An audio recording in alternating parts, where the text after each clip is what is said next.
Good morning, everybody, and welcome to the Author in Me Children's Literary Festival 2021. This is day 2. We already had yesterday packed full of absolutely brilliant and inspiring authors, writers, and teachers, and all of us talking to us yesterday about publishing, writing, and empowerment through storytelling. And today we've got another packed schedule. First of all, I'd like to take the time to thank the sponsors and partners. So our sponsors are SBI, so thanks very much to them for all their support and assistance, and our media partners, River Radio and the Weekly Tribune. We'll be mentioning throughout the day the competition that we launched yesterday, the short stories competition, where you get to write your own twisted fairy tale, or you can write a factual content journalistic piece and send those in to Author in Me, and you get the opportunity to appear on River Radio with Rani. We'll talk to you a bit more about that later. So today, once again, we have a full packed schedule. We're going to be starting off this morning by bringing in the founders of Author in Me and talking about publishing and how they go about that. And then we're going to have another panel discussion this morning from 10:05, and that is with Etka Bajaj, Kishori Jani, and also Julia Alden. And they're going to be talking about conscious parenting and experiential learning. So that's going to be a really interesting discussion for all the parents watching. So do keep up. Then we're going to be looking at between 11 and 11:25. We're going to be looking at a video and some illustrations, and talking to Lucy Monkman, who sent in some stuff. And then there's more. There's a live illustration with Hetal, where she's going to actually be drawing with us. So get your pens and pencils and paper at the ready, because there's lots of things for you to get on with during that today. Then at midday to 1 o'clock, we've got Expression Hour, and we'll be talking about young talent through art. And we have a selection of children coming in to talk to us about that, and some fantastic stories from some incredibly amazing kidpreneurs. And then we've got Expression Through Music, which is a wonderful opportunity to speak to an opera singer, and we'll be talking about storytelling through music. And then we're going to be carrying on with that expression theme, and we're going to be talking about expression through mindfulness at 1:15, and we're going to be talking about the happy tree.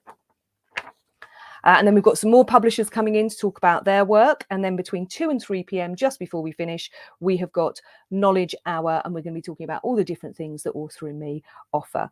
And then at the very end, we're going to be talking about familial stories and some really unique things that Author in Me are involved in.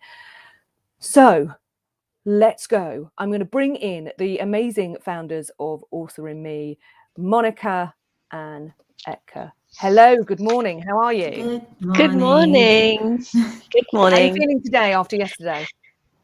Oh, we are more charged than yesterday, I suppose. Yes, we are thrilled and we are surprised that, it was such a spectacular event yesterday. Yes. Lots of brilliant authors, young authors. It was fully entertaining and knowledgeable. It was, and I think there was a real line through of kind of well-being and being able to express yourself and stuff like that. I think through absolutely everything there was that, even though it was a hugely varied talk of different people coming in about different things, there was a real line through of that sort of well-being and expression, which was absolutely gorgeous. So that was great. If we are able to even inspire one child to write a story, I think our day is done then. Yeah. So I'm just waiting for children to come back and tell us, I'm inspired, I was inspired, I'm going to write the next story. Well, this is it. And hopefully they'll be inspired to then enter the short story competition, which we launched yesterday, which will be great. So let's talk a little bit about that. So we talked about well-being and storytelling and expression yesterday. So tell me a little bit more about Author in Me's journey to become a publisher, not just to get children to write the stories, but to have them published. It's a very unique journey. I wish, literally, when I was a child, I wish I had this opportunity because I used to write. I think I wrote my first poem when I was 7-year-old. So, but making the child understand that, just putting in the seed of thought that what you wrote has a value, and there is someone who has read it, people read it and appreciate it, even if a child doesn't understand what bestsellers means. A child doesn't understand what success means. For a child, the success is seeing that my family or my friends or someone I don't know has read what I've written and liked it, and I've been able to make somebody happy, or I've been able to share my story. So just giving that thought to a child is very powerful. And I think we've been able to achieve that through stories. It's even more wonderful because it's fun. I think it's fun.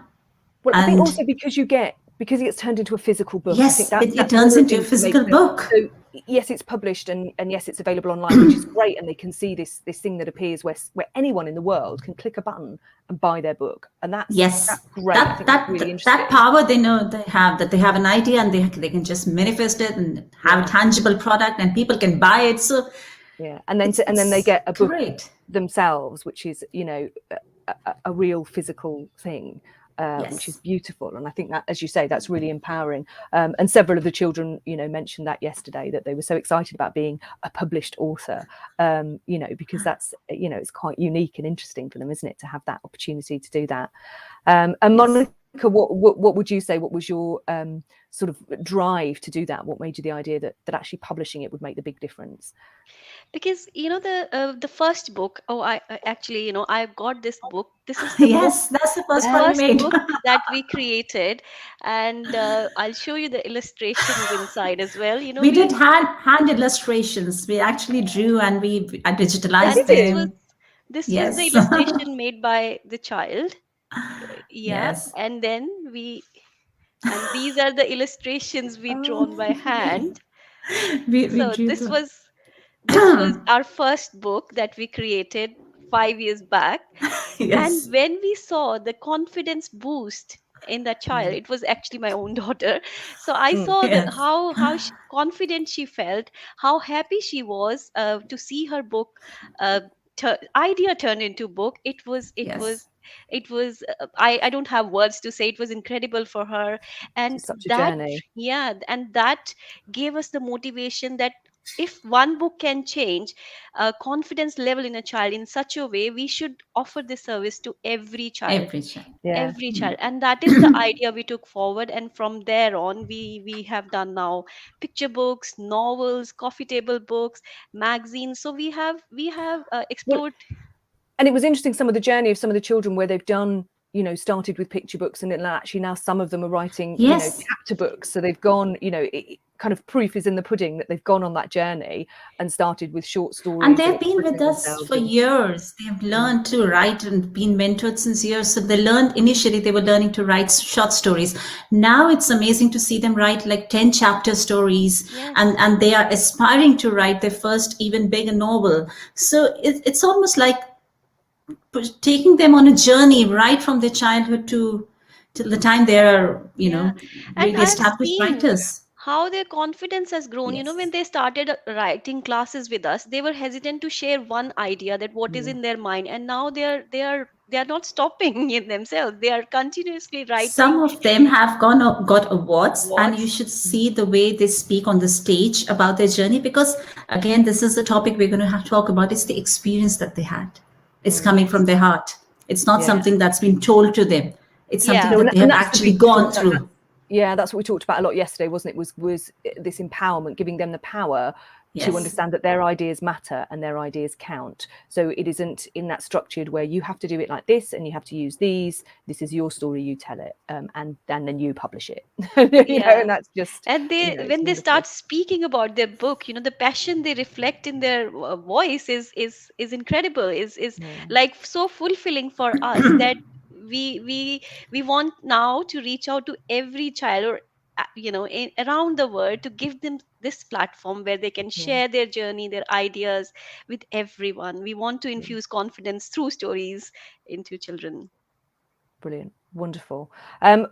We could talk all day, but we have got things to do. Yes. So we're going to move on now to our panel discussion hour. So I'm going to introduce that, and then Ekra, I think you're joining us for that as well, aren't you? Yes. So you're coming back in with Kishori Jani. So Monica, thanks for popping in and telling us about that, and we will see you a bit later on in the day. And we are going to move on now to our panel discussion hour. Let me just.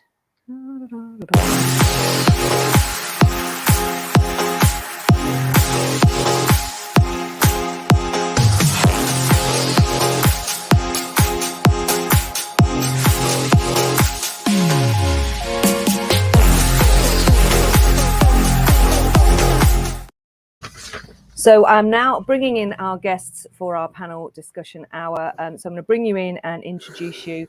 We have Julia Alden, who joined us yesterday, and she's back with us again today. Good morning. Julia is a teacher and school leader in international education. She loves leading schools in fostering education's essential components in teaching, learning, developing best practices across the schools.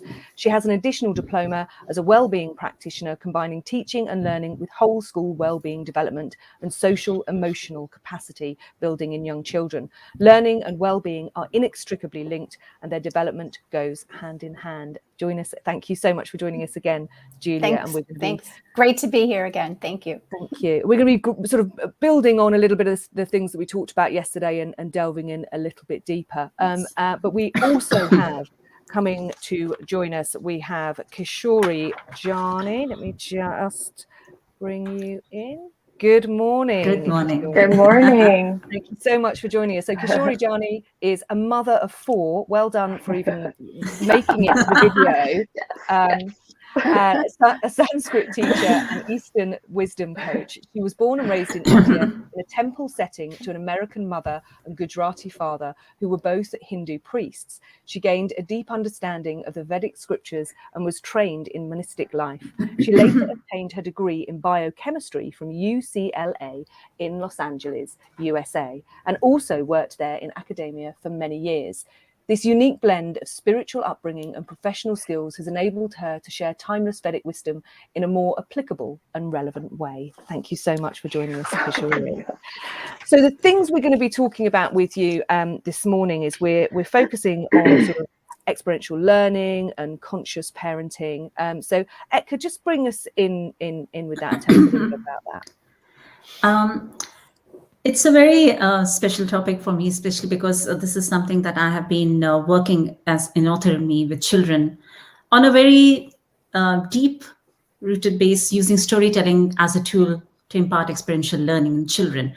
Now, this is a term that I didn't know 5 years back, but it's only now that I've realized this is exactly what we were doing. So I'll just go back to what I think experiences are and why we use this method, So I believe experiences are everyday events that leave an imprint in our mind, right?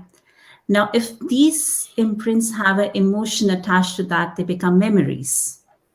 And then eventually these memories become our anchor points to reflect and probably learn a new lesson, or to just hold on for hope and happiness in our life. We just look at our childhood memories and there are lessons now that we learn. So in a way, experiences are events which have a special emotion, which can become your lessons. So I think the question that we must be really discussing today is, as a conscious parent or as mentors, what must be the role of what must be our role in a child's life in guiding the emotions that one can extract to experience.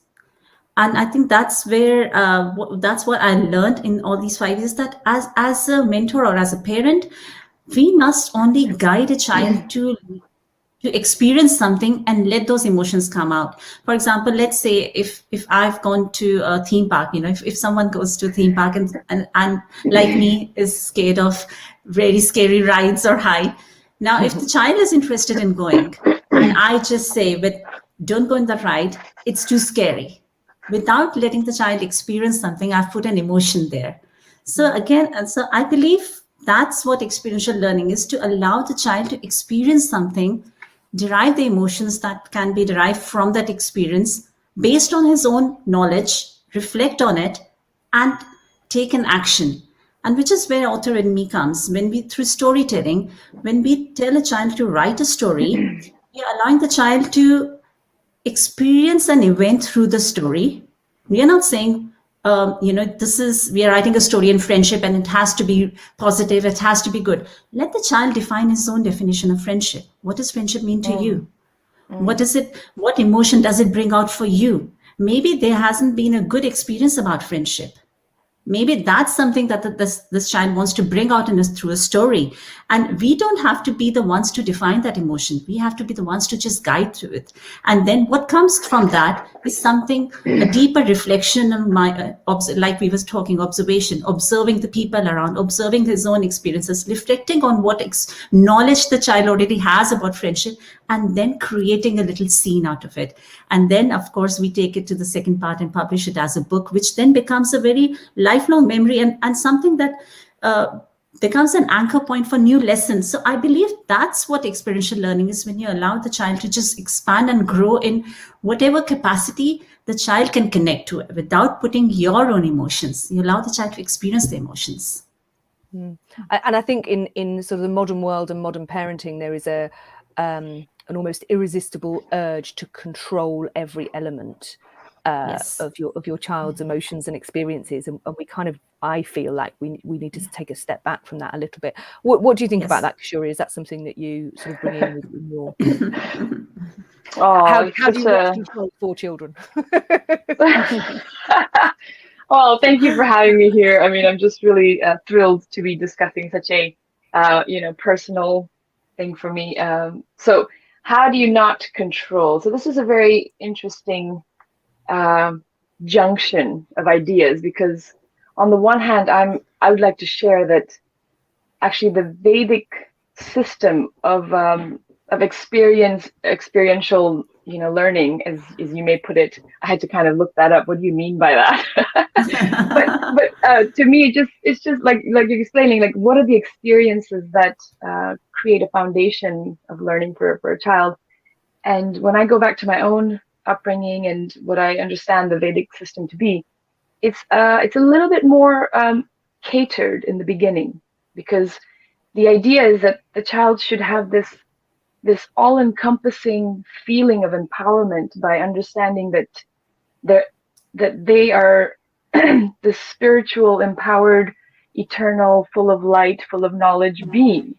That this foundational spiritual identity, and in one sense, you could say it's imparted very deeply, and it's maybe controlled to the point where you're like, okay, this is who you are. You are this eternal being. You are not just the external way you look, the external way your abilities and talents play out in this specific body. There's the most foundational education that any child would get in the Vedic system is the big universal picture.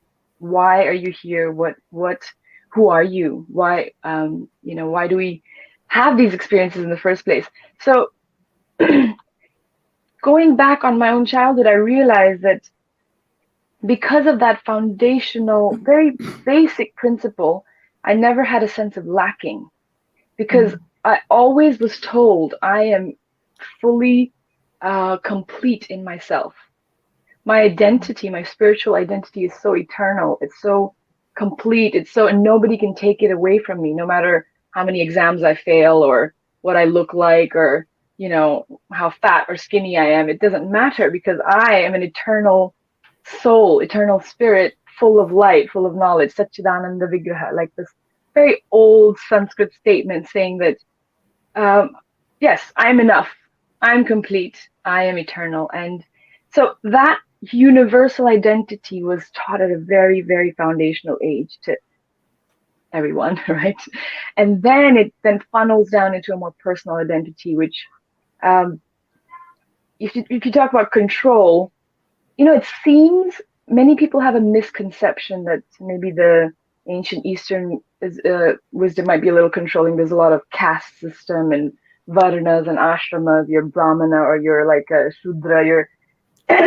But actually, those identities were only meant to help us find a place in society. Like, what is my role? What is my purpose in life? Who am I meant to be interacting with what intention? What service am I supposed to be doing as a part of my experience in life? Because in an attempt to free ourselves and free our children in this day and age, we are not imparting any values, because value-based education has completely been put aside, because we don't want to label anyone. We don't want to label any child as a good learner, a bad learner, or black or white, or any kind of labels. And it's really important that we don't, because that goes back to that universal identity. You are not your external abilities. It's true, we are not. But we live in a world where we have to function. So what is our relationship with each other? Where do I fit in? Now that is a contradiction of ideas. If I don't know where I fit in, what am I supposed to do? What is my day-to-day purpose then? Okay, I am not so and so and so, but what am I supposed to do? So you'll find, I talk to a lot of parents, and I'm sure you would agree that a lot of parents, when children are entering their teenage years, it is a real crisis of identity. Yes. And lack of purpose. Like, what am I supposed to do? Okay, I have no labels. No one can tell me what to do. I am a brand new person, and I'm just this big, ball of potential. I am a spirit of potential, but then there's no actual guidance. There's no actual value-based direction. So there's just a lot of, I would say, struggle for power and identity crises as such. And so I'm just going back to my own upbringing and realizing that there's a really fine line of, okay, we're saying we don't want to control our children. We don't want to control our children for sure. That's just, but on the same token, we cannot fail to give them a sense of purpose and a sense of identity in this world, because that's literally leaving them high and dry with no tools on how to navigate life. So I don't know if that's I think it's interesting, because that makes me think that, again, it's about kind of words have power, and the difference between control and guide. So that those are sort of two different things that where we can look at it and say, what am I doing? Am I trying to control this situation, or am I trying to guide? And I think, again, that's sort of words have power. Julia, how about you, on the same sort of context within obviously your school settings? What do you think about this sort of experiential learning, and how people can use that? Well, yes, I'm going at it from a little bit of a different angle, but it's still all connected, because schools are such a part of our children's lives, almost as much as families. But I think I'll tell a story, my own story, to get into this. And that is that I studied to be a trainer. I trained to be a teacher, many, many years ago. And I really learned at the heart of teaching about experiential learning. That was from Dewey and from Freire and Piaget. And it was such a instrumental part of my training. Well, then I got into, and in fact, Dewey, I think, says that all learning is experiential. It all is based in experience. Makes sense. Then I got into teaching, and more I found that I was becoming bored, because even as a teacher, I was given textbooks, and the textbooks told me what to say, and the textbook said, this is how the student will respond. And it just didn't seem to me that was what experiential learning was all about. So I did get the privilege of going into being a teacher in international schools, and that's where I've been in for the rest of my career. But I got involved in a project which was called the International Schools Curriculum Project, which then became the IB program. And it was a group of teachers that came together to form a curriculum. It wasn't called experiential learning. It's based on inquiry-based learning. So I found that there are so many parts of inquiry-based learning that are so linked to experiential learning. It's about asking questions, finding out. So it's not only about asking questions about your life, who am I, how do I do this, but how do I learn this? Why is it important to me? And this was the foundation of this program. And for me, I found, oh my gosh, this is exciting. I'm engaged. I'm challenged. And I think that is a good story to sort of look at children in their learning situations as to, are they engaged? Are they bringing their own interest? Are they asking good questions? How much ownership do they have of what they are learning about? And I think, Hector, you talked about this, and I think it's really, really important in this framework that I learned. The idea that children bring so many different dimensions to the learning process, and that is, as you said, their emotions, what they already know, where they are in their life, in their journey, where they are geographically in their presence, and also what their needs and what their wants are. And this idea that Vygotsky is known for this constructivism, social constructivism of learning, I think is so important. And that is, every child and every person in the world brings their own meaning to what they are learning. Absolutely. So when we just look at schools as transference of learning, of transfers of knowledge, for example, then we're not getting at sometimes we're not getting at any of those dimensions of learning. So that is why this framework, we could call, was so engaging for me and so important. And that really, in my story, was a catalyst. So I worked in that system in that framework for many, many years. And of course, it takes a long time to learn how to allow children to be at the center of their learning experience in schools, and how teachers have to be able to have children be at the center of their learning experience. It's not an easy thing, but I think it's well worth it. I think it's as you see with the children who are learning through writing and experiencing that really personally, that it is the way to engage and to learn deeply about something. Wow. I mean, I can only say that I think, so I'm just coming in here, that hearing what deep knowledge that Kishori said about, building that foundation of spiritual knowing that you're already enough, and then the schools expanding on that further, I think it's a combination of both that needs to be made. I mean, it's an incredible message. I think that you are enough. That again, it's that sort of simple thing, isn't it? From the very beginning, you are enough is a very powerful statement to say to a child. And I think, as parents, as teachers, in education systems and all sorts of settings, we probably don't say that enough or anything close to it. Because we're constantly bringing them back and trying to, and because they don't have potentially as much freedom as they used to have.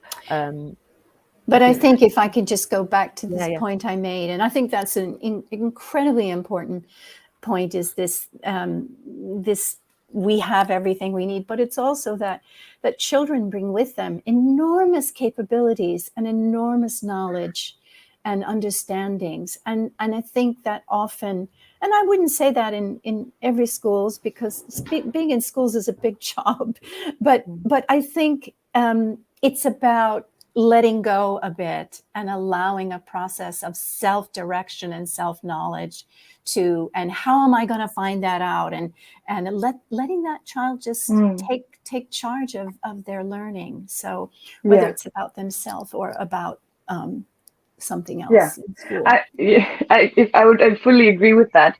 That actually once the education begins, I'm just speaking from the perspective of the Vedic system, that then it's fully child-led. Actually, the imparting of knowledge was not meant to be like this rigid structure that all of you get this set of knowledge. It was never like that. So what you're describing is really spot on in terms of investing a lot of time and energy, because it comes at a cost, doesn't it, to allow this child-led learning when the child is allowed to explore their own interests and their own potential and strengths. It takes a lot of energy and resources that I think in this day and age, there's just it's like a machine, it's kind of like we're just all funneled through that massive system. And it's difficult, but that's not how it's meant to be. It never was like that, even in ancient times, and even now. The philosophy has always said that the child intuitively, we do know best. We always knew what we wanted to do deep down. If you're an artist, or if you're a musician, or if you're a performer, or if you're really into math, and very few of us decided very early on, I'm going to spend the rest of my life doing math. Did my maths on us? But yes, it's natural. Both components are really important, that the child be allowed to be an individual, free to express themselves, at the same time have a loving guidance and this guru figure that allows that potential to really exponentially expand, and just this relationship between the teacher and student is sacred, and it's eternal, and it's not something that at the end of this I'm going to get something out of the student, and therefore let me just quickly finish it off. Let me quickly get them out the door so that they can go and make money and be part of the capitalist system. Factory. Yes. And I think it's really so true what you're saying. It's about the teacher almost being a guru. Well, we don't call them gurus, but we call them facilitators. We're facilitating the development of each individual, and I think so. I think that is really a very good link to looking at the teacher and schools as being able to lead and facilitate and almost be a guru in a certain sense on this path of self-directed learning. And that doesn't mean that there's not things that kids have to learn. They do. Yes. They have to learn how to read and write and do math and all of those things. But those are just in some ways tools to help them go to something else. But the main thing is how do I become a self-directed learner? How do I learn about myself? How do I understand what's important to me and how to learn that? And I think, as you say, it's really it is a challenge to move from a more traditional way of learning, because there are so many reasons in the way that we have to do that. But I think that moving in that direction is so important, and particularly in today's time, because we can learn everything without a teacher. Right. So what's scary? It's scary.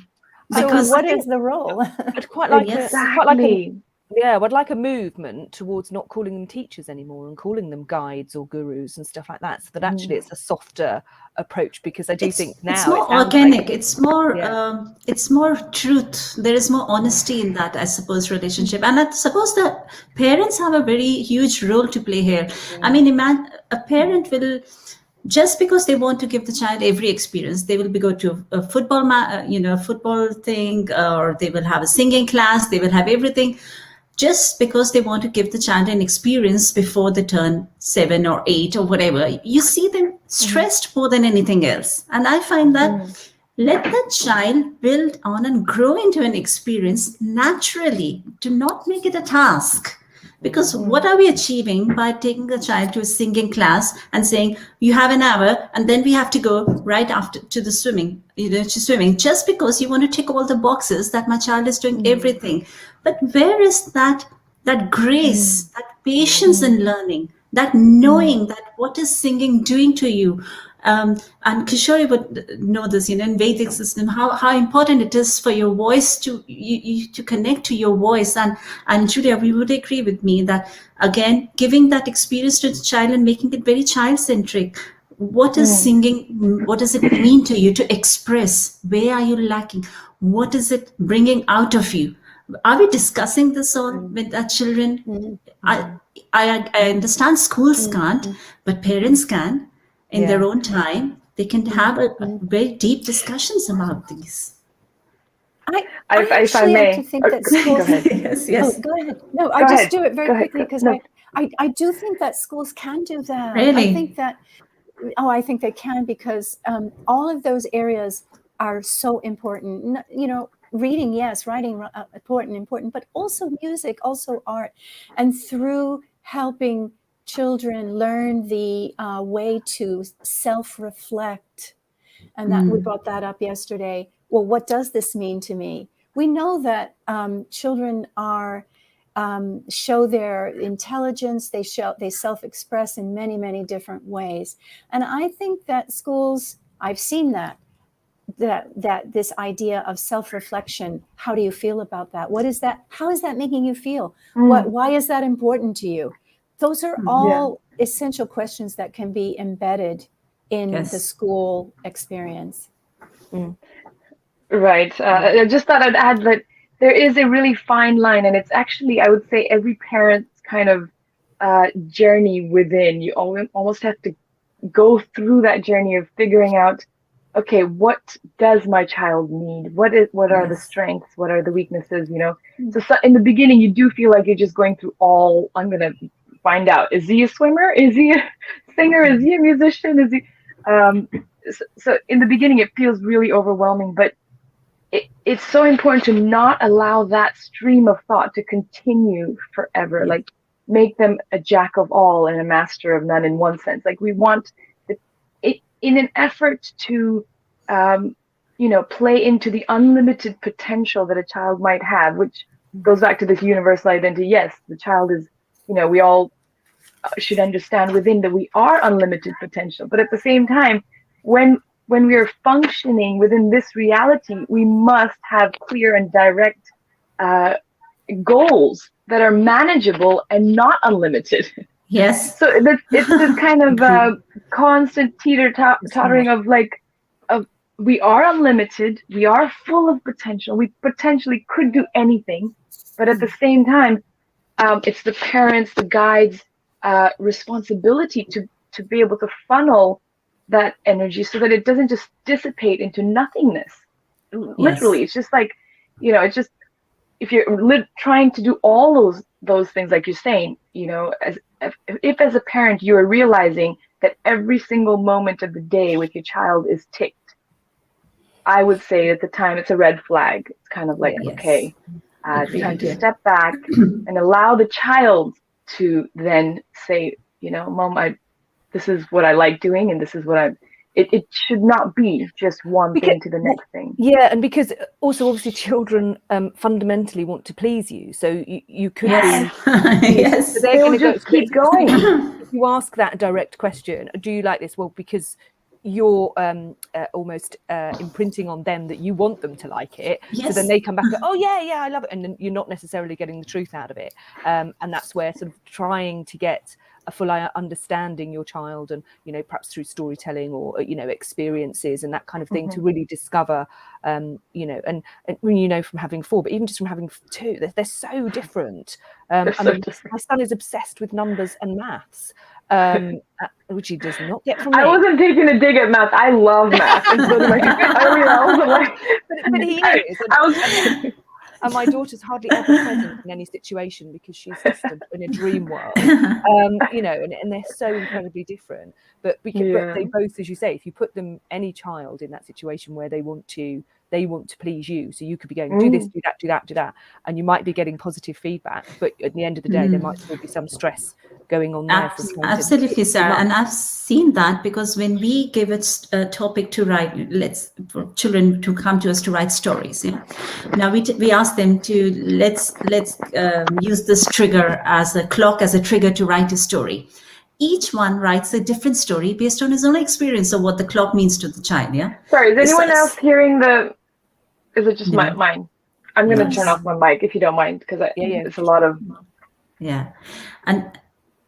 That's fine. So each one will write a different story based on their own experience. And that itself shows how every child is interpreting life, situations, people, and circumstances in their own unique way. This is where that notion comes, that each one of us is unique in our own way.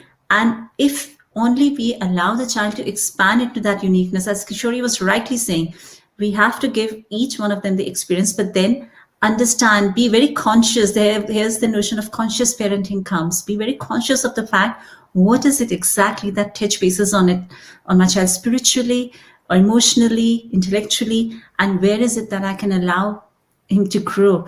And again, if schools are able to do that, then there is a synergy created between home and schools, and there is no confusion in mind, because some of the children, like I said, come to us and they say, what is the story that we are supposed to write? What are we supposed to write about the clock?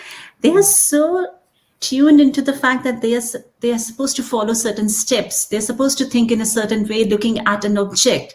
And I find that very painful, because how are we allowing them to tap into their own experiences and knowledge which they carry? And if I can go back to the Vedic way, they are carrying these imprints not from this lifetime, many lifetimes, but and we have to give them the space to allow to open up to that. And stories, I suppose, but stories are a powerful medium only if we make it a powerful medium. If we make it a task, it becomes another task to do. And that's why most of the stories are started, but they don't end up getting finished, because it's a task to do. Wow. I suppose. And I think that's it, isn't it? And I think it's that kind of. I think. Go ahead. Oh, we've lost you. We've lost you there for a second. I'm really sorry. I can't hear anything. I'm going to leave the studio and come back if that's okay. Okay, yep, no problem. That's fine. I can bring you back in. Thank you.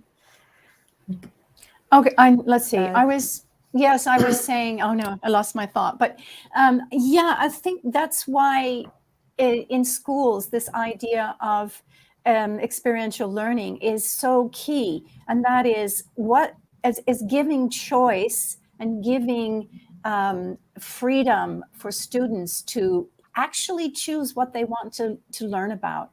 Okay, it might be that you're learning about energy, but there's many, many things about energy that you can learn about. So let the student have freedom and autonomy, because we want them to become independent learners. We don't want them to be asking that question, did I do it right? What am I supposed to do? Yes. And you see that all the time. I worked in some schools where we began to never see that. It was almost the reverse. No, you really need to do this. But I think, it's really all about thinking. It's about being independent, having autonomy, and self-actualization. So this idea of self-actualization comes from giving children all of those things. Guidance, yes, but the ability to choose and to have freedom in what they explore, what they discover. So kind of bringing that all sort of together a little bit into something that potentially could be sort of concise for parents. So if there were 3 steps that a parent could take to support experiential learning, what do you, then this goes to anybody whoever wants to respond, what would you recommend in terms of 3 steps you could do to support that kind of learning? One thing that comes to my mind is asking your children questions, good questions. Why are you interested in that? How can you find out more about it? How can I help you find out more about it? And I think those asking questions is a phenomenal way of getting the relationship there, is that you are important. You have those skills. You can find them. So I would say that asking really good questions, deep questions, searching questions. Because the go on, Kishore. Oh no. No, I was going to say, because I think sometimes, and this comes up a lot, I think, where people say when you pick up your child from school and you say, how was school today? And it's too big a question, because there's so much that goes on. So you've got to kind of hone in on something, normally I'll just get, I might be able to find out the color of the tray that they had their lunch on, that might be as much information as you get. But particularly if you ask such a broad question, so kind of trying to nail it in, to, I don't know, who did you play with? Was it forest school today? And all of those things, so that you can really hone in on what their experiences are. Absolutely.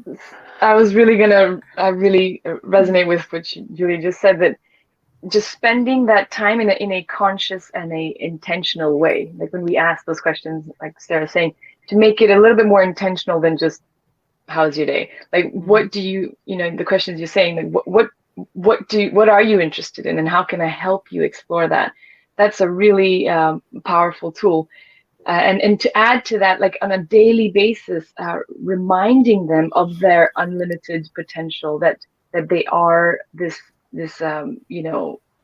eternal. For me, it's been really powerful to repeatedly hear from my parents growing up that I am, this spirit that has unlimited potential. It really helped me build a sense of identity and not have a sense of lacking, and not have a need to attach my identity to anything that was material that was around me. So I didn't have much growing up. We were 8 kids, and so we just barely had enough to go around, and yet I never felt a sense of lacking. Now that's, in this day and age, my kids have pretty much everything they need, and yet you'll see at times like, well, I really want this, and it's just so the sense of fulfillment and completion and the sense of being whole and enough does not come from external things. It has to come from a deep conviction within the child that can only be imparted by loved ones. So only if the parent reminds the child regularly, you are eternal, you are a fully empowered, fully complete individual. Nothing else can take that away from you. Wow. You don't need anything else to feel complete. Like if we can make that a regular mantra, like a regular thing that we tell the child when they wake up, when they're going to sleep, like, I love you with, just the way you are. I love you. I think it's a really, especially in the foundational years growing up until they're about 10 and they don't want to hear it anymore. Go away, mommy. Go away. Leave me alone. It's so powerful. You have a very short window to impart that deep sense of security. It's after that, they don't believe you anymore, right? Yes. Like after, then you don't know anything. The They first don't know, 7 years. First, yeah, maybe you'll have a little bit more, but after that, you don't really matter, unfortunately. You're just there to provide the food and be there. When I need you, the child just wants you to be there. That's just it. But so the foundational years, it's just more than, of course, math, English, all that's important. And they're going to get it. They're going to learn the math. They're going to learn the English. They're going to learn it. What you may have missed out on is all the other foundational value-based character building, identity building, sharing, connection with the child. That is very short window, and if whatever we can do to really nail that in. I think it's interesting. We touched on this briefly yesterday, and I think it's interesting with particularly, as you said, with the early years where you've got that period, and because we've gone through this very challenging time when we've been stuck at home, and we've had this awful situation where children have been at home whilst their parents are working, and so they suddenly have a very visual stage reality where the parent is going, I can't be with you at the moment. Yes. And the parent is there, but not there. Yes. And then what you're seeing so now, hard to comprehend, really for hard the child. And I think the fallback from that now is, I'm certainly seeing it with my children and with other children, is that there are now behavioural issues as a feedback from that, because you've got to make that line. And because also, I don't know about anyone else, but for me, what's happened is that the lines between work and home have become, I've always So worked. It just becomes so, Now they're even more blurred than they were before. And that isn't healthy for any family situation, certainly not for reinforcing those situations where your child is important. Yes, I would just like to add to what Julia and Kishori said, and I completely agree, and such important points you both have made. And from my side, I would just like to add to parents that slow down, bring that grace back into the parenting. When you go out in nature, when you go for a walk with your child, look at the trees, look at the shape of the clouds, and allow that learning to happen, allow that experience to just take in very gradually, you're not in a hurry. We're not in a hurry to raise our children. In any case, they're just going to go away very soon. But so slow down in your parenting, enjoy every moment with a lot of fun. If you are baking cake with a child, bake it with all of that, all you have. Bring all your emotions there. Talk about baking. Look at how the dough is forming. Talk about things and bring learning there. Make that experience a beautiful experience. And second, please do not have any expectations. You should have those minimum expectations of how your child should behave, but don't be in a rat race that my child has done this, my child has done this, this is this, this is this. Every child should be behaving this way by this age. They should be doing this by this age. Yes, every child will grow into a beautiful self. Kishori's already said that we all already are beautiful self, and we all just have to understand where is our window to expand. Where is that window where we need to bring our purpose in life. What can I bring to this life? What is not this is how you're supposed to feel. You're supposed to feel adventurous when you're going on a trek. Well, I don't feel adventurous. I feel something else. I feel tired. I feel adventurous when I'm painting. So we have to allow them to define emotions. Again, I'll bring back to that. And that's my thing. I was going to go back to just very briefly what you were talking about. I think it was Kishori, about values and virtues, and even in experiential learning, that is important too. And it's not just telling children and schools, oh, you need to be respectful, you need to be this or that, and in this framework that I was working in, and it's not just that framework, many schools now are taking on character education or values. I think we got away from it, so far away from it, but so far. Yeah. So in this framework that I have been working in for many, many years, there is a set of profiles, their character attributes that are embedded in everything that they do. But what's important is that the children themselves, and action is a part of the inquiry process, and the children themselves, they have to say, when was I being respectful? Oh yes, I was being respectful there. So there's that element of understanding not just what the word means, but applying it to oneself. And I just wanted to bring that up because I think any education is missing if it doesn't have the part of the values or the virtues. And I don't mean just from parents, I mean in schools too, because that's really essential. Yeah. My kids go to a Hindu faith school here, and it's obviously a huge part. And I actually have a lot of faith in faith schools because, especially if they're open, whether the Christian schools or Hindu schools, the whole point is to teach people to accept others for their faith, accept others for who they are, and respect them and treat them with kindness, have integrity. Those are values that will actually be needed in life. Those are tools that will we really need to know our times tables? We will. But we have calculators. You've got Google to tell you all the answers on the planet, but will Google be able to tell me how to have integrity, how to feel complete, how to feel fulfilled? Google's not going to be able to help us with that. And if we miss that window of character formation, I feel like the school system will be failing our children if that is missed. And I just add that I think it can be experiential as well by taking it a step further. Instead of just telling children what integrity means, asking them to give. How am I how am I showing integrity today? And they begin to see that in themselves and in others.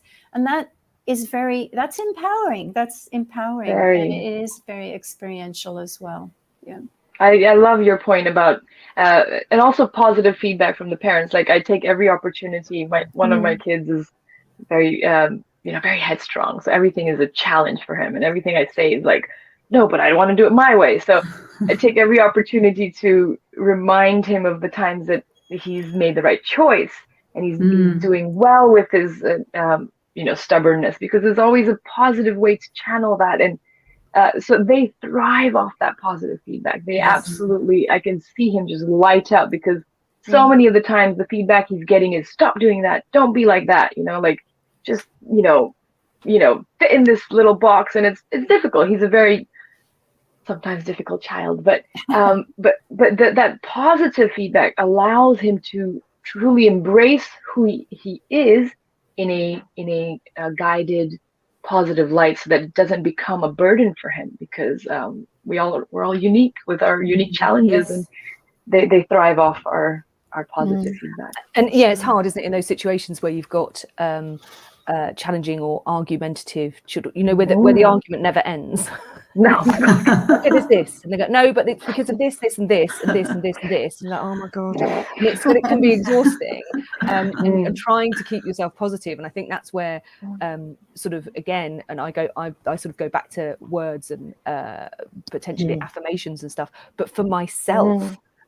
Because otherwise you find yourself getting into the trap with the child where you're not following. You're not. Yeah, exactly. They're like, wait a second. Oh, no. We have affirmations. We can't hide. You can't cheat that stuff. I'm going to go and do some affirmations, and then I'll come back and finish this argument. It's like, they are the greatest mirrors, right? You just can't cheat them. There's some people on this planet. They're gonna know us in and out, and they're our kids. So it's so powerful. They're watching everything we are doing, we're saying, and how we are behaving, and they're learning from us. They're observing. They're observing our behavior more than listening to our words. So actually, no matter what we're saying, it doesn't matter. It matters what we're doing. Yeah. They're learning integrity through our own integrity. So that is a huge lesson for me. When I first was going to be a parent, I had almost like a crisis. I was like, oh my God, it's time to grow up now. I can't hide. My child is going to know every one of my, issues. Like, now I can't hide. There's going to be someone on this planet that knows me better than I do, almost. And that's a child. That is a 5-year-old will be able to mirror the real us more than anyone else around us. So that's powerful statement. It's a powerful thought. Yeah. Yes. I just wanted to ask you, Kishori, where are you now? I didn't get where you are. Where are you? Oh, I live in Leicester, but I'm actually at a friend's place in London. We had a busy weekend. We live in Leicester. Yes. Okay. Where are you, Julia? London. Oh. I think we all are in the UK. Yeah. Oh, would love to meet up one day. Next year it's going to be a real life event. We're going to make it happen. So. Yes. We're coming to an end of our. So is there anything else? If anybody wants to quickly pop any questions or comments into the comments, then do. If you want to get in touch with us after the festival and ask Author and me any questions, and they can put you in touch with Kishori or Julia, then please do that. Put it in the comments or contact Author and me directly. But we have again another packed day, so we're going to need to move on a little bit. But any closing parting words from any of you for all of our parents watching about experiential learning? I think we all have said enough, but I would like to say teamwork makes the dream work. Like listening to Julia and Ekta and you, Sarah, that's actually, when you've got your own ideas of parenting and everything, but it just blossoms in a completely different way when you're sharing with other like-minded people. And I've learned so much today, and I really appreciate it. That's it's been so wonderful. Something that happened the other day, and again, sort of post pandemic and everything, is that you hadn't spent as much time with other children and other families. And my other half went out with a friend of ours and their child. And they went rock climbing, and he came back and he was like, it was so nice to see someone else's child behaving as badly as ours are. And you forget that, and you suddenly think, your children are the ones who badly behave. They're all like that. We need each other. Yeah, we need to see other parents going, oh my God. And then it's okay. I think it's been such a wonderful start to this festival today, because I almost forgot we were in the festival. I thought we were just having a lovely chat. It's so true. Thank you so much, everyone. It's been great. Thanks so much for joining me. And do hang around. You can watch more on Facebook and YouTube throughout the day. And there's lots and lots of things going. But thank you both so much for joining us. It's been absolutely Thank you. Thank you. And we hope to see you again next year. Sure. Yes. Thank you so much. I'm going to do we'll do the round of applause. Thank you. Bye-bye. Right, Bye-bye. let's Bye. try. Here we go. Oh, and I'm still here. I know you're still here, but I've got to find you. There's so many things in the bottom. There we go. Okay. Well, that was absolutely wonderful. I really enjoyed that. If you've got any comments or anything that you want to pop in, or as I say, contact Author in Me, and we will answer any questions that you have. I'm just going to remind you a little bit about Author in Me, and then we'll come back with what's up next, which is Creative Hour. So children, get ready. You can come back in now, and this is going to be a little bit interactive. So get your pens, pencils, paper ready, and then there'll be things for you to do. So I'm just going to remind you a little bit about Author in Me, and then we'll come back.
So here we are for the Author in Me Children's Literary Festival, Day 2, 2021. And we just had a lovely panel discussion talking about experiential learning, and we've got a packed day going on. So we're going to be moving on to Creative Hour now. So pens and pencils and paper at the ready, and we'll be having a look at that. And then we are going to also have straight after that, so keep your pens and pencils, we've got a live illustration coming up. Then at 12 o'clock, we have Expression Hour, and we'll be talking about young talent through art, and also then expression through music and mindfulness. Then later on in the day, we'll be looking at Knowledge Hour, and we'll be talking a little bit more about Author in Me's plans for the future and what they're up to, and then finishing off with some of their fascinating familial stories and memoir section. So do stay and hang around, or pop in and out during the day, and pop things into the comments if you've got any questions. So I'm just going to introduce now, we're going to introduce Creative Hour, and I'll see you in a second.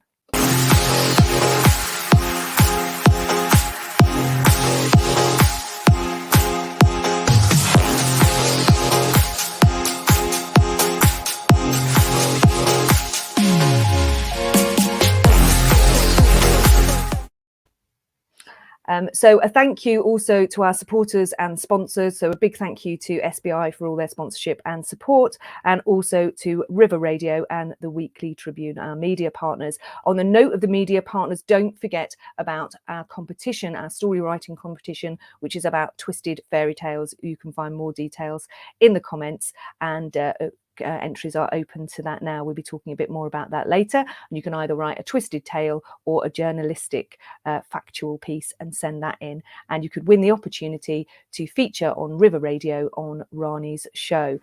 So now we're going to be, as the first part of Creative Hour, I'm going to introduce you to Kate Poles, who has recorded a video for us. And Kate Poles is a children's writer, creative writing workshopper and book reviewer. Her second book for children, Mima Malone and the Mad Bad Inventor, was published last summer. She reviews and recommends books on BBC Berkshire, and regularly as part of the Tuesday afternoon book club. So here's Kate. Let's have a look at what she's got to say. Things that you might find like stone. This is just picking this up off my shelf. It's an old piece of driftwood that I found on. Hi, I'm Kate Pools, and I have been so incredibly lucky to have been working with the wonderful people at Author in Me this year, and doing some creative writing with some absolutely fantastic students for the last couple of terms. And I am here today to ask you to consider the question, what if? Now, when I do creative writing workshops, I use a lot of prompts and stimuli to help get the imagination going, to get the creativity juices flowing. And it's really helpful when you get a prop or a stimulus to ask yourself, what if? To give yourself as many options with that stimulus so that you can choose the one that you think, that's what I want to write my story about. So I've got 3 different things here to show you, and then I'm going to invite you to think of your own what ifs with my objects, and then to have a look around your house. These are things that I have just picked up from my workroom where I am at the moment. Everybody's houses will have so many things around that you can ask questions about, and it doesn't have to be very exciting objects to start with for you to come up with some exciting story ideas of your own. So I'm going to start with this. This is a very old, very well loved dog called Nick the dog. He actually belonged to my grandmother, so he is 100 or so years old now, and you can tell because his fur is rubbing off him. But what if Nick the dog isn't actually a toy dog? What else might he be? What if Nick the dog was actually somebody's favourite toy when they were younger, so important to them that they unstitched his tummy and hid something inside? And what if that something was lost forever until you found it somehow? Maybe you saw something shining through Nick's fur. Maybe you heard something. Maybe his stitching was so old that it started to come away at the seams and something fell out. What if Nick is hiding something? What if that secret is really exciting and fantastic? What if that secret is quite a scary secret, something that might make you chew your fingernails or worry at night? What if it was something that was really funny that fell out and made you chuckle? What if that secret that Nick the dog is hiding is the key to a really amazing adventure? What if it is a clue to set you or your characters off on a journey? So that's Nick the dog. And I have something else here to share with you. This is another old object, actually, and it's a little bit dusty, this one, actually. This is a little silver jug that needs a jolly good clean. But what if, when I was cleaning this jug, it unlocked something magical? What if there was something inside this jug? Now, it could be a genie, like Aladdin's genie that comes out of his lamp, but what if it's something else in here? What if your jug has got some magic potion in it? What if, when you rub the side of the jug, that magic potion starts to brew? What if all these little etchings and marks on the side of the jug are an ancient language that has been forgotten for hundreds or thousands of years? And what if your touch is the thing to unlock that language? What if you touch this jug and suddenly you are the only person able to speak that language? What if you owning this jug makes a character come back from that time, and you and that character have a job to do, a mission, something that you need to solve? What if this isn't even a jug at all? What if I've got it upside down? What if this is an animal that once upon a time roamed on our world? And what if it was turned into an object? And what if it's struggling to get out? What if these things on the top are actually antennae? What if this is its tail? What kind of animal could it be? What if this is its beak? Maybe it was this way up. Maybe it was a bird pecking. And what if you or your main character had the power to unlock that animal, to release it? What if that animal became your friend? What if you could talk to that animal? What would it tell you? What secrets would you learn? And what adventures might you go on? But like I said, it doesn't have to be the extraordinary objects around us, like my very old toy or my silver jug. That can be the key to unlocking a story. It could be something that looks on the surface quite boring. What about this? Just an old stone, nothing that special about it, perhaps. Perhaps it was picked up on the beach. It's quite a smooth stone. But what if this didn't actually come from the beach at all? What if this fell from space? What if this is a rock from the moon? What if this was thrown from an aircraft?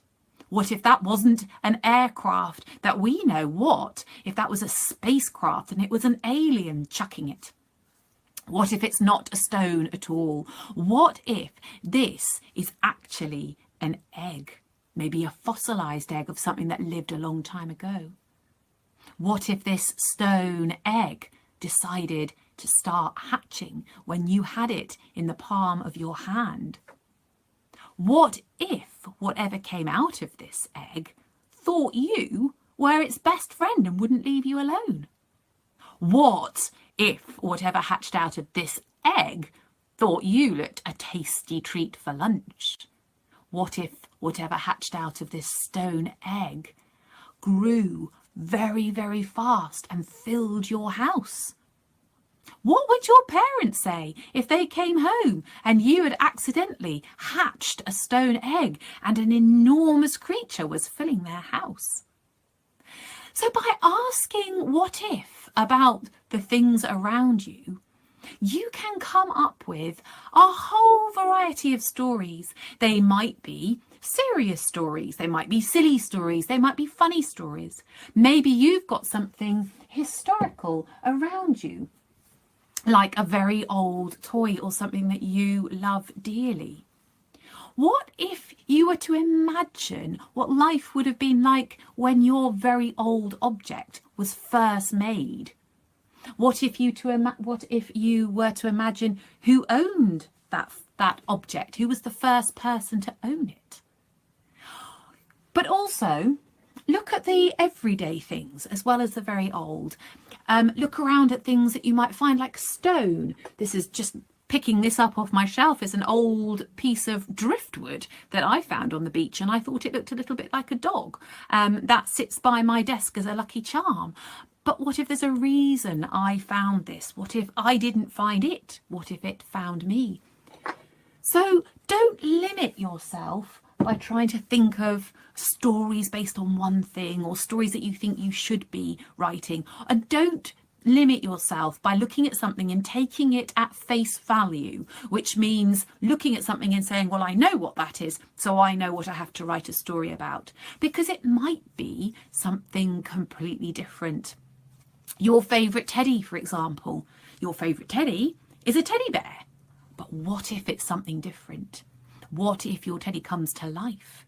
What if your teddy bear is actually a bit of a naughty character? What if your teddy bear is plotting something? So look around, and I invite you to do that. I invite you to take some time next time you are writing a story to look around you. Every time you are out and about, maybe in the charity shop, I collect a lot of bits and pieces from charity shops, which I use in my workshops, because you can find all sorts of little treasures there and you don't have to spend lots of money. But look around what you've already got at home and constantly ask yourself, what if, what if, what if? What happens if this thing I'm looking at isn't this at all? It's something completely different. What if it had a different life? What if it has a life within it? What if it has secrets that it's holding? Keep asking. And the more you ask what if, And the more you write down your ideas and your notes in a notebook, keep everything you think of, even if it's something that you think, I'm not sure about that story, actually, I don't think that's very useful. Keep it, because it might be just the thing for a story in the future.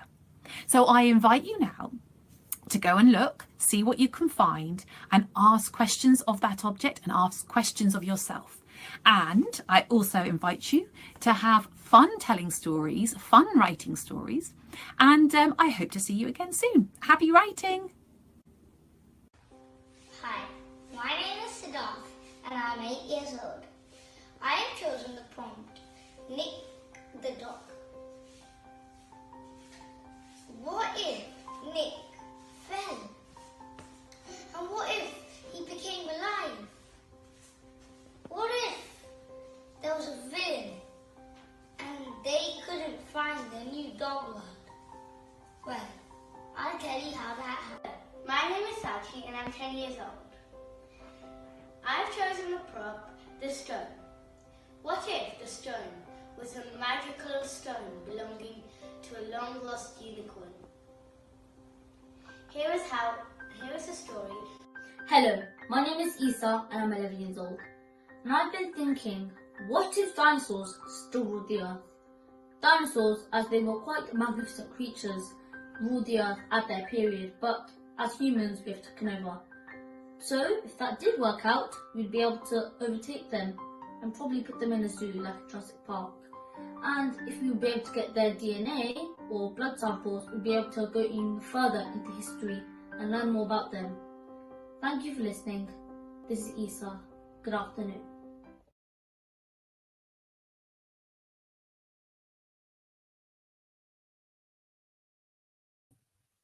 So there are some brilliant ideas for you to work on your stories there using what if and some little inspiration examples from some children. We have another little girl to hear from now. This is Navya, who is a very capable writer and ferocious reader.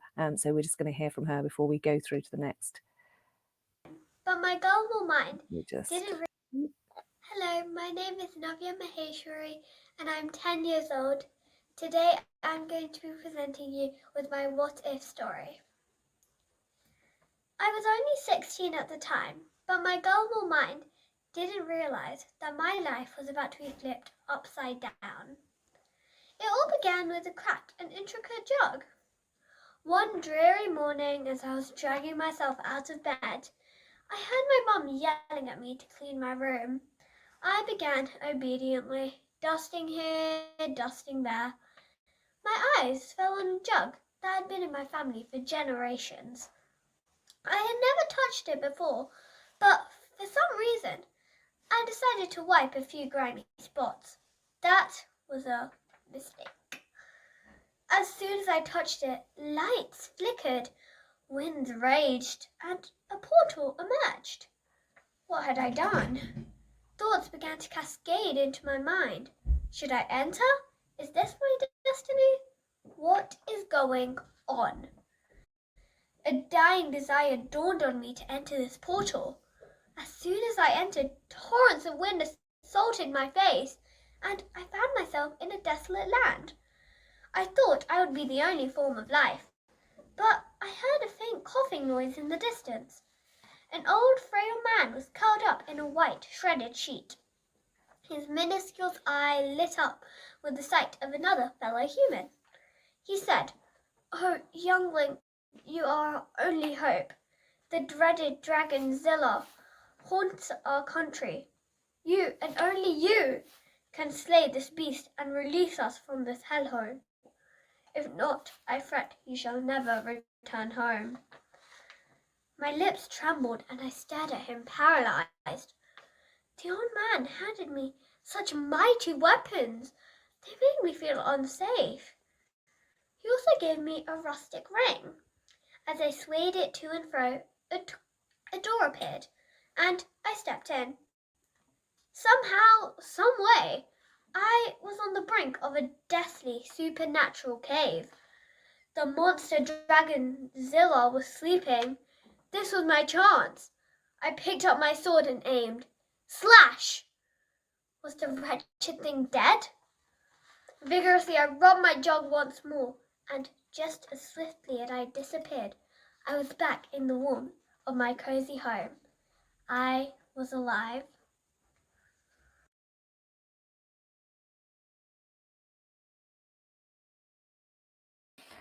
So thank you so much for all of those inspirational videos and words from children about what they've done with What If. So take that and use it as inspiration for your story. And as I say, don't forget about the story writing competitions. So now we're going to move on to a bit more illustration. So we are going to now move into a video from Lucy Monkman. Lucy works as a freelance illustrator based in York in the north of England. She began her career with fashion illustration, and she's since worked in design, in editorial and in publishing, working with a wide range of clients, both locally and nationally, including Harper's and Queen, Juniors Magazine, Paper House and Penguin Books. Her playful and colourful illustration and design work has also been licensed for greeting cards, for social stationery and for textiles and children's art. In 2021, she published her first book, Made by Hand at Home, which draws on her experience as an illustrator. So we're going to bring her in now for a bit more inspiration. First of all, let's have your introduction here today. Thank you very much. And I'm delighted to be here, really thrilled to be asked and talk about a book that I've written over the last year or so, and why I wrote it. And it's based on my work as a freelance illustrator, but I also, and I love it, I've taught art at primary school art as an after-school art club tutor for about 15 years. And we'll go on to this is why the book has happened. There's a huge role that illustrations play in a book, in narrating a story. So just give us a little insight about, to children especially who are watching this, what's the role of the illustrator, how important it is, what's the whole process? Well, it's incredibly important. And I mean, you're talking about the picture book market, which is, for an illustrator is the one market that every illustrator wants to be part of.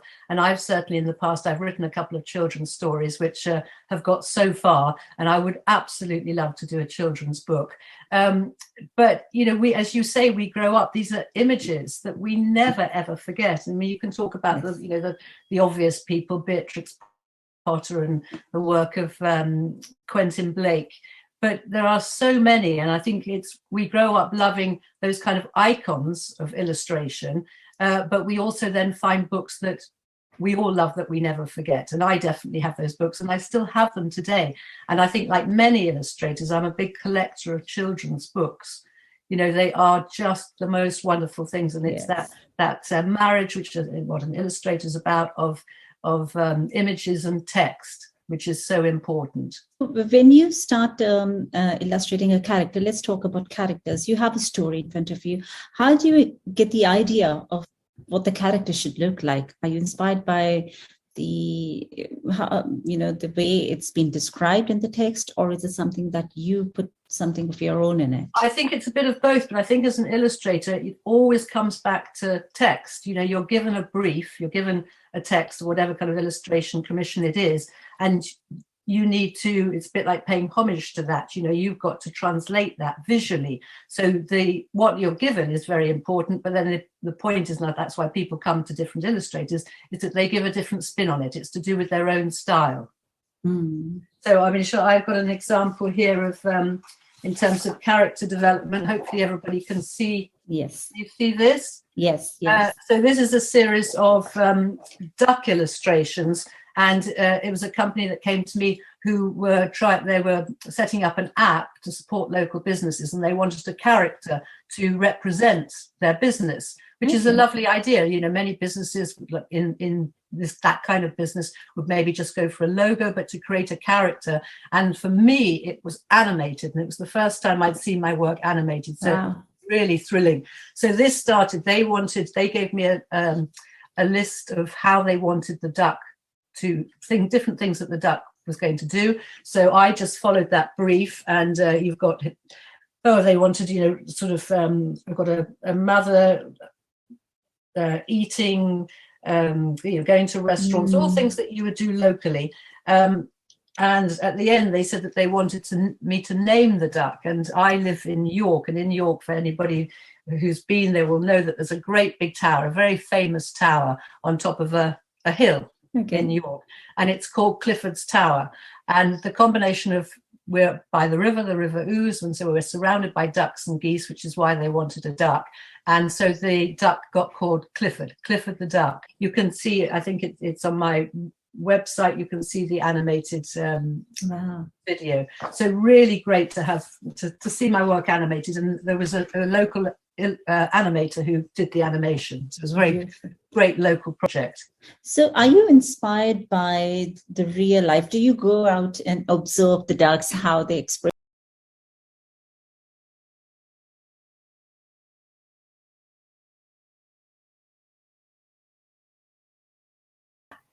Sorry, bear with us just 1 second. We just made a slight issue. So whilst we're waiting for that video to come back online, we just have a little chat about those things and the inspirational stuff that you're working on. So tell us if you're working on a story. Tell us if you're thinking about the what ifs. Put it in the comments, and we'll see. And we'll come back to that video in just a second. What I'll do is I will just go back and replay. Remind you a little bit about Author in Me while we wait for that to come back.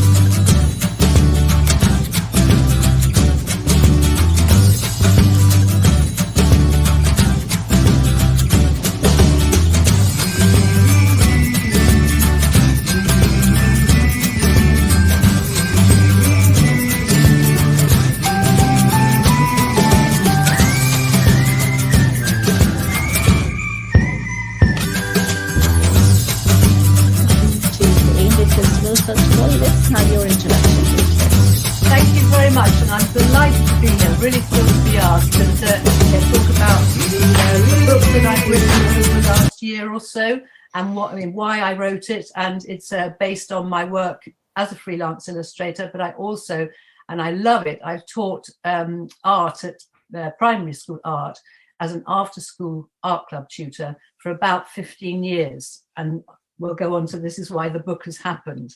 There's a huge role that illustrations play in a book in narrating a story. So just give us a little insight about, to children especially who are watching this, what's the role of the illustrator, how important it is, what's the whole process? Well, it's incredibly important. And I mean, you're talking about the picture book market, which is, you know, for an illustrator is the one market that every illustrator wants to be part of. And I've certainly in the past, I've written a couple of children's stories, which have got so far. And I would absolutely love to do a children's book. But, you know, as you say, we grow up, these are images that we never, ever forget. I mean, you can talk about the obvious people, Beatrix Potter and the work of Quentin Blake.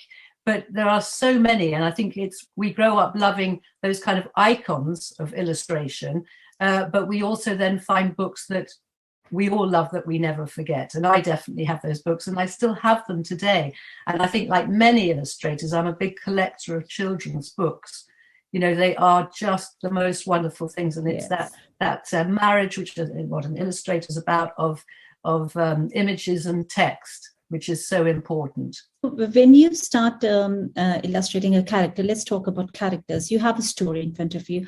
How do you get the idea of what the character should look like? Are you inspired by the way it's been described in the text, or is it something that you put something of your own in it? I think it's a bit of both, but I think as an illustrator, it always comes back to text. You know, you're given a brief, you're given a text or whatever kind of illustration commission it is, and you need to, it's a bit like paying homage to that. You know, you've got to translate that visually. So what you're given is very important, but then the point is that that's why people come to different illustrators, is that they give a different spin on it. It's to do with their own style.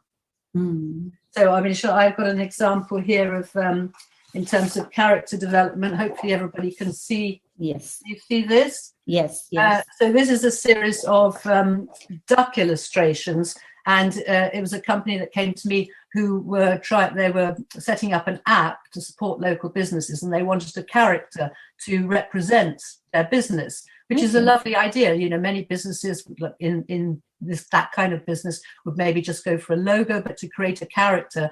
And for me, it was animated, and it was the first time I'd seen my work animated. So Wow. really thrilling. So this started, they gave me a list of how they wanted the duck to think, different things that the duck was going to do. So I just followed that brief, and you've got, they wanted, you know, sort of, I've got a mother eating, you know, going to restaurants, all things that you would do locally. And at the end, they said that they wanted me to name the duck. And I live in York, and in York, for anybody who's been there will know that there's a great big tower, a very famous tower on top of a hill in York, and it's called Clifford's Tower. And the combination of, we're by the river Ouse, and so we're surrounded by ducks and geese, which is why they wanted a duck. And so the duck got called Clifford the duck. You can see it, I think it's on my website, you can see the animated video. So really great to have to see my work animated, and there was a local animator who did the animation. So it was a very great local project. So are you inspired by the real life? Do you go out and observe the ducks, how the expression is? Because obviously it requires, every different kind of expression requires you to just see. Absolutely. So I would have done that kind of going around. We are absolutely surrounded by ducks and geese. They are everywhere. Some people think they're a bit of a nuisance, but you know, I love seeing them. So yes, definitely from, you know, wandering around, but then the internet is the most fantastic resource for research. And when I'm teaching, I encourage children to use it all the time, not only for, you know, looking things up, but also all the tutorials, online tutorials, and art things that are on the internet. Yeah, if you use it properly, it is a great source of information, isn't it? Absolutely fantastic, yes. So Lucy, you have also been very busy during the lockdown and published a book. Tell us more about this book that you've published. Last March, when life completely changed, my teaching came to an end, which so what I did is, I think, as well for my own benefit, my own well-being, because creativity is vital for well-being. I started to do little projects to post on my social media to help parents who are homeschooling, and just for fun for me. So in a way, I kind of went in a slightly different direction, because I wasn't illustrating, I was making.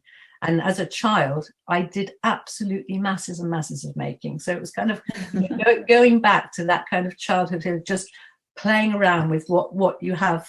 And this is a copy of the book, and it's called Made by Hand at Home, because it obviously refers to all the things that are made. It's full of projects. Wow. There's nearly just under 200 different images, color images of ideas. And so I started playing around with the things that we all have in our home. I've got some examples here.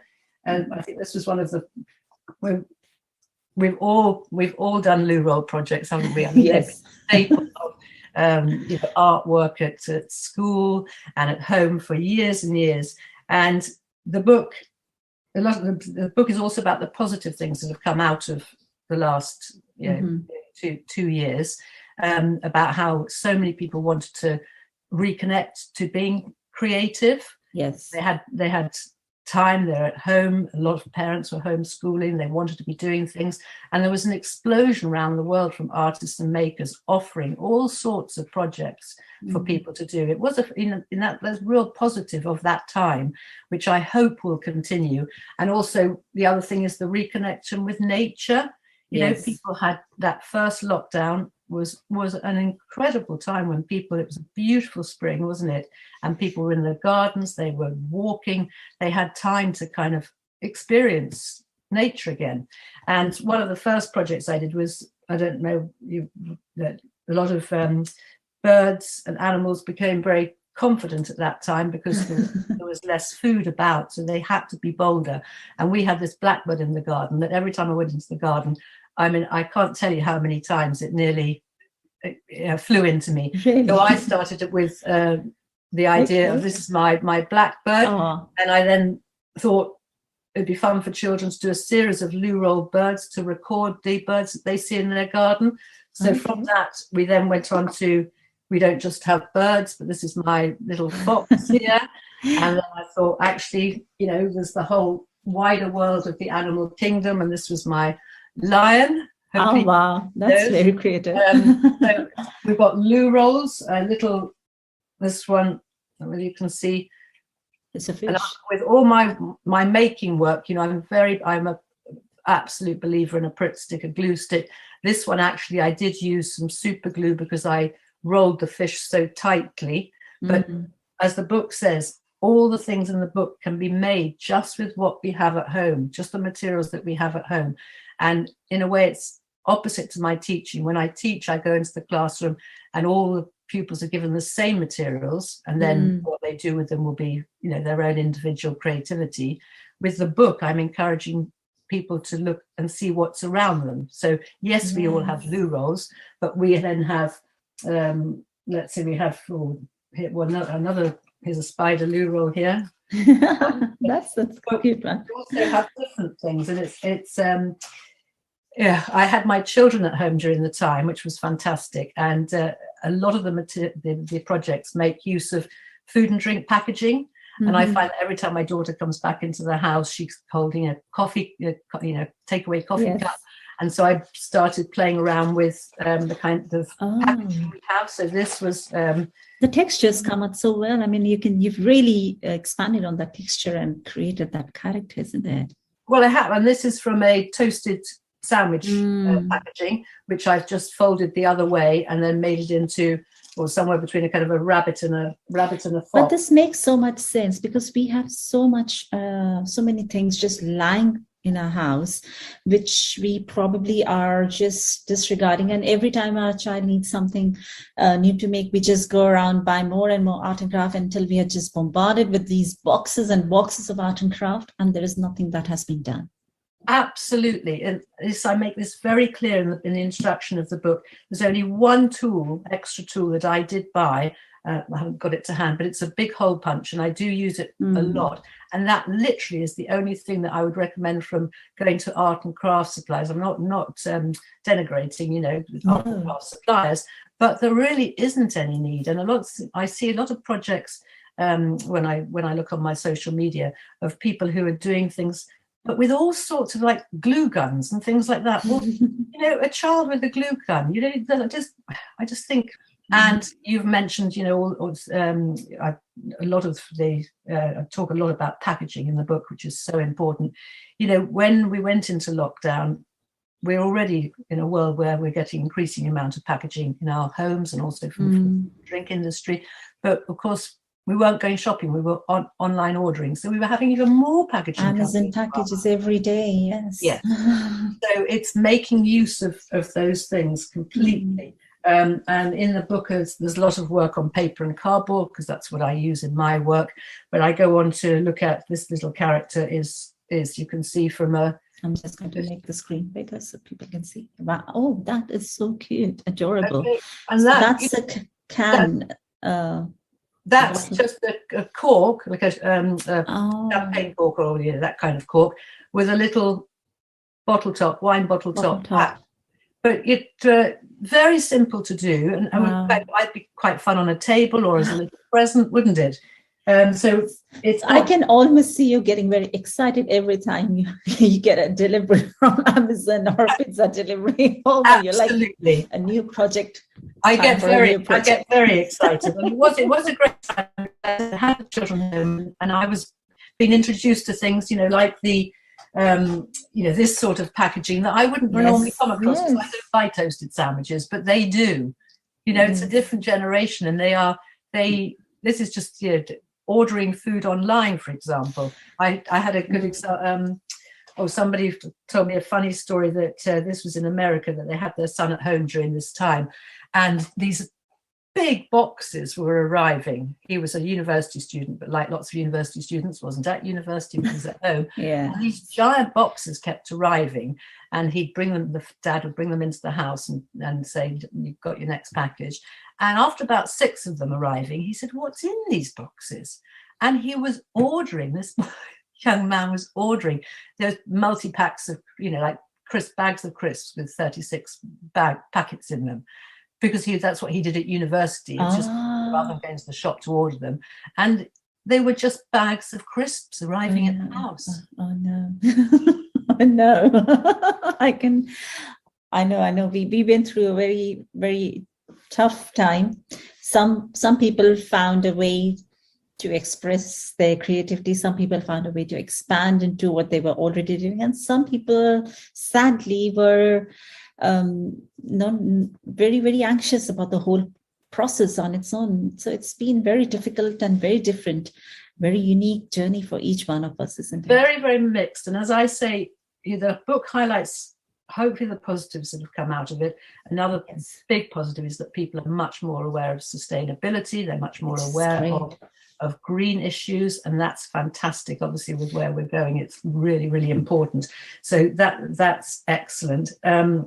What I really liked about what you said here was, that you allow everyone to just, I can almost imagine a child just moving around their room and thinking, what is it that is connecting with me right now? And because we're talking about developing a character, and I strongly believe that the characters we develop are something that's stemming out of our own strengths and beliefs and fears and challenges that we are facing at that particular time. So in a way, it's a very therapeutic process for the child to just move around and collect the things that he's connecting to at that point and create something beautiful out of it. Absolutely. And it's about making those creative choices. In the book is not a kind of arts and crafts prescriptive book. It's about making use of what you have, being in the house and thinking, oh, look at that. What could I do with that? And the first chapter is entitled The One Box Challenge.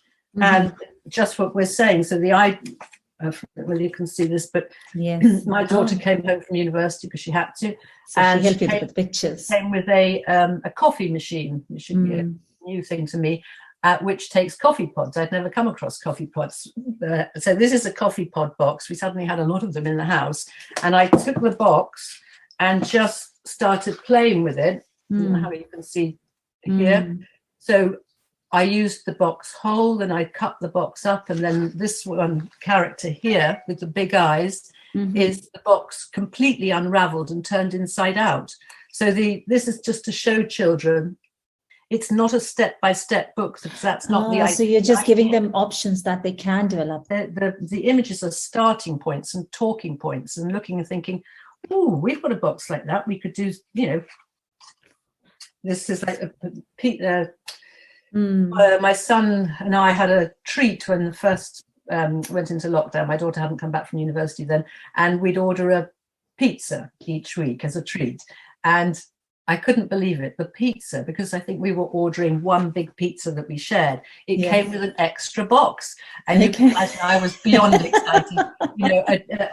A brand new pizza box arriving on our door. So I then started doing all sorts of things with these pizza boxes. So that was just something that randomly came to the house. Amazing. And I can almost see parents, it's such a lovely family activity to just do when you're home, and especially we have Christmas coming around, and it's just something that children can utilize their time to do something creatively and be off their gadgets. The whole point of doing this literary festival and inspiring children to read or create characters, think about characters, is that they should limit their time on gadgets and come back to something that can expand their imagination. Absolutely. And all the statistics showed that, last year when children were at home, that they were making and creating and drawing and doing those things, which is fantastic, isn't it? To hear that was one of the things that came out of it. And hopefully they're continuing to do that. So where can people buy this book from, Lucy? It's available in retail outlets, but it's also available on my website. And the book is it's $12.99. That includes the postage, UK postage. Okay, that's reasonable. It's had a very, very, very warm response. I'm thrilled by that. And one of the things that's come out of it is that, I don't know whether you can see on the front cover, we in some kind of food outlets, you can get little wooden forks and spoons. Yes, I yes. love because they're just beautiful objects in themselves. And our main library in York, the head children's librarian saw it and had this idea. We got together and she was given boxes of these beautiful, absolutely beautiful amazing. beaded utensils, and said, would I go on a tour of the York libraries doing workshops with these wooden utensils? I thought, well, yeah, fantastic. And I've just got a few examples here. So this was a character from a spatula, a dog with her swimming costume, and then a little towel folds around there. That's adorable. A lot of people who know me, I am a real neat freak in my work, and obviously a spatula has a angled back, and I've got round that, of course, by adding a hat. So that was one character. I did this one for Halloween, somewhere between a bat and a vampire. And then a more traditional one here is hopefully a rather sweet bride veil on the back. And why I'm mentioning these is that I've been doing these workshops locally for children, real family affairs, because the parents are there too. And what has been fantastic to see is how the parents have got involved. So they've been making these characters as well. I would love to be a part of such a action. I had one dad who'd come with his two daughters. What the daughters did was fantastic. But he said, you know, when they're at home, the girls obviously love doing arts and crafts. He says, I just never do it with them at all. But because he'd come to the library with his daughters, and I said, you know, all the parents get involved, so you're going to make something.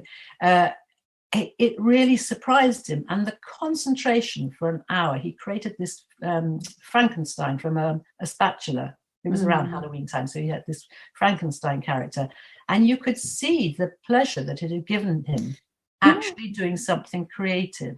It's understandable, because when you're home and you're home with your children and you're doing this, sometimes it's easy to get distracted by the work that you do. There's that email to send, the phone call to make, and stuff like that.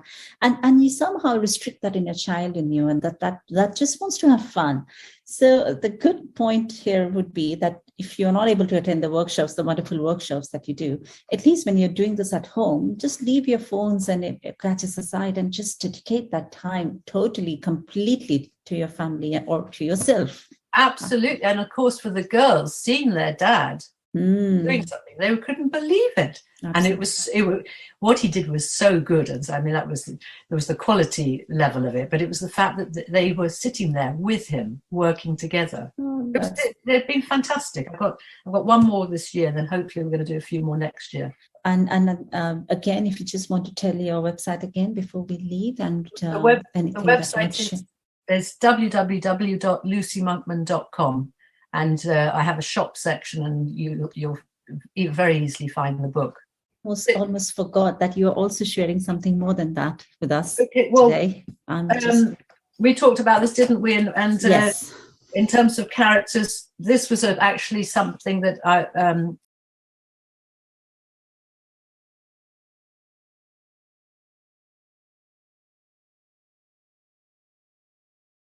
he asked me to do, to set a creative challenge for children, and it was around Easter time, and I've just taken a series of ovals. I work a lot with mathematical shapes, and turn them into a series of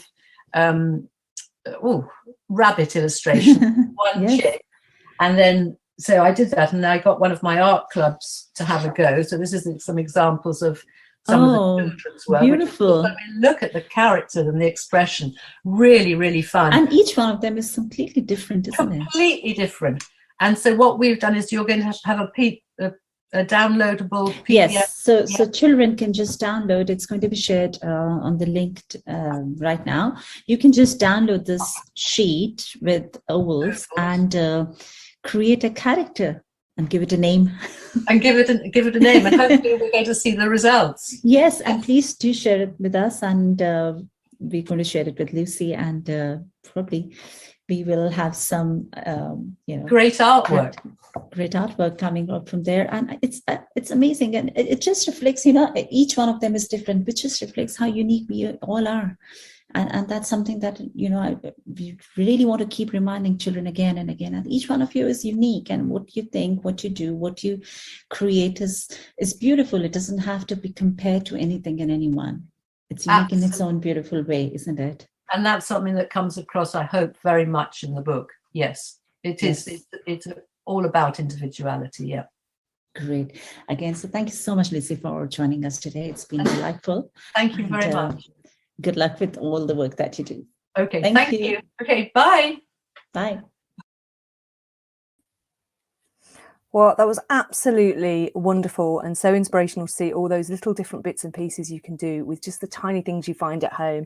I know that we've made multiple things out of the inside of toilet rolls, from dragons and all sorts. So do take a look at Lucy's website and her book for inspirational ideas. Now, you can also, this is the oval artwork that she was talking about, which we will put a link in, and you can download, or you could draw your own. Just start with an oval and create a character from that. And as you could see from her pictures, you can create all sorts of expressions, and there's so much you can do from such a simple shape, which is absolutely wonderful. So thank you so much to Lucy for joining us for that.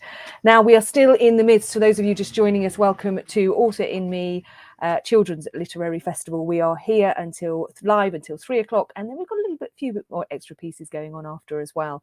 But we are in the midst of Creative Hour, and I have waiting in the wings an illustrator who's going to come and do a live illustration with us. So if you haven't already got a pen and a pencil and a piece of paper with you, and maybe some colours, then grab those and put those in front of you while I tell you a little bit about Hetal, who's coming in. So we have Hetal Ashar, who believes art is a place where we learn to trust our ideas. She started Art Beat Hub online art class during the lockdown, with 3 fully booked batches at the outset. Being born to an artist mother, the journey very well began in childhood. Through a concept or theme-led approach to art, she likes to encourage children to build upon their design skills and loves to engage in varied topics during the class while teaching them new sketching and colouring techniques. And I know that, that certainly for my children, we've done a huge amount of art and illustrations. But one of the things that I think I certainly picked up on during that video is that I think at home, what tends to happen when you're doing art and illustration is that you go off and do something else and leave them to it. It's really nice to kind of join in when you get the opportunity. So let's bring Hetal in. Hello, how are you? Hi, Sarah. I'm good, thank you. How are you? I'm very good. I'm very good. So just tell us a little bit before you go into your live illustration about how this all started and your online classes. Right. So 2020, when it was my daughter's birthday, and she said, "Can you do a art party for me, because we can't have friends over?" That's how we had a Zoom birthday party for my daughter, and that's where Art Beat Hub started. Everyone really liked it, and I was confident that I could do it, more for children. So yeah, that was the start of Art Beat Hub. And how many sort of online classes and stuff have you done? Do you know? Is it, no? Sorry? Loads. How many classes and stuff have you done now over? Just loads. Loads, yeah. We have it every weekend. It's every week and Sunday, yeah. And is it something? Do they join in on Zoom, or is it a YouTube channel? How do they get involved? At the moment, it's only Zoom, so there's no YouTube channel, but soon to be there on YouTube as well. Okay. And so how do people get involved if they want to get involved in your sessions? How do they get involved if they want to? If they want to join? It's like a like a face-to-face class. It's people join in for 12 sessions, and every week it's a weekly session. So every week they join in till they complete their 12 sessions, and then so it's a full journey. Yeah. Oh, brilliant! Yes. Wonderful. Okay. And so what are you going to do for us today? So we have Hedwig from Harry Potter. Yay! which looks a bit like this. Yep. That which I had illustrated during one of my class, and children loved it. So I thought, why not do the same thing for children joining us today for live illustration. Great, wonderful. Well, in that case, I hope everyone has got their pens and pencils ready to join in. And we'd love to see if you get the chance and you can upload your finished or even during it, pop them in the comments. If you've got any questions, we'll keep an eye out. I will leave this bit and leave you to it if that's okay. But then I will pop back if you need me. So I'm here in the background. So I'm going to hand you over to illustrator Hetal Ashar now. Thank you. Sure. Thank you. Hi, so I hope everyone has their pencil, their Sharpie, eraser, and any sort of colors. It could be watercolors or pencil colors or your crayons for the orange that we have in the background here. Okay, so let's start with our Hedwig. We will start with a curved line somewhere here on the left side of the paper. And this is what we'll do. It doesn't have to be a neat, a clean line, because it's almost, we are sketching it. We're just gonna do a rough sketch of that curved line. We'll draw the eyes now. We have the eyes here. So we'll draw 2 circles. 2 big circles for the eyes. Now, when you're drawing the second circle, you want to make sure it's in the same level. You don't want the eyes to be wonky, one up and the other one down. So make sure you have, maybe with the pencil, you can just draw your guidelines. And then draw the second circle for the eye.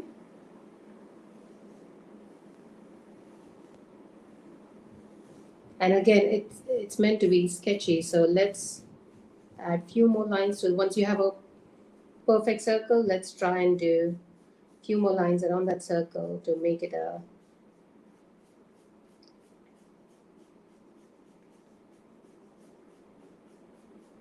Now I'm using my Sharpie directly. You could do this with your pencil and then trace it over with your Sharpie. Depends how confident you are with your sketch. We will then start drawing another line on the left side here, and one more on this side. Now to complete the eyes, we'll draw 2 more circles inside the eye.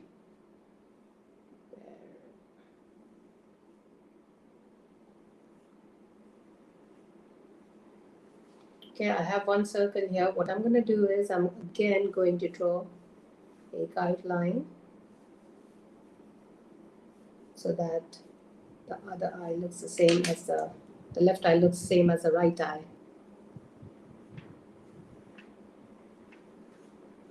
And again, I'm going to just sketch it over with some rough lines. I hope everyone is doing this with me. If not, you can see on the recorded session. And we'll draw 1 more circle and then fill it up with the Sharpie. Leave a little bit of white gap so that the eye looks like a realistic eye. And another circle here on the left eye. Again, fill it up with a black Sharpie and leave a little bit of white gap there. Okay, we don't need these guidelines anymore, so I'm going to erase them.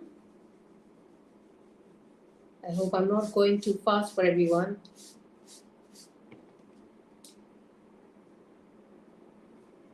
Okay, now we'll start with the body. Okay, for that you can either use a big, maybe a side plate or a big bowl, or you can do it freehand, just like how I'm doing it.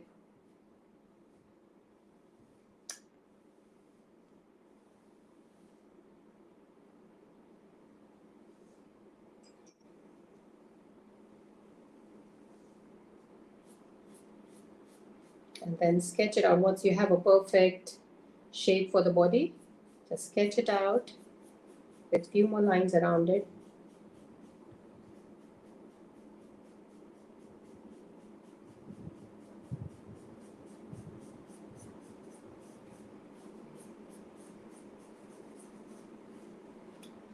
Okay, we are pretty much done with the body now. We'll do the beak. So it's like a triangular shape and a upside down triangular shape. That's the beak. Again, sketch it out with few more lines. It's the style of this particular illustration that we're using, hence we are doing, it's like a very sketchy, very rough illustration. Okay, we'll complete the top part of the owl, of the head wig. And we'll start doing the wings now. For the wings, you want to sketch out 2 lines around the beak. So starting right underneath this eye from here and from this side as well.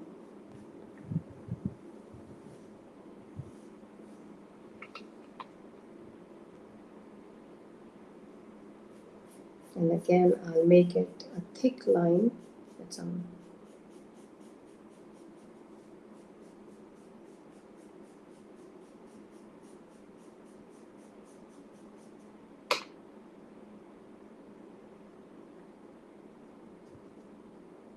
Okay, let's do the feather on the body. For that, we'll start with a leaf-like shape. So one line going up here and the other coming down from here. And now it's going to form a leaf-like shape like this. And again, one line coming down, and let's complete it throughout the body. So as I'm doing it, I'll start making it thick enough so I don't have to do it in the end. We want this shape to be dark enough so it's visible when we draw the inside, the details inside the feathers.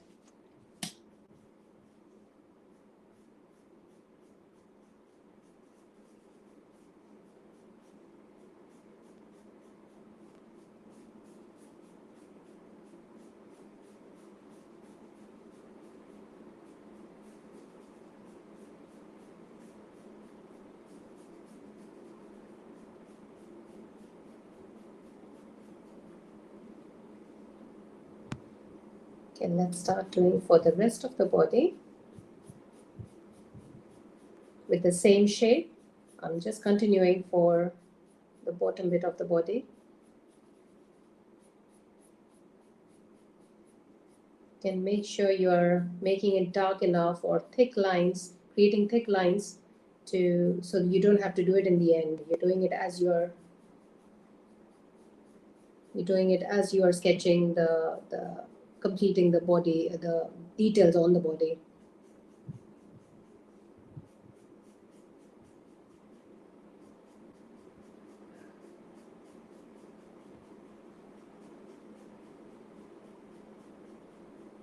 If there are any Harry Potter fans here, do leave a comment.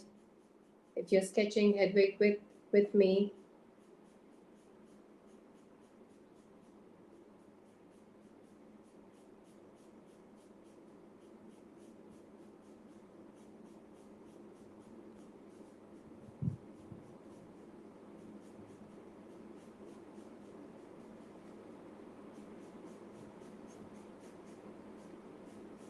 Okay, so we are pretty much done with the body. We'll start filling it in now to make it look like real feathers or give it a feather-like look. Start doing these slant lines. I did a extra line inside this leaf-like shape or the feather-like shape, and then I'm going to create a few more lines inside it. And again, the ones that goes the opposite way. And we'll keep on doing that on the rest of the feathers.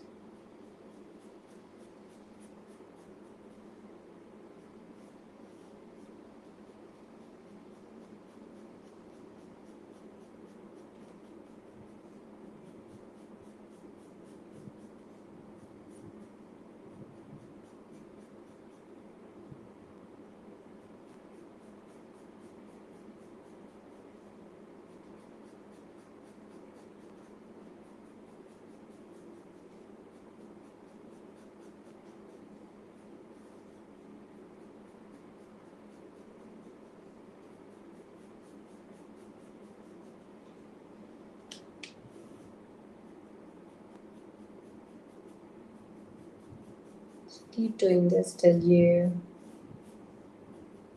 cover the entire body with these lines.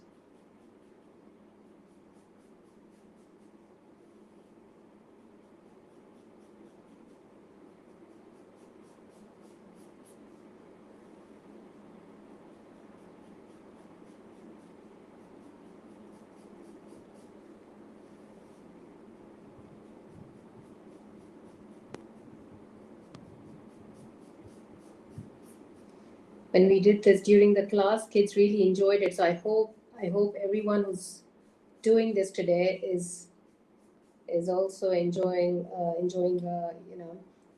Usually when we sketch something or illustrate something, I tell my kids, my students during the class to do things neatly, or just have a very clean line. But when we did Hedwig during, or this kind of illustration during the class, students really enjoyed it because they didn't really have to follow the rules. They had to break the rules instead. So it was a fun class.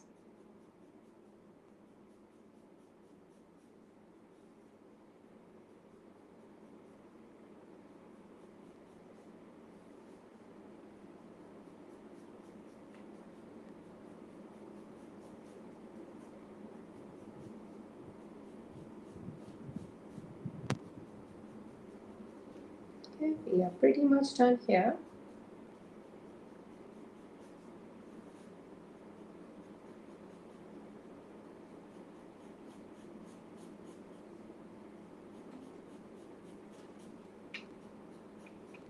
And I'll fill up rest of the I have some white bits left here. I'm going to fill up with slant lines on it.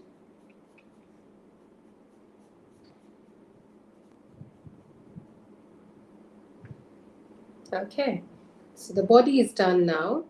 We are now going to complete the top bit and the eyes. Okay, let's start with the eyes, and I'm going to create straight lines. And as I do this, I will keep rotating my paper and keep these lines. Let them follow the shape of the circle.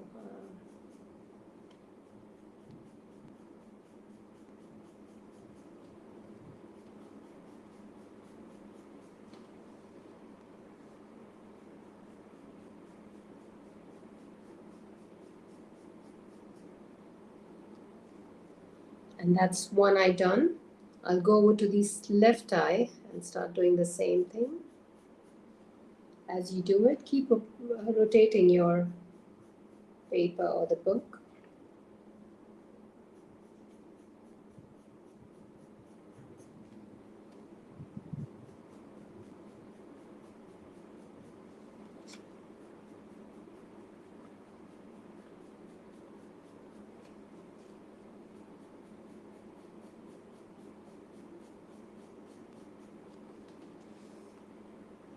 And that's your second eye done. Now for this white space that we have in the eye, we are going to make spirals, okay? So keep on doing that till you come, okay? And to the other eye.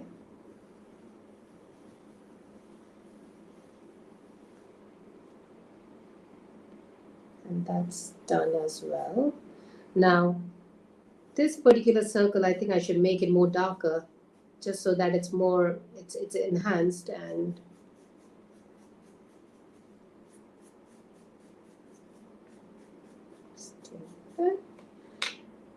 and that's it. We'll finish this part with some more curved lines. So I'm literally just following the shape, the top shape, and creating more lines inside this part of the owl, of the Hedwig.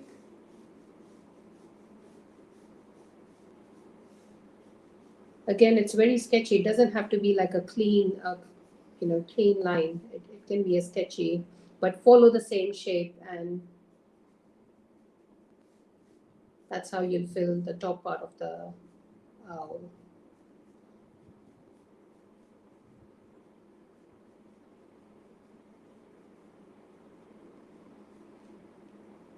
Okay, we need to do the talon now.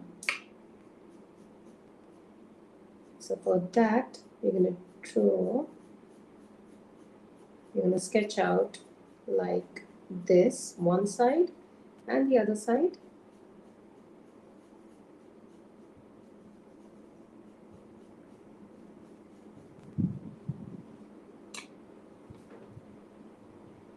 Okay, and then we'll create some lines inside those parts.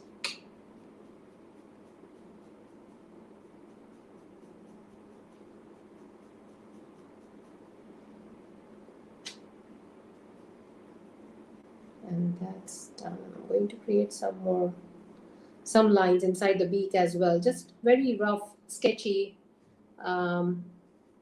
rough lines inside the beak.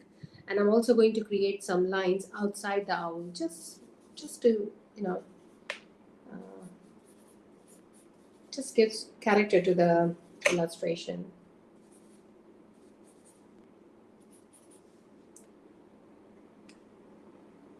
And that's our sketch done. We will now start coloring the background. You can take a flat brush like this, or a big round brush if you do not have a flat brush, which round brush is this.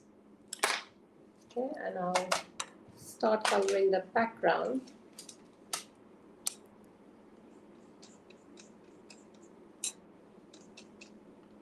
With I have orange color on my brush, and I'm using my flat brush, and literally just color the background just roughly. You don't need to do it very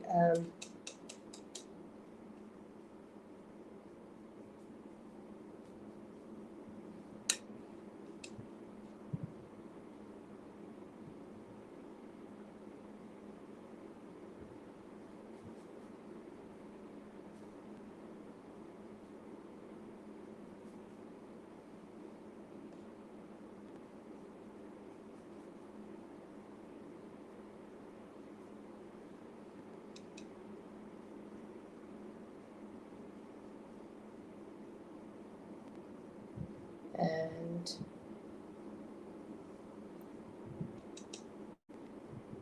just finish the background. And that's our Hedwig. I hope everyone has been able to follow and do this with me.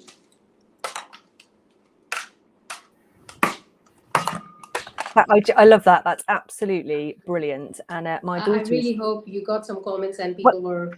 I've got. I don't know if you can see. That's my attempt, but I was trying to do some lovely. pieces as well. But I'm terrible at drawing. That's not too bad. And my daughter's just down here at my feet doing hers as well. Did you like that, Chloe? That's lovely. That's amazing. So thank you so much. That's really nice. I can't believe how quick. When you first showed me that picture, I was like, that's going to take forever, surely. And I can't believe how quick you can kind of create something so beautiful. So it's lovely. Thank you. But you said within your classes as well that people have a lot of freedom to, you know, it's about what they want to create. And yes, so most times we have it's a concept-led classes. So we have a theme. For example, we had once we had rolled out Willy Wonka's Chocolate Factory, where we had the hat upside down with some chocolate flowing out, out of the hat, and Oompa Loompa sort of surfing on top of the chocolate river. Chocolate, yeah. So it's how we can help them imagine or visualize what they read, or what they Wonderful. So, thank you so much. Thank you so much for joining us. It's absolutely brilliant. I don't think I couldn't put the pictures in the comments, so I'll have to see if people send us in any pictures, and we'll let you know. But yeah, if you've got any questions or you want to get in touch with them, our Artbeat Hut, then you can find them. Have you got what's the best way for them to find you? So I'm on Instagram on Artbeat Hub, yes, and on Facebook. Perfect. Lovely. Brilliant. That was absolutely wonderful. We're going to move on to Expression Hour now, but thank you so much for joining us. It was really, really gorgeous. Thank you, Sarah. Thank you for having me on board. No worries. Thank you. Big round of applause, Peter. Thank you. Okay. And we'll take one last look at that beautiful owl. And there it goes. Beautiful. Oh, look. Oh, somebody did manage to maybe upload a picture. We'll have a look at that in a bit. Oh, oh no, there we go. Okay, so now we are moving on. We are running slightly behind as these things happen, but we're enjoying ourselves, so it's all good. So what we have now is Expression Hour for you. So first of all, once again, just going to remind you a little bit about Author in Me.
So once again, just take the opportunity to thank our sponsors and partners, SBI for being our main sponsors and supporting us, and for River Radio and the Weekly Tribune. And don't forget about our story writing competition. You can find all the details on the Author in Me Children's Festival website, and we'll put some link into the comments where you can write a twisted fairy tale, or you can write a factual journalistic piece and send it in and get the opportunity to appear on Rani's show on River Radio. So we are now moving into Expression Hour, which is going to be talking to lots of different children about various projects that they've done. And I'm just going to start off with a little introduction to Expression Hour.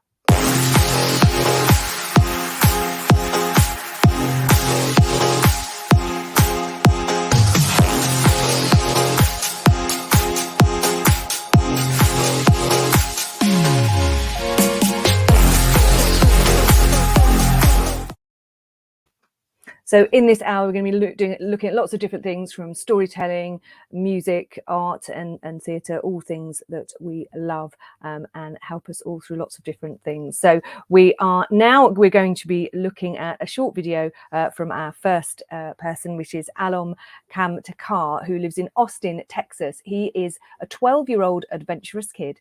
He likes to do many fun things, including drawing and painting, playing video games, writing stories and comics, but he also loves to creatively invent his own games that can be played with family and friends. So here is a little video from Alex.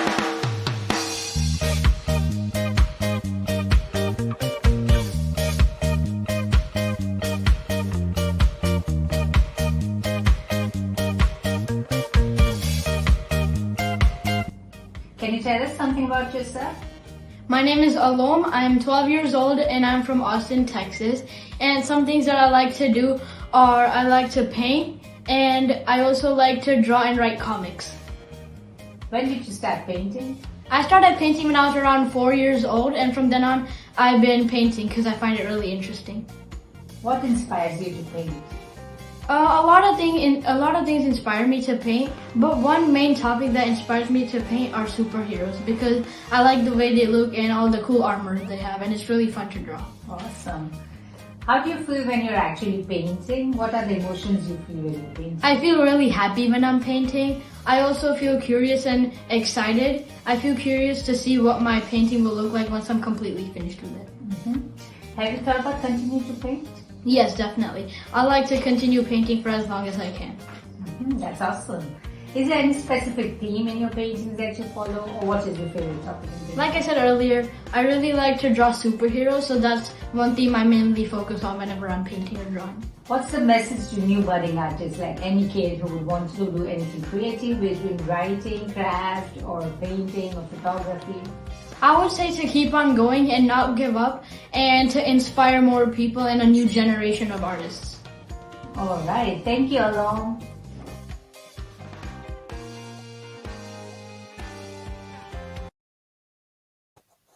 Keep going and never give up to inspire a new generation of artists. So thank you so much to Alon for sharing that with us and showing us a little bit of your work, which looks amazing.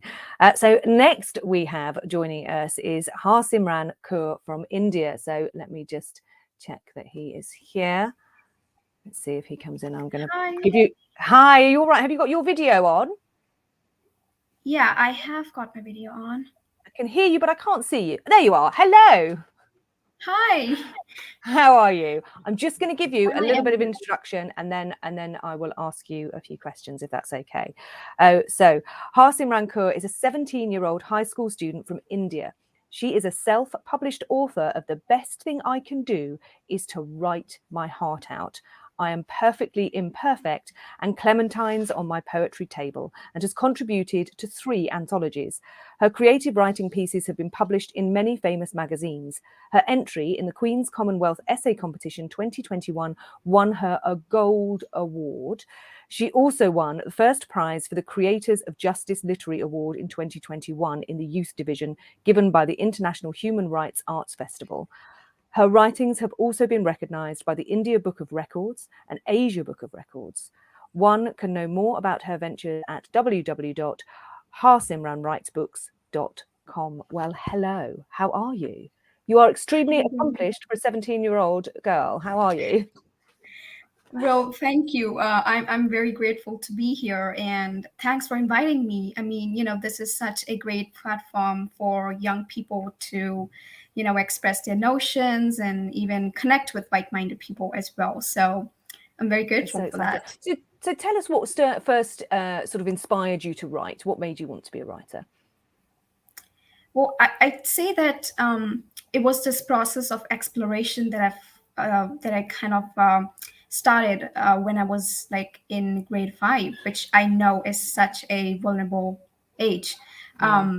But yeah, since I live in a very small, tight-knit community, I kind of had an exposure when I started reading more books, and I started seeing differences between my small community where I lived and between the rest of the world. And I thought that, there is need to express something, creatively, express things creatively. So yeah, that's how I chose writing, because I thought that's just a perfect medium for me as someone who loves reading. So yeah, that's how it started. And are the books that you've written, or even the things perhaps that you've written to yourself, are these all sort of, as you say, expressions, things that you feel and love? Those are all things coming from inside you. Yeah, definitely. My first book, which was published when I was 14 years old, it really speaks of the creative expression in the mind of like a 10-year-old. And this is the best thing. That's the best thing I can do is write my heart out. Is that your first one? Yeah. Yes, that's my first book, and it's basically a collection of 60 poems which I wrote since I was 10 years old, and that was how it went on for me. Wow, brilliant. So tell us a little bit about the next one then. I'm Perfectly Imperfect. So I'm Perfectly Imperfect is about perfection and imperfection, and how these two things collide, and how much boundaries they've set for themselves and the world around them. And I told this whole thing in the form of a story with the expression of storytelling, added magical realism elements in it. And yeah. And so the theme of I'm Perfectly Imperfect, where did that come from? Is that sort of you wanting to communicate to people about how they should feel about themselves and how? So basically the theme, when I was writing this book, I was going through this phase. I was coming of age. I was 14 years old in a third world country in a very small, tight-knit. I've grown up in a very small, tight-knit town. So this kind of this whole expression of being yourself and stuff like that. It's kind of very it's in the landscape itself.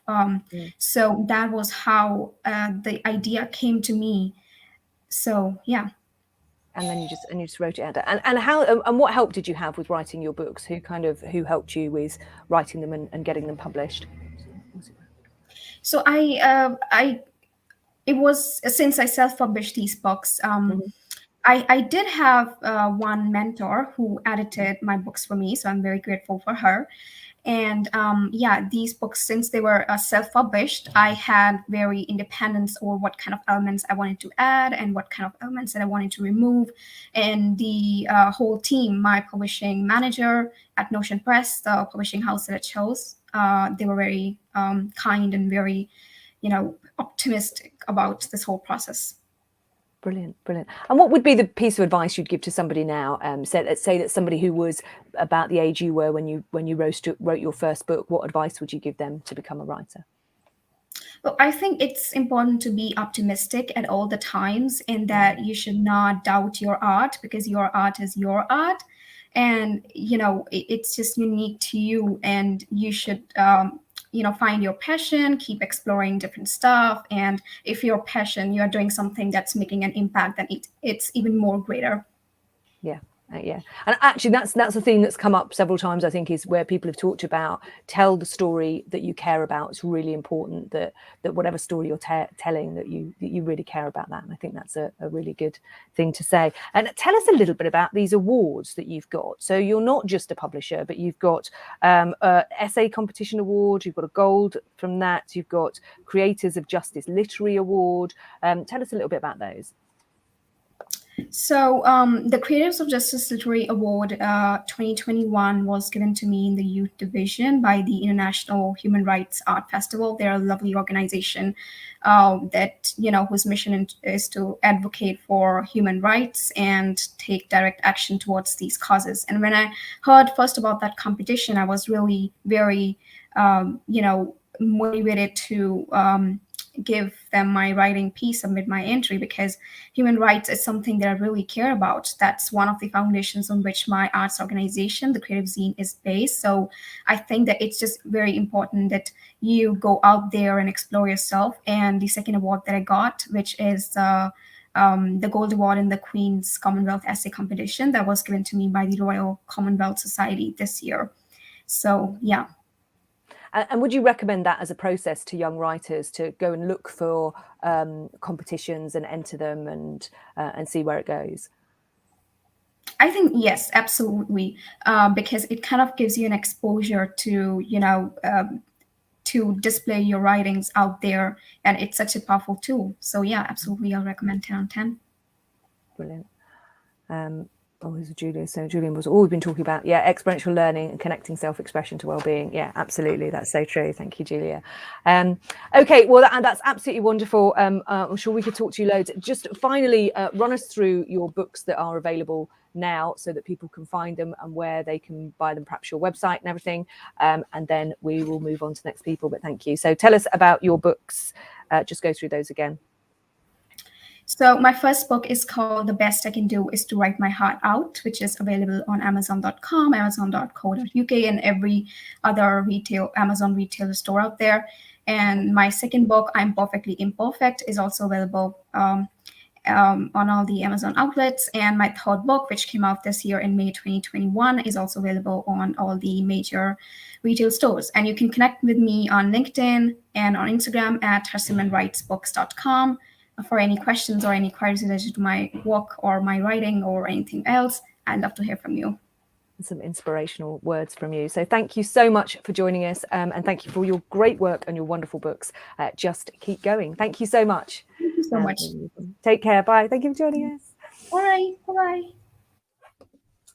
So that was wonderful. Now, so much packed into the next few hours, and we're going to move on now. And we've got some incredible people joining us next.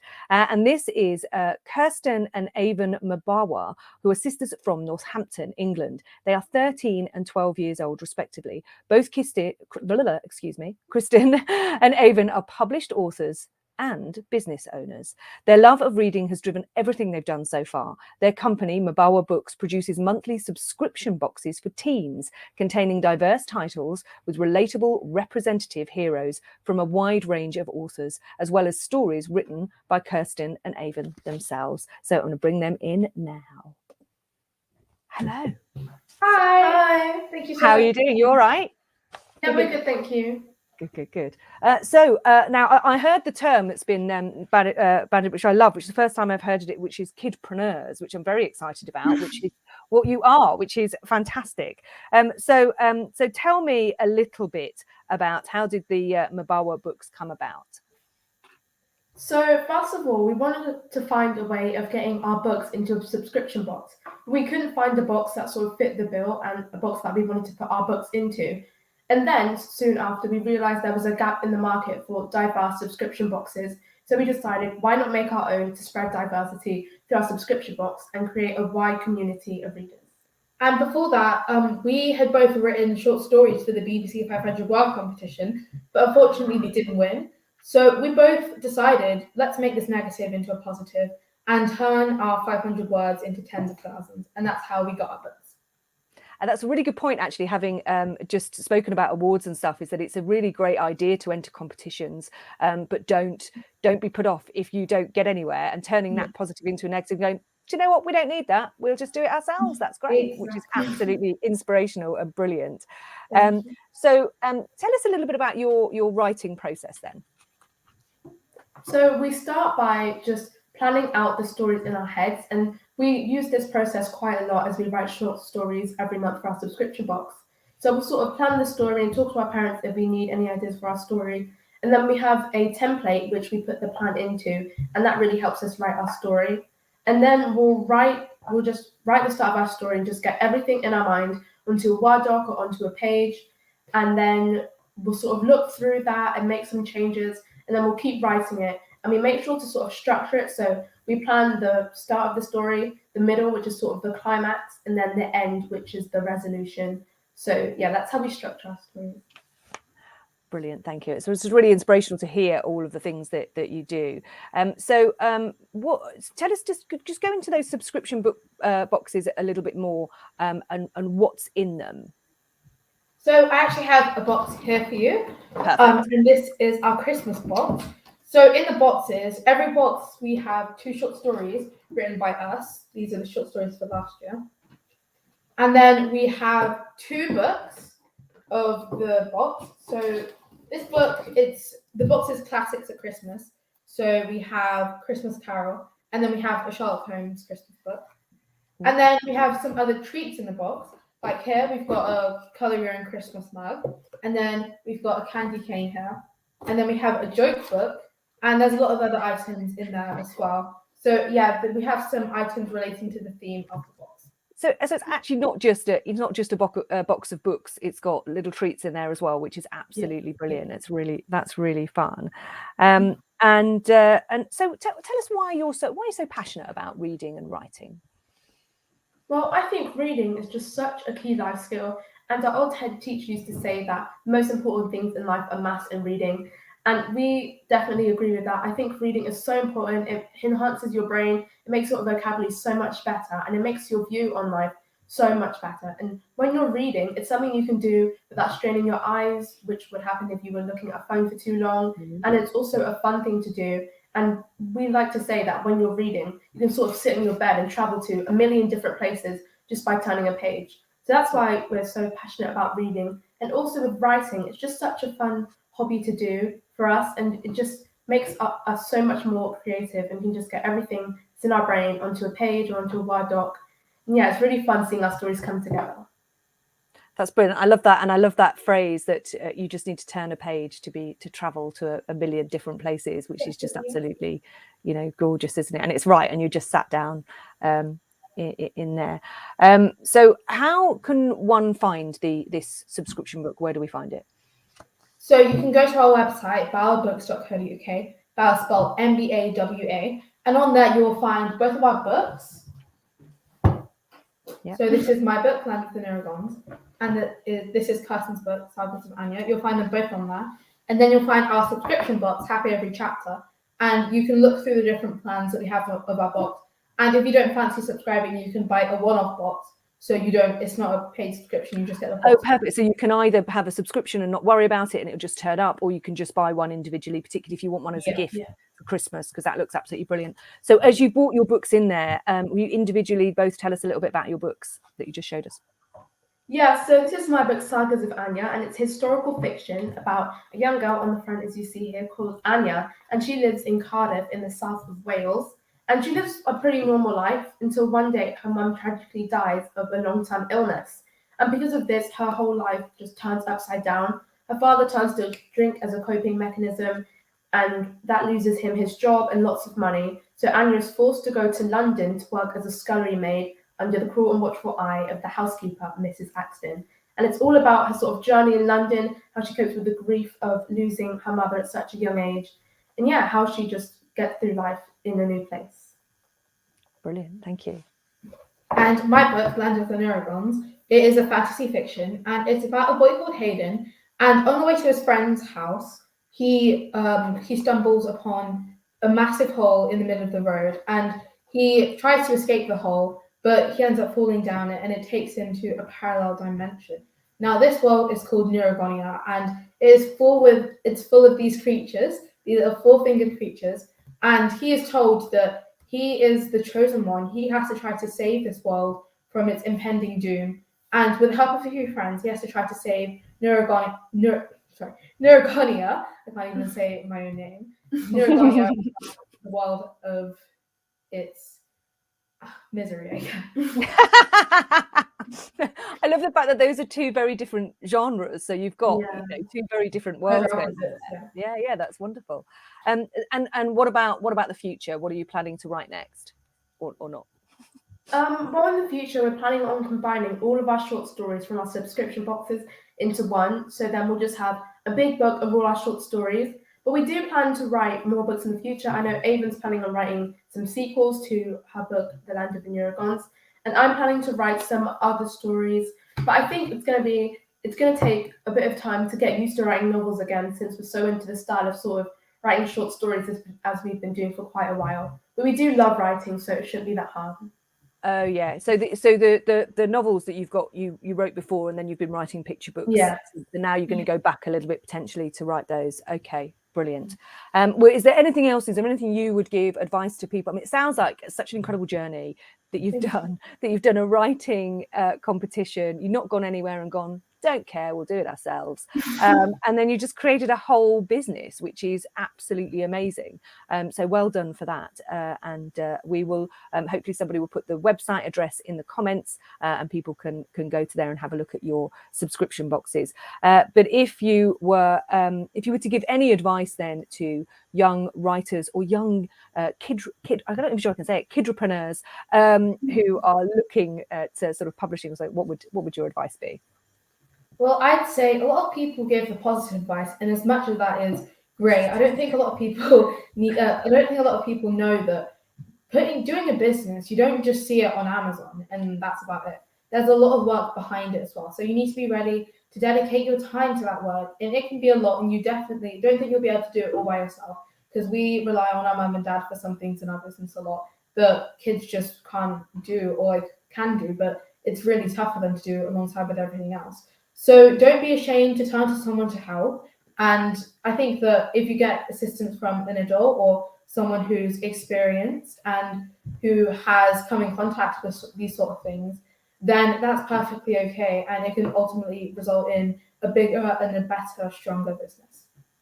Brilliant. It's really good advice, as you say. It's you can have these ideas and go, I want to do this and I want to do that, and surely it's just this. But there are so many more things that come into play when you're setting up a business, particularly and nowadays, where actually you have to be very on it, and you've got to be on so many different platforms and stuff. Marketing is a huge thing for any business, and that is a big commitment, isn't it? That's a lot of time consuming doing that sort of stuff. So Well, thank you so much for joining us. Absolutely inspirational to have you here Thank you for on Author having in Me.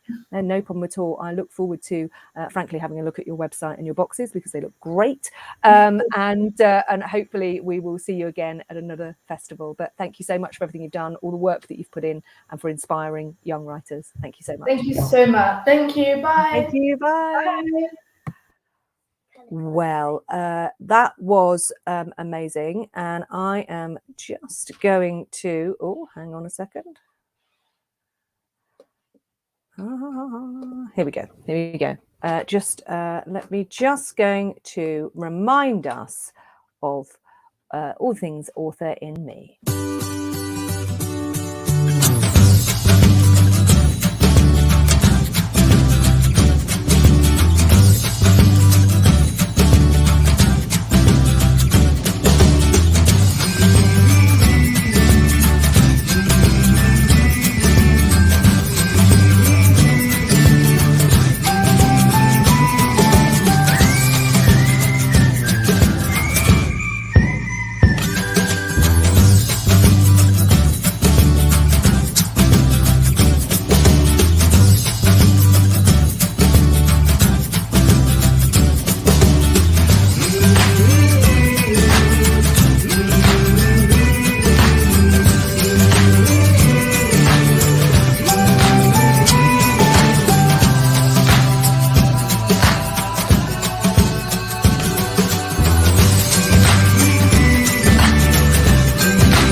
For those of you just joining us, welcome to the Author in Me Children's Literary Festival. We are in the middle of Expression Hour. We are talking to young people who have created, writers and publishers and kidropreneurs, which I still can't say. I need to practice that more. So now, waiting in the wings, we have Trisha, and she is an 11-year-old young writer of the book Funny, Funky and Fantastical Stories. She is called lovingly as TV by her friends and is on a mission to instill the love for reading and writing in young children. She aims to do so by filling their minds with exciting stories. An artist at heart, Trisha has designed the eye-catching book cover and selected illustrations in her book. Hi! You just switch your mic on. Hi. Hi. You're looking very festive. How are you? I'm really good. How are you? I'm very well. I love your colourful wallpaper in the background. That's absolutely lovely. Thank you. So tell us a little bit about yourself and about your book, Funny, Funky and Fantastical Stories. My name is Tavisha Vig and I just turned 12 yesterday, actually. Oh, you're 12? Yes, happy birthday. Thank you.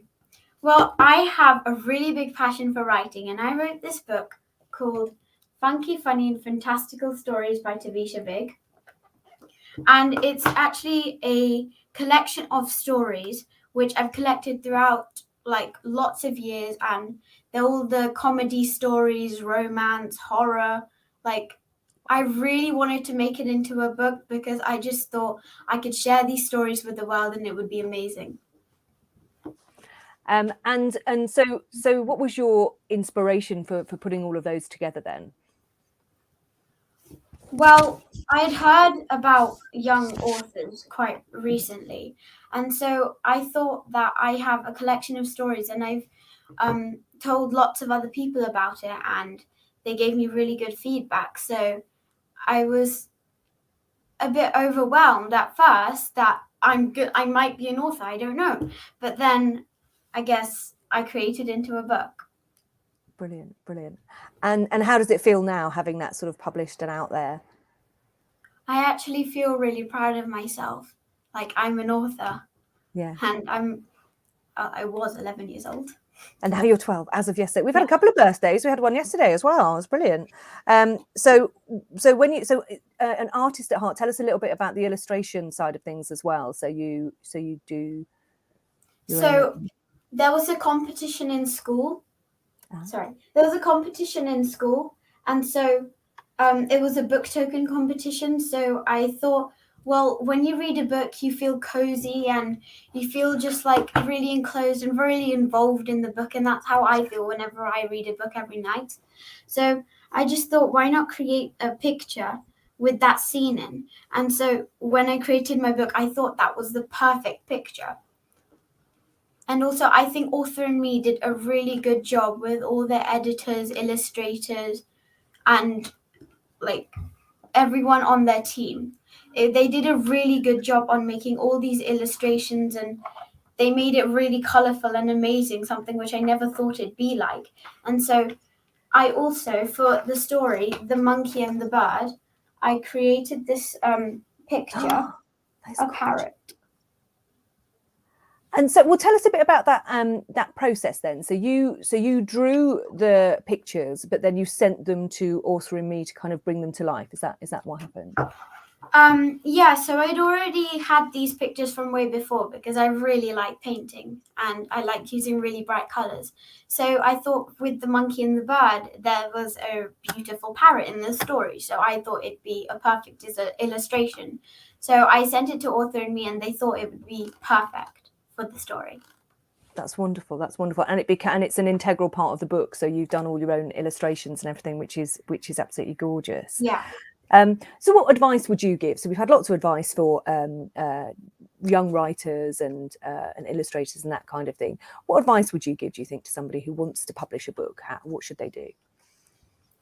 I guess they just have to brainstorm all of their ideas and they have to really think about it and try get that creativity in their mind, because all kids have so much creativity. If they just put their mind into it, I know they can do it. That's brilliant. And that's true, isn't it? So if you're full of creativity, and if you can believe that you can do it, then where there's a will, there's a way, and you can find a way of and so just get all of your ideas from the daily things that you see. As in, I got lots of my ideas from just having really crazy dreams, watching TV, reading like really weird books, and I guess all of that has created all of my really nice ideas. And would you write those down? So when you would write a story, would you say you had a crazy dream, would you then get up in the morning and write it down? Yes, exactly. So I have a little notebook and I used to write down all the ideas that I had. And so there are still some ideas left, which I'm going to use for my new book. Brilliant. So, and then I think we talked a little bit about journaling yesterday. So I think that's a great thing if you're a young writer. I always remember a friend of mine when I was young, and he always had a notebook with him. And wherever we went, if we went to the park or anything, he would just write down things that people say, things that he saw. And I was like, I couldn't make any sense of this notebook. It was full of words and stuff. But I think that's a really good thing to have, isn't it? Have a journal and just write stuff down. Mm-hmm. Brilliant. Okay, thank you so much. So just show us your book one last time and tell us the title. It's called Funky, Funny and Fantastical Stories by Tavisha Vig. And I love the bit that you say, so you aim to fill your friends' minds with exciting stories, which I think is what that book is all about, isn't it? Yeah. Brilliant. Well, thank you so much for sharing your journey with us and your book. What you said you're carrying on, you've still got some ideas. There's going to be another book. Yeah, I've got really crazy ideas. So in our school, there was this rumor spreading about how lots of people had knits in their hair. So I had this really crazy idea. So in Hindi, I'm Hindu, and in the language Hindi, the Hindi word for lice is Jew. So I created a story called Jewville, and I'm like really excited for everyone to see, and I really want to share it with the world because it's really funny. That sounds brilliant. I'm pretty sure I've never read a story about knits, so I can't wait. That sounds absolutely brilliant. Yeah. Thank you so much. Do share it with us as soon as it's ready. Thank you so much for joining us. I hope, are you doing anything else for your birthday today? Or did you celebrate yesterday? Yeah, I'm actually having a bowling party today. Really excited. Brilliant. Enjoy. Well, happy birthday from all of us at Author and Me, and we look forward to seeing you again soon. Thank you so much. Thank you. Thank you. Bye. Bye-bye. Thank you. I love that. Brilliant. It's just what we need is a book about knits. I can't wait. Now we are now moving on to another piece, which I'm really, really excited about. So we're still in Expression Hour. We're just coming up to the end of it. And now we're going to talk about expression through music. So we are going to talk to Violetta Gapardi, and she, feel free to correct me on the pronunciation, second name, when she comes in. She's a German opera singer, professional musician based in Richmond, London. She studied opera and cello at the Royal Academy of Music in Germany and graduated with a BMUS honours in music and educational music. As a highly versatile, oh, here we go. Now, this proves that I don't know anything about music. I'm going to bring Violetta in here now, actually, because she's going to pronounce, or I'm going to say, Colorado. That sounds like an illness. Coloratura soprano. That's it. It gives the color to it's the vivid voice. Hello, Sarah. Hello, how are you? You all right? Thank you. Thanks for having me. Yes, no problem at all. It's really exciting this year to have some of these additional things where we're looking at other expressions of storytelling, theatre and music and stuff. So it's lovely. So you collaborate with pianist Michalis Angelikis, as well as various opera productions in London and abroad. And you also have an album out and can be heard and seen on YouTube. And you have a mission to educate and inspire. Which I think is wonderful. And is that to inspire people to express themselves through song? Is that what you think? Yeah, through music, like in general, really, because I love from very early childhood. I love to express myself, and like thanks to Trisha, I was really was so amazing. She's such a professional speaker already, like very, very down to the point. She knows what she wants, and so with any kind of funny ideas, there shouldn't be any limits, and you find that very well in art anyway, in music. Yeah. So I have my students here for singing and for cello and for piano, and wherever we have the opportunity, we are singing all the way anyway. So my piano students as well. I think that's interesting, isn't it? Because I think a lot of people think of, particularly when you're talking about instruments like piano and cello and even singing, that there's a very technical, rigid structure and you must do it this way. But when you're talking about it as an expression, it's there to be enjoyed and to be a release, isn't it? So absolutely. So I see that's anyway my belief. Every kind of music you're performing, you're a storyteller, especially when you sing. So you always have to dig into what does it present to me, the piece of music I want to perform, where's the truth in it, and to be as authentic as possible, because you don't know, we can't interview, most of the times we can't interview the composers anymore, but we have the feeling for what's going on in there, and I really encourage everyone, my students mainly, just to really see a storyline in there, and to whatever it is, because there is no right or wrong. In the end, you just do it, and okay, there was in the beginning there was a kind of uncertainty, or there comes a rage or whatever, and you just go for it, and you remember your own feelings, and that's the beauty in music anyway, because we are, if we like it or not, we are connected with our own feelings.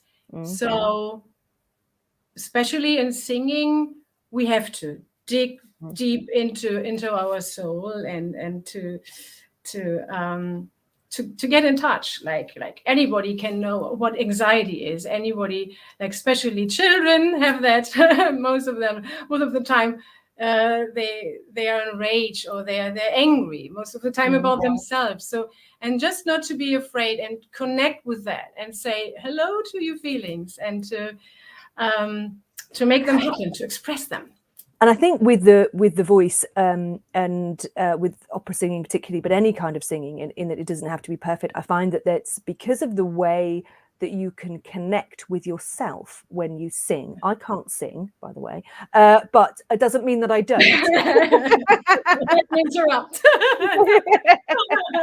There's a kind of hashtag, shame on all those who say my kid can't sing. It's with you forever. Everybody can sing. Yeah, you're right. Everybody can sing.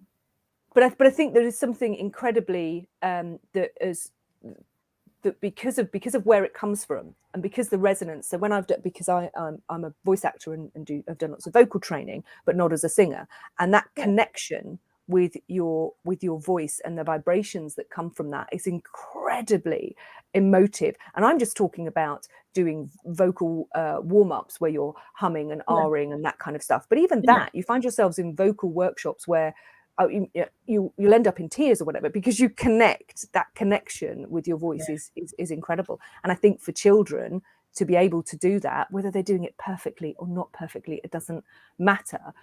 But as you say, to deal with stuff, I think the vocal range of dealing with emotions is incredible. Exactly. And there's so many classical musicians, especially. That's why classical music has become so that many people say, it's not for me, right? Classical music is special because what you hear in the recordings or in concerts often is just a little bit dull, if I may say that. So because if it's not really connected, if it's not true and authentic, it doesn't touch us. And it's just like happy classic. And this is where it becomes dangerous even. I hate to hear these recordings. I switch off. So that's why what I encourage really everyone around me, and I demand it from myself, just to be true and to dig into it and really let it happen. Doesn't matter what other people think when you perform, you just dive into it and you tell the story. That's the big gift in music, because in acting, in singing, we have the blessing and the task to slip into other people's shoes. And that's what you do. Like when I may refer to the young authors here on the festival, is really dare to connect with that and to make it happen. Don't think of any kind of judgments or so. It's you and it's your, if it's not true and authentic and really comes from your heart, it's not powerful. It's not powerful. No. And I think music can be used as well in terms of whether you're learning music or whether you're just listening to it. So I think as a writer, in terms of inspiration, then music is one of the best things to just have on to inspire you to take your story on a different journey, perhaps potentially. Yes, that's true. And and really take one odd piece of old music, let's say like this, and then make it your own. Really work through it, and I thought of I was very inspired personally by the film Patterson, by the way, by Jim Jarmusch. Because it focuses so much there on, in a special way, on children's poetry. And it's in music, it's similar. You can even forget all the music which is written. You can create your own if you just give yourself a little task, like there in Patterson. It's really a little bit similar. This little girl, I don't know if you've ever seen the film. I've not seen it. Okay, you have to see that. It's amazing. Adam Driver in the main role. And this little girl he meets there in the park one day, she got out her diary and she presents him a poem, and he said, "Oh, can I hear that?" And it's so amazing how she did it. And the thing is, like, when you want to write a poem, for instance, like, start in little puzzles, and like your room is messy and you don't know where to start to tidy it up. Just take a little puzzle and say, I want to write about 3 colors should be in there and no rhyme at all. And that's already something. And then your creativity can boost. Otherwise, we are always overwhelmed. Or like on the piano, when I encourage people like to compose their own music, I say, forget about Mozart and Bach and Beethoven. Just play something on black keys only, just to give a structure. Only black keys. Forget about all the big composers and classical music. Just do it. And then I see, wow, that sounds amazing. Yeah, I can do something. And then you take it from there, and step by step, you can you connect to your own what's it called? Creatorship. Yeah. And have you seen that then in young children, so that when they again, it's back to having this empowerment that we've talked about a lot. So they're not just learning something by numbers, they're creating something themselves, and that gives them ownership over it and really helps with their journey. Because even we as grown-ups, we should never forget that we are always the creator. We are never ever a kind of victim of something. And in the field of music, it's there for us to be filled with life. And not just, okay, there's music, I have to play it down, or there's my next exam, which it takes all the life out of it. It's really like art is inviting us to do that, to fill something with life and with your own feelings, even negative feelings, even feelings which frighten us and we are not, a bit unpleasant. Really dig into them. I recently saw a very nice meditation of someone who is a psychologist, and he encouraged especially young or children to connect with their feelings by making a nice journey and really go on a journey to meet them and to connect with them. For instance, where do I feel anxiety in my body when I breathe and I close my eyes? And if I feel something somewhere, try to imagine it could be an animal, for instance. Give it a name, ask him, what's your name? And just really come into a kind of dialogue, which is another kind of creativity, to connect with that and to really make friends, even with these unpleasant feelings. This anxiety, to use, I think, to use something like that where you're not, and again with the same with music, expression through music, is that you're not directly confronting something because you're using an imaginative process to go there. So it's a much gentler way potentially of dealing with whatever it is that you're feeling. Exactly. It has a lot to do with you if you allow it, but it's still a way. So you can watch it. It's a safe space somehow. And at the same time, all right, it makes you happy. We all know that. It makes you happy because it's this mysterious language. We all know we don't have to learn that. It's all over the world. It's a universal language, and that's why it's a magic language, actually. So to finish off then, if you could give one piece of advice to somebody who perhaps feels inspired to go to the piano or learn how to sing or something, what would be, but feels perhaps a little bit anxious about it, what would be your advice to a budding musician or singer? Oh, that's a good question. Because I myself, I have to admit, I grew up with, here's your music, play it, right? And this is one part of the musicians, and the other ones are very, very good in improvising and doing something out of the blue, out of the moment. And one excludes the other somehow. So there is either one group or the other, but it doesn't matter. Even I love to challenge myself as well, just to do something, just to play, to come into singing, especially because we don't need a piano for that. Even if you just harmonize tune which you remember and make it your own by creating a text on that. What is your experience today? That's what I love to do that with my students, is actually I always ask them, like there's one tune in the book for piano beginners, let's say, right? And then I ask them, what did you eat for breakfast today? Or where did you go on holiday last summer, whatever? And we do something which has to do something with them. And then I create, often rhymes actually. I'm creating text on that so we can sing the music. And it's easier to learn, first of all, if the rhythm is hard.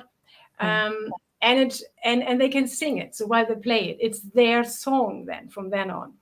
So exactly, just to make it your own and come to lessons. Because sadly you do need both. It's lovely to improvise and play around, but in order to get somewhere, then you're going to have some training. Some guidance. Would you advise somebody to pitch? We talked about this earlier a little bit actually about parents taking children to multiple different things. Here, you're going to go to violin lessons now, then you're going to go to piano lessons, then you're going to go to guitar. How do you, as a parent of a young child who obviously has expressed an interest in music, how do you best approach that without putting too much stress or anxiety on them? So because I'm a mother of 3, so I know this question. It's always important, although we both as parents were musicians, and obviously people might think we put them under pressure. If you are not a musician one day, but it wasn't the case. I just waited for all of them just to come with their own fire, their personal passion, and telling me, "Mommy, I want to learn the violin now. I can't wait. If you don't get me a violin tomorrow, whatever." So, and then you can see, and then even a 5-year-old can tell you there's a passion and he or she wants to do that, then go with that. It's always a little bit tricky if it comes from the parents, and I can smell that often. But it's much more powerful and effective if the child really wants that and is burning for that. Then they can start as early as 5, no problem at all. And it goes, it's a quick journey. And it's interesting as well, I think, because it's hard. I know I've got friends who are musicians and their children, and obviously they try and get them, but obviously they don't want to learn from their parents. It's like their dad tries to sit them down to get them. No, I'm not listening to you. It's like, It is tricky. It is tricky. Sadly, need to go out of the situation, I think. Yeah, it is tricky. I had to keep back with my children as well. I always had a kind of package of Smarties on the bookshelf next to me. So for every tune they played without mistakes, 1 Smartie. So that's it. But I was only the coach, so I practiced with them in the afternoon. But I made sure they had a proper teacher. So I don't want to come into trouble as a parent. But just take it as an advice for parents. Just take it more playful, because it's about art, and it should be about a playfulness and joy, and not this exam and distinction, or you know what I mean. So it's always a journey, and we are learning about ourselves, and even to learn to enjoy an exam situation if it comes to that. Yes, and try and take the stress out of the exam. You know, you're doing this because it's what you want to do, not because you have to do it. Okay. So before you go, I wondered, I don't know if you're prepared for this at all, but I wondered if you wanted to give us a demonstration of anything, or play us something, or that's it's a lovely idea. I saw that when I saw on the program, like, interactive, which is tricky when everything which is on Zoom. I know from the pandemic and all the lockdowns, it's not really working. But I would, if I may recommend something, there are some tracks on YouTube which I created over lockdown, especially for all the children in lockdown who can sing with their families. And I was using British Sign Language for that. So that's a nice way to have a family music coming back into life. So that's available on YouTube. Violetta Gappardi. Happy. Okay, we'll try and find those and put those in the comments then for when we finished, and people can go and have a look. That would be great.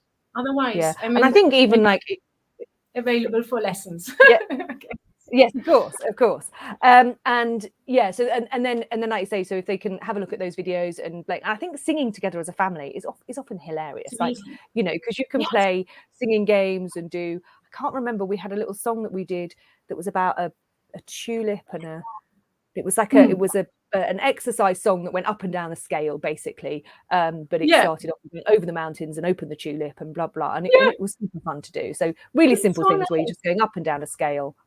Is even for the 2 or 3 year old, when you have waiting time somewhere and you start singing this red and yellow and pink and blue, like this. I forgot the hand signs already.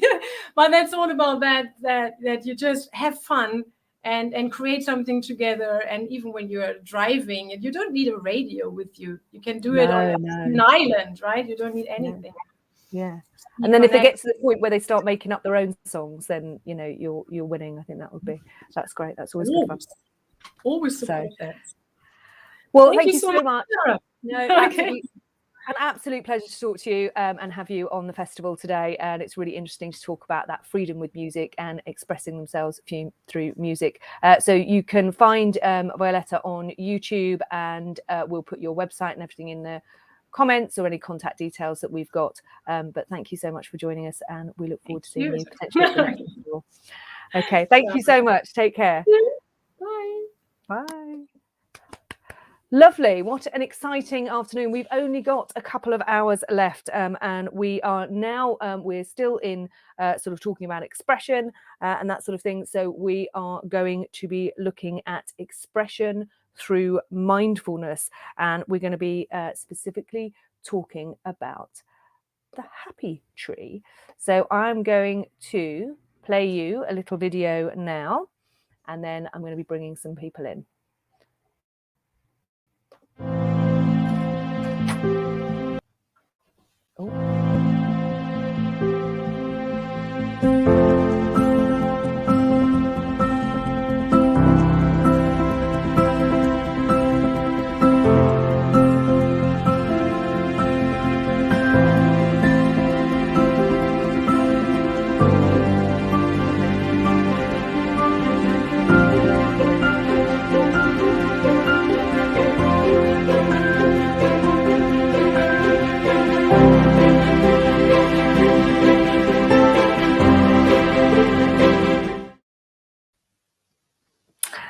So I'm now going to bring back our lovely founder, Etka, but we're also joined by Christine Delmar as a graduate of sciences and an MBA from the University of Hartford, USA.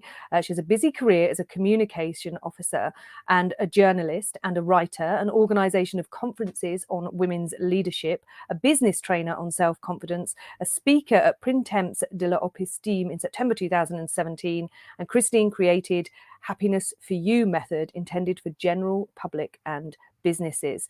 This original method is the fruit of knowledge and experience and understanding resulting from more than 30 years of personal, professional and spiritual development. So I'm going to bring in... Hello. Hello. Hello. Yeah, I can hear you. Hi, and so Etka's back. So, so first of all, let's we've played the Happy Tree video. Let's just talk about that briefly and tell us how that came about.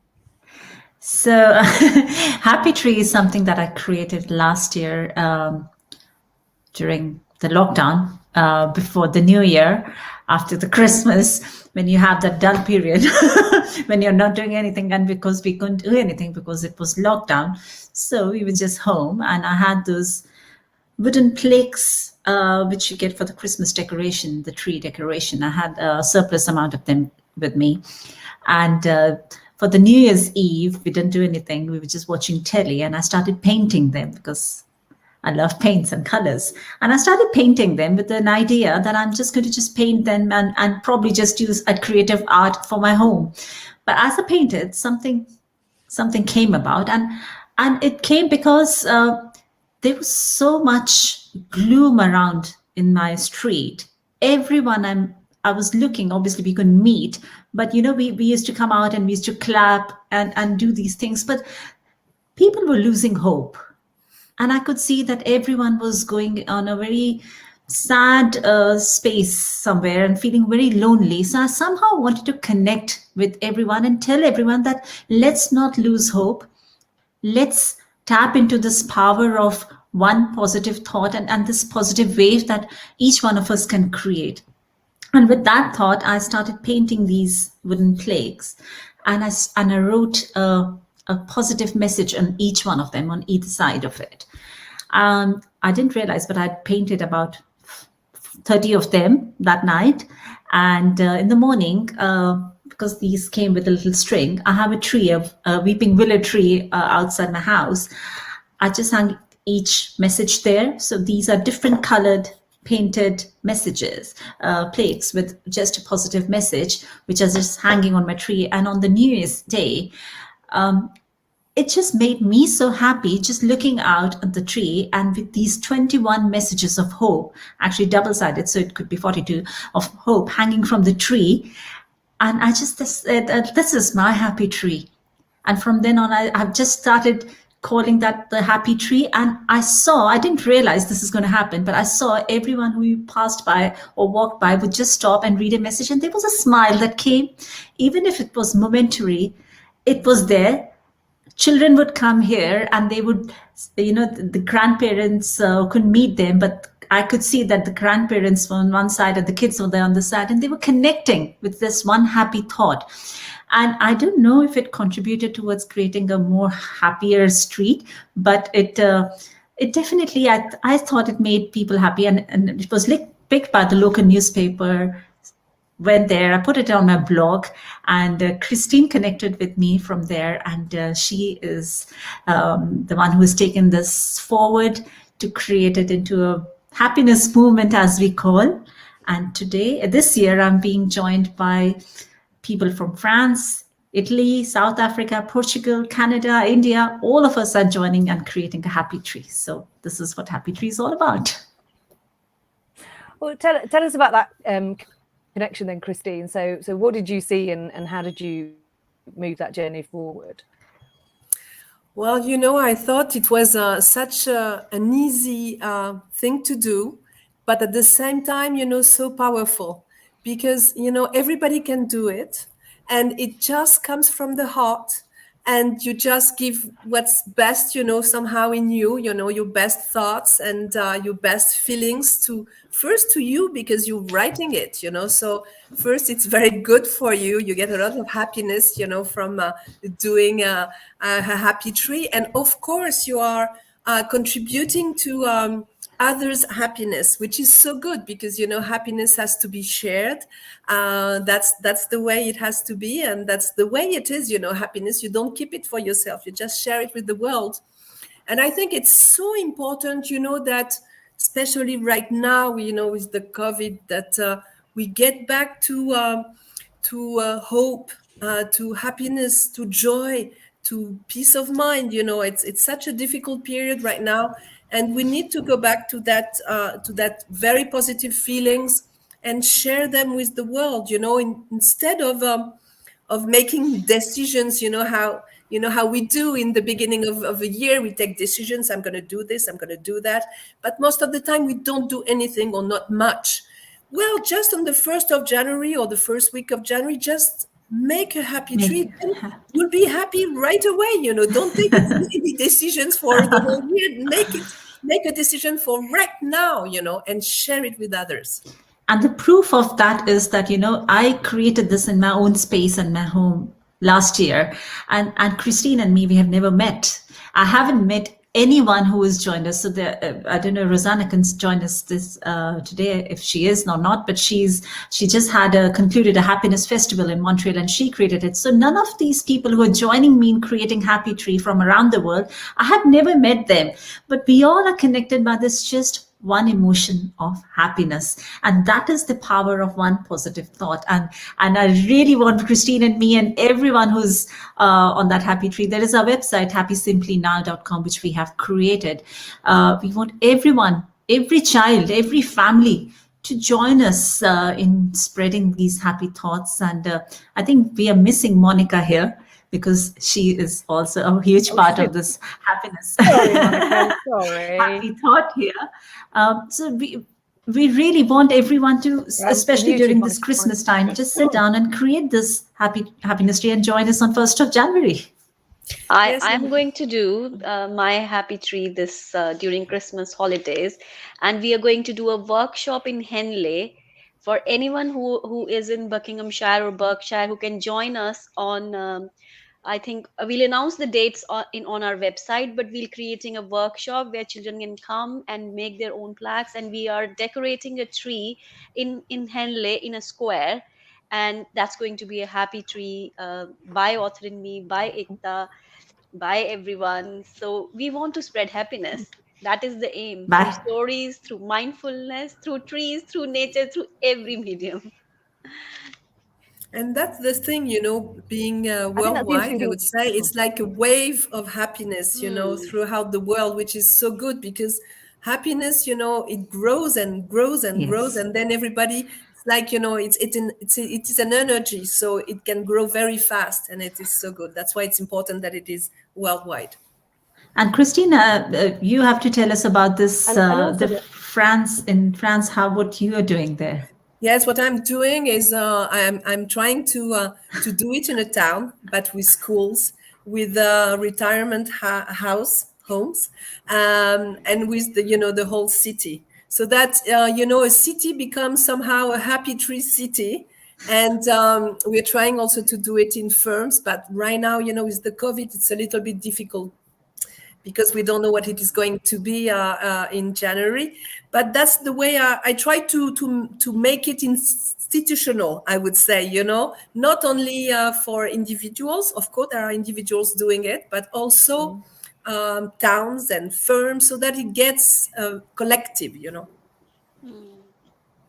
And similarly, we are doing something, that's brilliant. Harrow People- Council. Sarah, you want to keep saying something, and we keep cutting Yeah, you. we You are- have to say something. No, it's fine. It's fine. No, I was just going to say that I think it would be great for other organisations and communities to do that, because, as you say, everyone can join in as an individual. But if you're part of a community garden project, if you're part of a community program where you're in touch with lots of people, then perhaps you could create a happy tree in your community garden. In that would be really lovely, and let us know what you're And doing. in fact, we just went to science. And I love the connection. That's what I was going to say. The connection between the words, the spreading the happiness, and nature. So it's those two things which are really important for mindfulness and that sort of thing. So I think that's what's kind of, I think, is so visually impressive with it, because you see this tree and these beautiful thoughts. Yes, and we recently went to Science School of Harrow, which invited us, and went there, and I gave a little presentation on Happy Tree, and it's so overwhelming to see how this whole school is going to participate in this, and it's actually something for, we're talking about environment, like you rightly mentioned, Sarah. We're talking about environment and nature and everything, and this is a really lovely way, again coming back to experiential learning, of teaching children a way to say gratitude to nature, who has actually saved us during the COVID times, because we all were in our homes, and we wouldn't have been as happy as we are, or we wouldn't have survived this tough time if we didn't have those long walks in the woods or the nature with us, supporting us. So it's a way of saying thank you. And Christine and me, we were discussing that, it's the time when the leaves have fallen. So it's time to just redecorate the tree with some positive thoughts. Yes, definitely, because and I'm really impressed, Ekta, here, because this is a very small thought that you have brought out in, and it has touched so many lives. It is wonderful. It's like, you and I bring mindfulness here, because because you were so mindful, and you were spotting those little things that you can use to bring happiness around. And that's what the message is. When we have so many good things around us, we have so many joyful occurrences during daily life, but we miss those things, we miss those ideas, and unless we are present in a particular moment, these ideas don't come. And I'm really happy and proud that you have come with such a beautiful idea, and it's spreading throughout. It's going worldwide now. Thanks to my happiness angels like Christine and Rosanna and who am I missing? Jolene, Shweta, Tu, Seema, all of them. Yeah. Yes, and what is interesting in that project is that it can have different forms. Yes. Each individual is going to make a special, a personal happy tree. And then when it is in communities, it's going to be something else, but it's still, happiness, and happiness has different forms and can spread,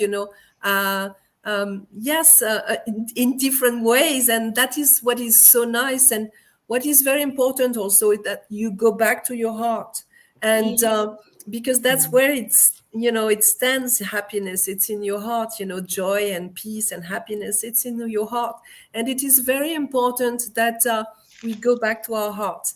And what I am also very interested in doing is that, I'm going to work with children and also with old people. And I'm very interested to know, what will be their messages, because of the difference of ages, of course. Yes. And it's going to be very interesting to know, what happiness means for them, Yes. and see, what comes out.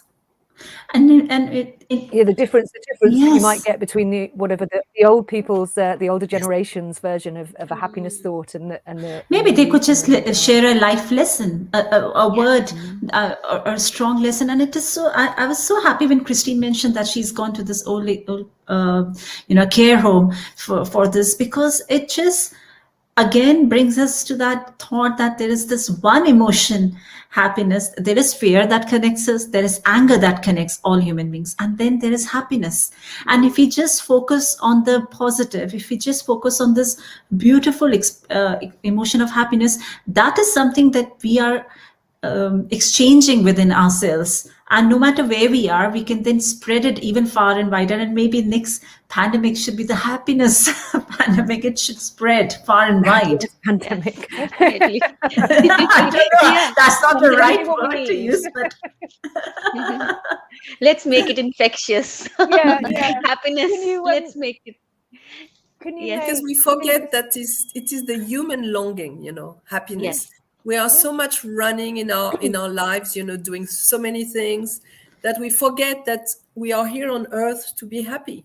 So it's just a way, a very simple way, the happy tree, but very powerful, as I said, to go back to that, that reason to be alive and, in this life is to be happy. And can we hone in on those happiness thoughts and what, just if people are thinking, particularly now, I know that there are moments when if somebody asked me to sit down and write a happy thought, I'd have been going, I don't know that I have a happy thought, like where can we start? Like, some inspiration for happy thoughts. What I was thinking in my mind, I was thinking just like you, what should I write on those messages? And then I thought, let's write gratitude messages. What I am grateful for in my life. And that brings so much happiness when you think about those moments and reflect, and that gives you an opportunity to reflect as well. What has made difference in your life. And that's how I'm going to start. My happy tree is going to be a gratitude messages, filled with gratitude messages and messages of hope that has choose hope. So again, it's very simple. So there is a website that we've created, that's happysimplynow.com, where there are steps, very simple steps to actually make these. I did it on a wooden plank, but there are many ways. There are many creative people out here who can use some more sustainable, other sustainable materials to make these messages. The idea is to somehow find a way to express your thoughts and use nature as a tool, use a tree as a tool. And do not forget to please hashtag the happy tree so that we have a common message going on. In this age of social media, we have to stick to that too. But Sarah, I think it's a very good question you asked. And I asked it myself, what I'm going to do is maybe do some kind of small meditation with the different publics, and talk first, about what is happiness, so that it comes really like, from inside. It's not something from the mind, but something from inside, from the heart. So yes, Ekta, she's so good, she can do happy tree every day, every minute. She's very good at it because she's she is a happy tree by herself, So no, but it really, I'm very green. It's you're a lively person and joyful person. Yes, it takes some time, to think, what do I want to give, as a message to the world? Because that's what you're doing. You're giving a message to the world. So what do you want? And yes, it can take, a few seconds, maybe a few minutes to think about it, which I did, myself. And now I know what I want to write, on my logs. And that's why, it's like some inner work you can do. And it's so good to do it, because then you feel, somehow enlightened and so much happy because you felt what you wanted to say to the world. Yes, And and so we only happy thoughts makes us happy, isn't it? It's not having yes. about having so many things. Even if we buy things, it's momentary, but the thoughts that we have in our mind, happy thoughts especially, that creates real happiness, isn't it?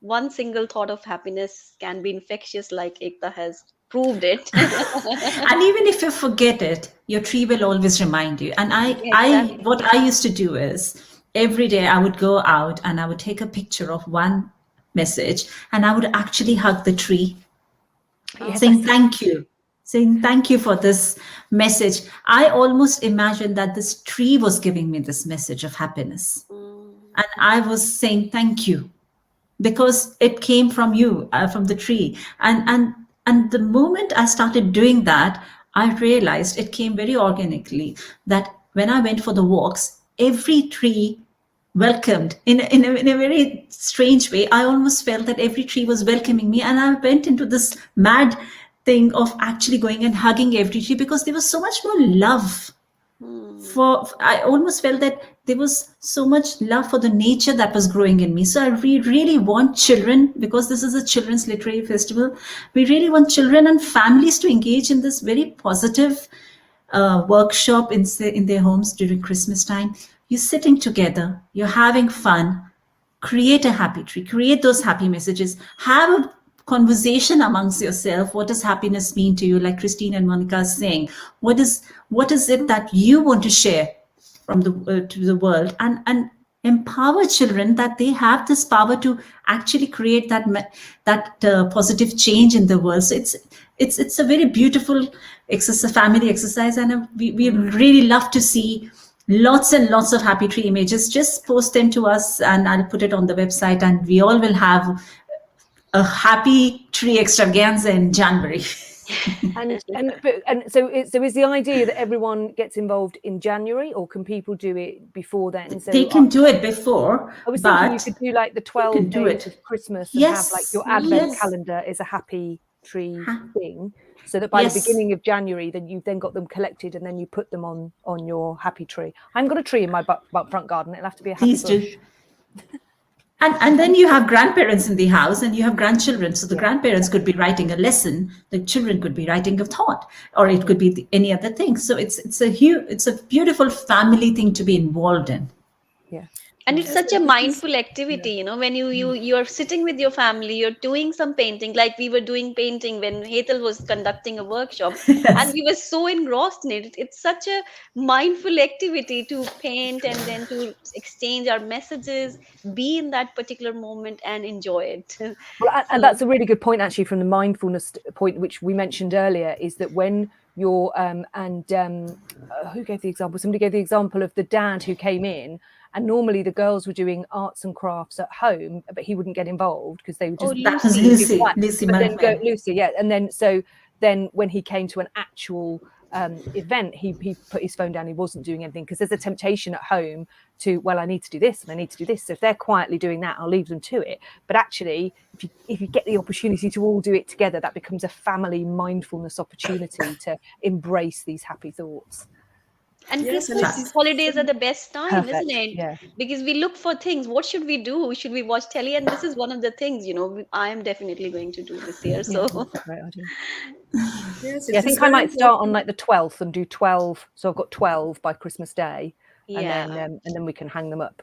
And because it's two activities, then 12 days of activities, and then actually hanging it, as I say, on Christmas Eve or something. Oh yeah. I think it's a great idea, to speak about happiness in families, because that's something we never do, and also allow, children to be happy, somehow, and because, we tell them, please do that, your homework, and please go and, I don't know, do all the stuff they have to do. But let's talk about happiness, all together. Happiness is very important. So that's a very nourishing, I would say game, somehow it's like a game, So it's So we have a game where you just write down loads of words that are positive, happy thoughts, and then you turn them into sentences. So you go, here we are, here's a load of words, and then turn them into sentences. Whatever, anything like that. That's just. And everybody has a different definition of their happiness, isn't it? It's not similar, same for everyone. It's different. So it will give an opportunity to know about our families, or about. It's a good point. Yeah, it's a very good point. Happiness mean to them. Yeah. So it's a way also to listen to others, because most of the time, in families, okay, we talk about many things, but do we take the time really to listen to the other person, what she or he has to say about something so important as happiness? Yes, my daughter was totally involved when I did this. Ah, wow. It was a beautiful exercise for me and her, and she would walk by with her friends and she would say, my mom did that, and let's read one happy thought today. So in a way, they were reading a happy thought every day. They would walk by to school, and every day they would read a happy thought and take a picture selfie. There's a lot of pride, doing a happy tree. Then you get very proud. It's good for children too. Yeah. No. Brilliant. So if you want to find out any more about Happy Tree, then you can go to the website happysimplenow.com. happysimplenow.com, which is there's a link in the comments down there, so you can go and have a look to get some inspiration. And you can also follow the hashtag Happy Tree and let us know what you're doing with your Happy Tree, whether you're going to do it over Christmas, send us pictures, tag us, and tag us, and put it all in, and we'd love to see what you're up to with your Happy Tree, and also we'd like to hear the stories behind it, like how has it made you feel? Did you see your neighbour laughing at your tree? Anything like that would be great. So right, well, thank you so much. Thank you. And thank you, Christine, for joining us and spreading the Happy Tree message, which is absolutely wonderful. So thank you so much. So we have got more coming up. We're almost there. We're getting into sort of the last couple of hours now. So we'll say bye-bye to Christine. And thank you so much for joining us. Thank you. Thank you. And there we are. And now we are moving in. Monica, are you staying for this next bit? No, I'm not. No, you're not. You're going. Yeah, We'll say bye to Monica then. We'll see you in a bit. But Echo, you're staying, aren't you, for the next? Yes, I will stay here. Okay. So in the next section, we are now looking at Srishti Publishers, who are going to join us live. No. Pardon? Rohit and Nishtha, the authors. Yeah. Yeah. I'm on the wrong. The publishers are Srishti Publishers. No, you're right. That's okay. So I've not got completely confused. It's fine. No. Right. So Nishtha and Pathak, who are waiting in the wings. Nishtha Pathak is an engineer by education and an artist by passion, a national award winner, and her art has been exhibited and found at home in private collections and in many countries. Her postgraduate research is on reviving the aura of the tribal art forms through the stories we are living now. Rohit is her life partner, a computer engineer turned marketeer. He's an avid reader and a sparse writer and a proud husband and a prouder father. And here they are joining us now. Hi, how are you doing?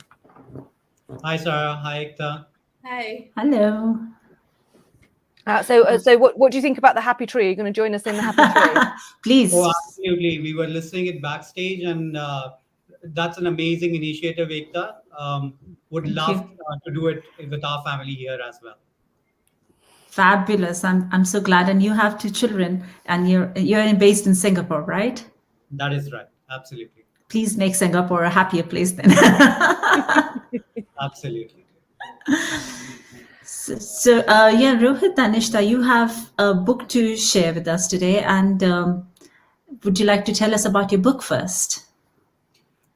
Yes, absolutely. So Nishtha and I have written our first book called Kathaएं, or that's a Hindi word for Sarah. It's called Tales, and these are the tales from the Indian epics of Mahabharata and Ramayana, which are our oldest epics.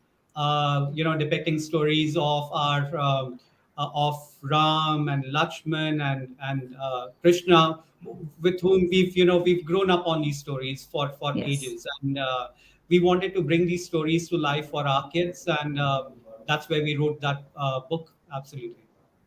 So, Sarah, like we were having this chat in the morning, our panel discussion started with this, how we must tap into our ancient wisdom and use some of that knowledge to guide our children towards getting more positive, towards embedding these positive values. So I think Rohit and Nishtha has somewhere done that. So I want to understand from you, what was the reason behind this? What inspired you? Yeah, absolutely. Should I go first? Okay. So we used to spend a lot of time. We spend a lot of time with our kids every night reading out stories, and these are the stories of Mahabharata and Ramayana that we grew up with. So to be honest, our inspiration are our kids. Yeah. The challenge that we face though is our kids are really smart. They're smarter than we were at their age, right? So. The stories that let me give you an example. For example, the story of Shurpanakha, which Ekta you would know, where her nose is cut off. Yes. And my daughter was aghast. How can you how is disfiguring okay in this story? Yes. And that made us think, our children made us think she's absolutely right. And I don't think the story is about cutting someone's nose, but there is a far bigger learning behind that story that we need to bring out. And I think that was the inspiration for us of there is a huge set of value system behind all these stories. Yes. But they were written in a day and age which was right for that time. Are these values and stories relevant today? Absolutely. But then they have to be reinterpreted for the day, today's day, right? So that's where this was the inspiration. I think our kids were the inspiration. They brought us to the realization that we have to rethink and see the stories in the light of today. It's really interesting. We were talking about that yesterday. There's a little bit of that in sort of Twisted Tales and the stuff we were talking about. The original things the original Grimm tales and stuff that are exactly that. They're a bit grim, and slightly violent and not really. However, they have a place in time, and it's important that we understand and know those stories. But they also need to be relevant to today's audiences, and that's kind of what you've done here, is take those stories and go, we're true to those stories, and the message is still there, but we're telling them from a new generation. Is that Athena? That's my dog. What can we do? This is an online event. We have to be coping with all these challenges. Not long ago, just around here, so don't worry about it. We are dog people. We are absolutely fine. We are all animal lovers. I think it's really important to bring those stories because, as you say, presented potentially as they were, you've got that reaction of cutting somebody's nose off, and then to have those to rewrite it now so that they're still getting the message is really important. I think what's important, like you rightly said, is to give the message in a very simple way, connecting it with a value system, or connecting with a deeper spiritual philosophy that was behind that event, and telling children that there are some lessons that need to be learned from these stories. Focus on the lessons, and until we understand why they have been shown in that way, let's just in a very simple way focus on the lesson. When I read your book, I was really amazed and very with the fact that you have very simply presented that. It's a book that a child can read on his own without an assistance of a grown-up explaining what's going on. Is that the intention? Absolutely. And I think couple of things. So we wrote the stories from an angle of being children ourselves. To be honest, our children taught us to rethink and relook at the stories completely. So when let me give you another example about Pandavas and Kauravas, the two warring factions. And we always think there is a good side and there is a bad side. But they, in our discussions, it came through that there is no good and bad, black and white.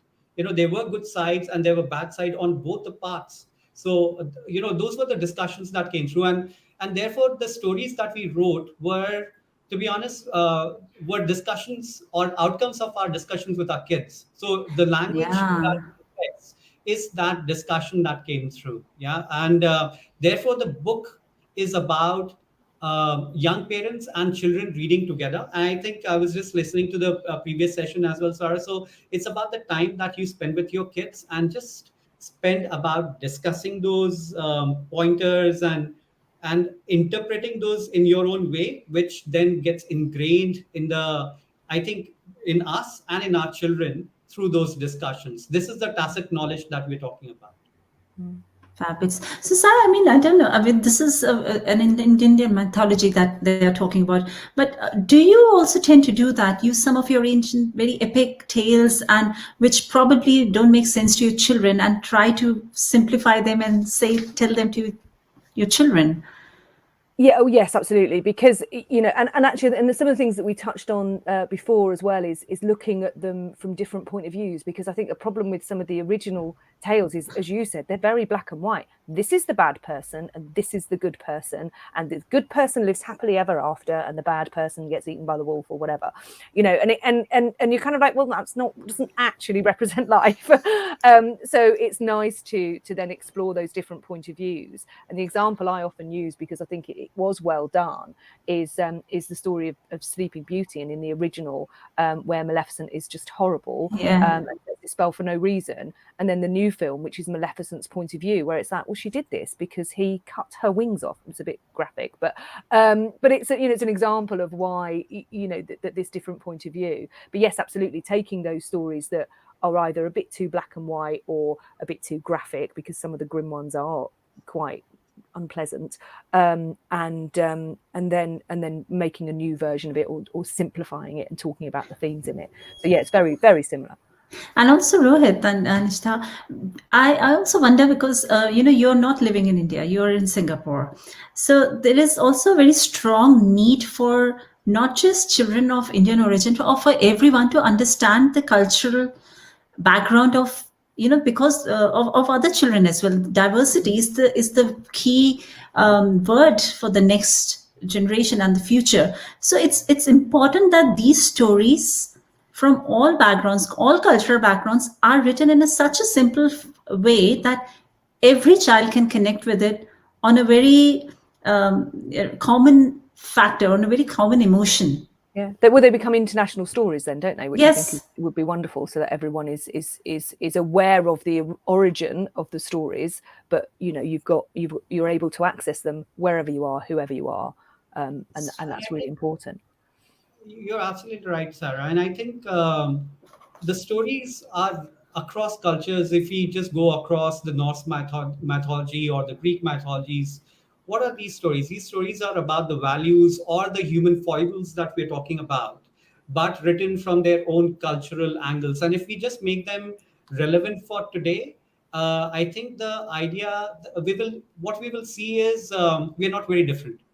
Yes. Our stories might be slightly different in the way they are written and stuff, but we are all the same. And I think that idea of diversity and inclusion is absolutely critical for people to respect. And we stay in Singapore. We have the we have the opportunity and we have the good fortune of our kids intermingling with other cultures as well. And when they meet them, they see the similarities. Kids see the similarities more than the differences that they see. Yeah. Yes, very important point. Yeah. And I think that's where these stories, if the kids understand and they can speak about their stories of their culture with other cultures, I think we will be a far better place to be in some time then. And I think there more and more such stories should come out, so that there is more ease and comfort of discussing these cultural differences, and people of children are at ease with it. There is, like you said, there's other similarity that they should be focusing on. Anishtha, coming back to you, because you're very quiet and you've done these really lovely illustrations. How were you inspired? Were the illustrations done first, or was the story done first? So Ekta, yeah, the illustrations were done first. So Rohit and I mean, all of us sat together, thought about the ideas, and I made the art form first, and then we wrote the stories together. In fact, this book is a small part of my larger body of work, which is to revive the aura of Indian traditional art forms and stories. Wow. So see how rich they were in those times and relevant. To bring that, to rekindle it back, it was a small effort on our part. And we thought that, the beauty and simplicity of these art forms makes it very kid friendly. And It will be does. it It will be is very beautiful. attractive for the kids. If you have the book in front of you, you can probably show one of those if you have it. The cover. And I also want to applaud you as a couple. I mean, you were in this project together. How many couples would do a project as big as this together? What were the challenges? Well, yes. You want to show the book first? Yes, this is the book. Yes, we can see it. We can see it. Yeah. And if you can just show us one of your art. Yes, beautiful.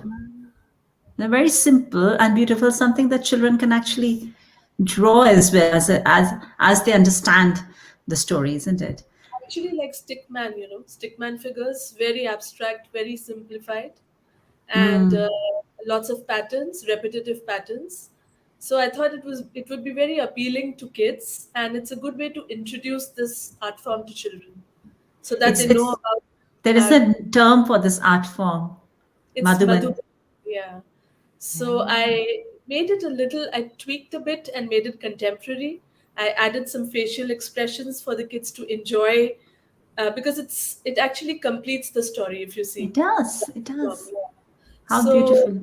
I thought, just to make it a bit more interesting, I added facial expressions, and I hope that kids will find this interesting and maybe try their hand at it. Yes, that's what I gathered when I saw those illustrations. I was like, the children would love to do this. And coming back to both of you doing this project together and having to, managing 2 children, what was the whole process and what was the whole experience like for you guys? So I'll start with the point that we did have our differences. So, I can imagine. But again, I think we had a common vision of what we wanted to do together as an idea. I think Nishta's art and her objective of rekindling the aura of Indian tribal arts, I think it resonates with me as well, because India has a huge cultural heritage, and I think if we are completely aligned with that vision. The stories that we were telling our kids together, we were doing it together as a couple. So I think our kids were there, and we were then our best critique and best friends to then write the stories together. It went through a lot of changes. Her art form, her artwork went through a lot of changes. So it was just her and I sparring and having then a friendly banter towards the end. Beautiful things. And tell us a little bit about the publishing side of things. Yes. Tell us about Srishti Publishing. Yes, absolutely. So Srishti Publishers have been a great partners, to be honest, in the whole process. So first of all, for the first time authors like Nishta and I, even entertaining us and looking at the opportunity of talking to kids, it was a real partnership with them. Then the whole process of going through the editing of the book, the way the book would be presented, how it would be read through by the kids. And I would say it was a very rigorous and yet very fulfilling process. I never imagined, or actually we never imagined that it would be a process where, they're being really friendly in the whole process of understanding the ideas that we have on the table and giving us brilliant bills, and then it just happened. So But I then think we are very grateful for the opportunity. No, I spoke to Vinny and from Srishti Publishers. They are one of those few, very welcoming publishers, and I'm so glad that you got that platform from there to grow and expand. But do your children read the stories that you've written? Do they like to read them in the night before the sleep? Actually, we discuss all the stories with them before we read them. So they've already read them enough. So now, gone through the book, they were first critique for us. So yes. Brilliant. Well, thank you very much. I think we are coming to the end now. So could you just show us the book one more time, Let's have another look at that. I hope you can see this. Yeah. And where can people buy this from? You can just tell them, remind them again. Where's it available? Where can they buy it? It would be available, I think, on Amazon UK as well at this point, and eBay. So you can buy it from there. Okay, no problem. We'll try and put a link in the comments as well, so people can find out a little bit more about you and your book. And sorry, no. But we'll bring that to a close. Thank you so much for joining us, and perhaps we'll see you again. Good luck with your journey, and more writing and more publishing on your hands, I hope. So thank you very much for joining us. Thank you so much. Thank you. Thank you. Thank you. So at this point, I leave. Brilliant. Okay. Yes, absolutely. So thank you very much. I will take you out. We will see you in a bit. And we're coming into Knowledge Hour now anyway. So that's fine. So we will see you in a bit. Thank you. Bye. Bye. So once again, I'm going to remind you of how and why we're all here. So let's just remind ourselves a little bit about Author in Me before we get into Knowledge Hour.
Every time I hear that now, I'm still dancing in the background.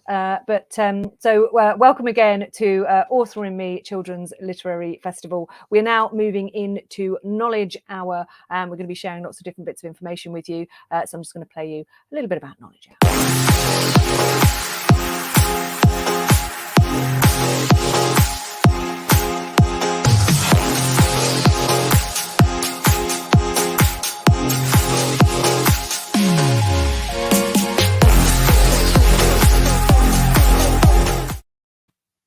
So first of all, just take the opportunity once again to thank our supporters and sponsors. So big thank you to SBI for sponsoring and supporting us, and to our media partners, River Radio and the Weekly Tribune. And don't forget about the story writing competition, where you can send in a twisted fairy tale, or you can send in a journalistic factual piece, and you might win the opportunity to go onto River Radio and join Rani on her show to talk about your piece. So I just dropped what I was going to share with you next. Now, one of the things that I wanted to, having sort of looked back at Author in Me, so I was going to take this opportunity during Knowledge Hour to share with you that something Author in Me did for me during the pandemic. Now, we obviously, as we all know, during lockdown, we were not together, but my mum runs a care home, and those were pretty tricky times for care homes. And in fact, it's still tricky, to be honest, for them.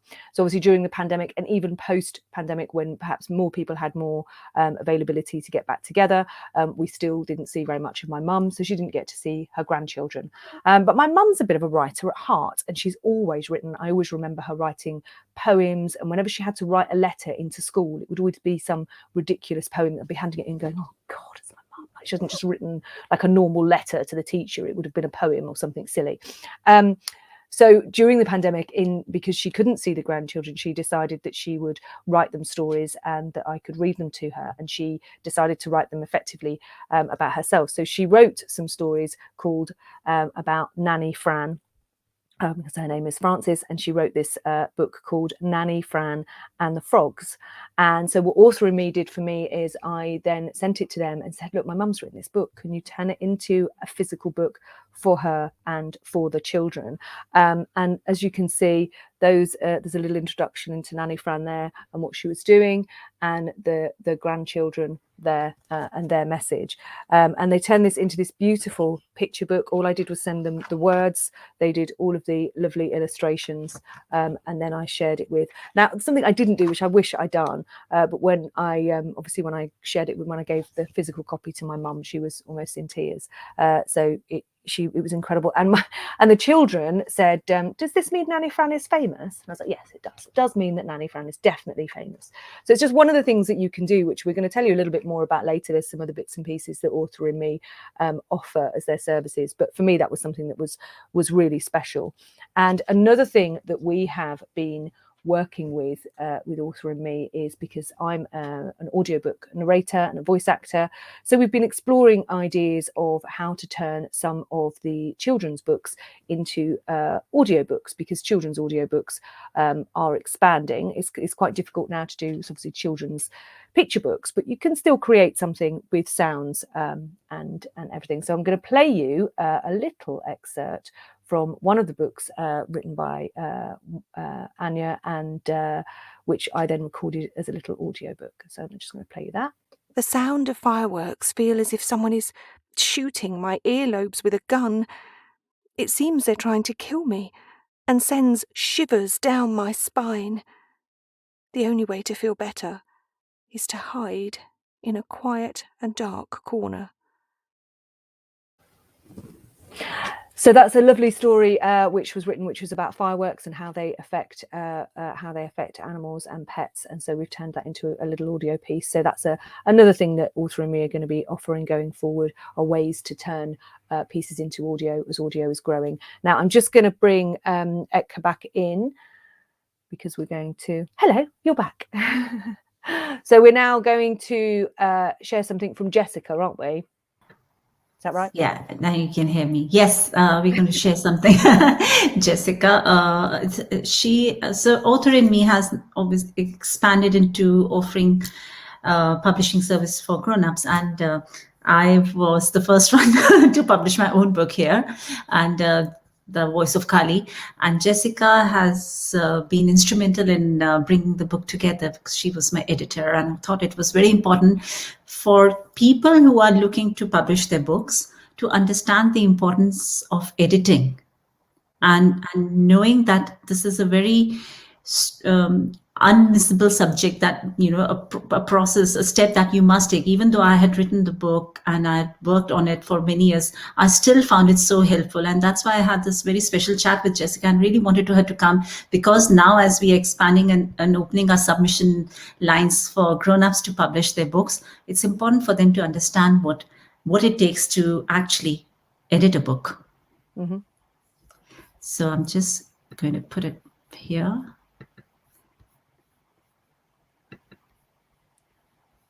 Okay.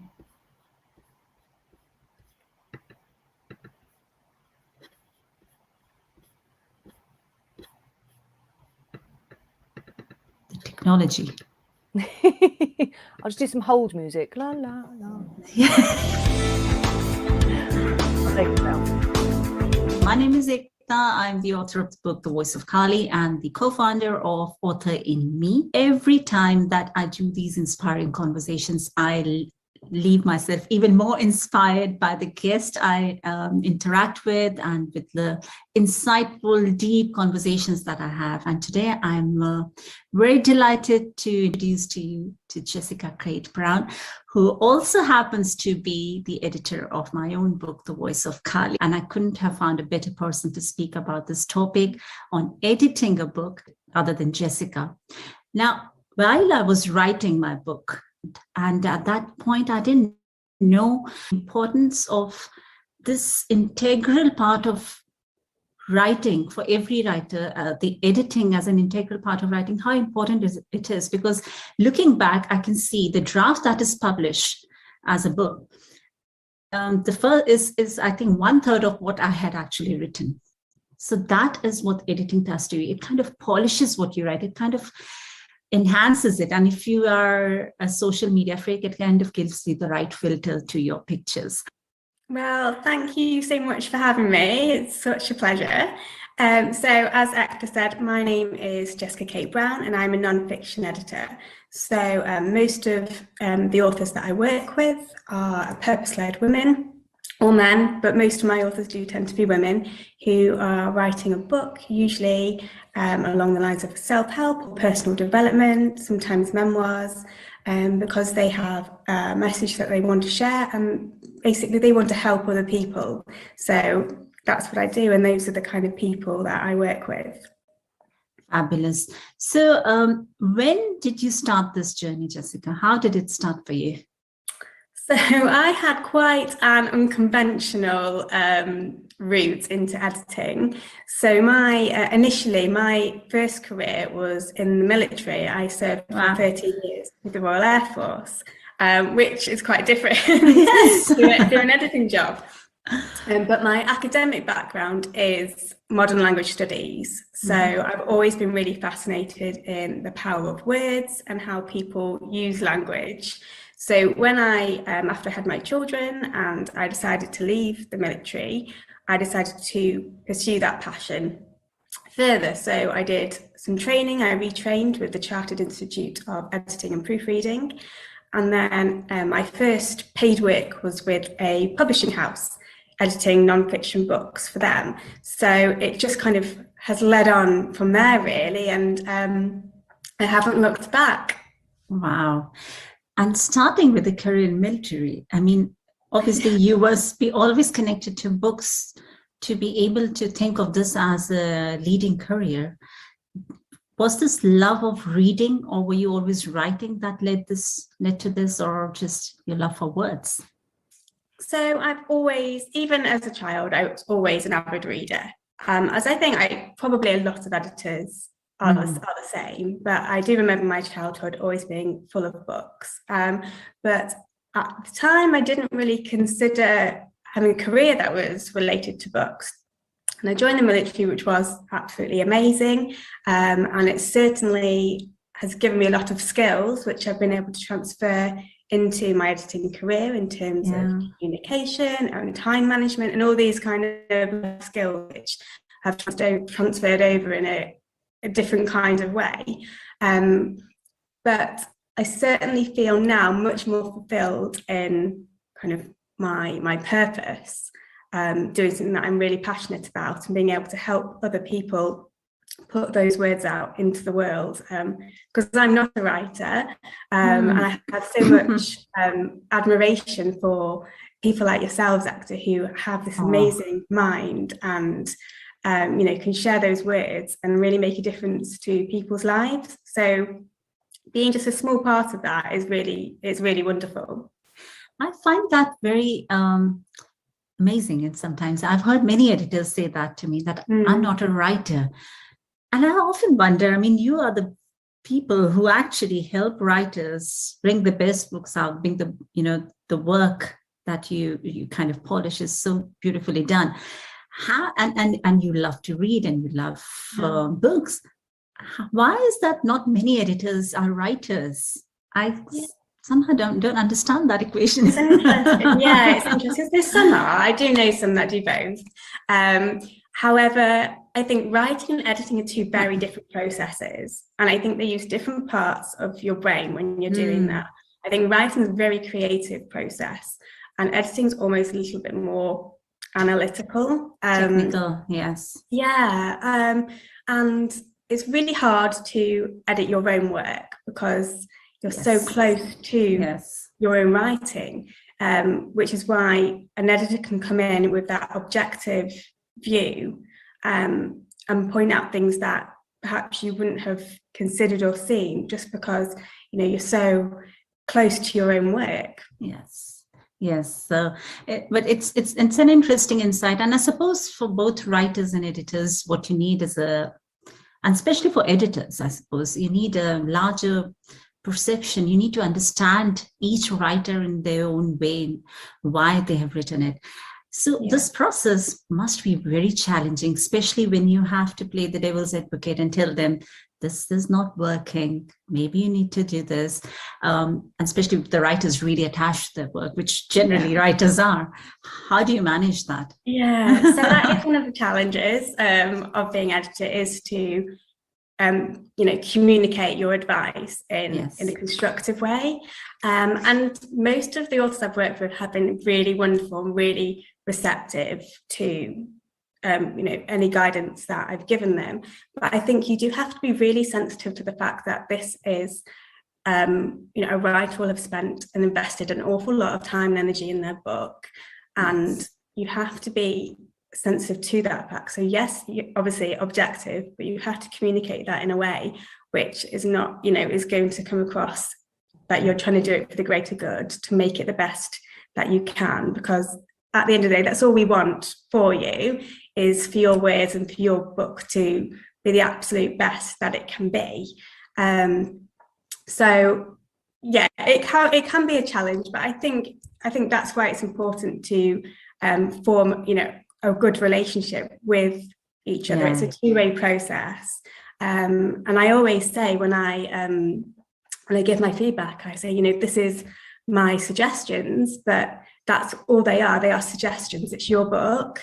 So you don't have, there is no offense taken. Nobody knows the author's voice better than themselves. So, if I suggest something and they feel that it's not actually, doesn't sound like them, or it's not going to feel, doesn't feel right, then I wouldn't want them to make those changes on those grounds. So yeah, it's, you have to kind of just realize that it's, this is, you're doing it for a good reason, but to not take it too personally if the author doesn't go with your recommendations. And when I approached you and you gave me all these options, line by line editing and different types of editing. So what kind of editing is there that an aspiring writer can look for? So that's a really good question, because there are different kinds of editing and it can get quite confusing about which type of editing you need and what order they go in. So you can probably break it down into 3 key editing types of editing. The first one is developmental editing.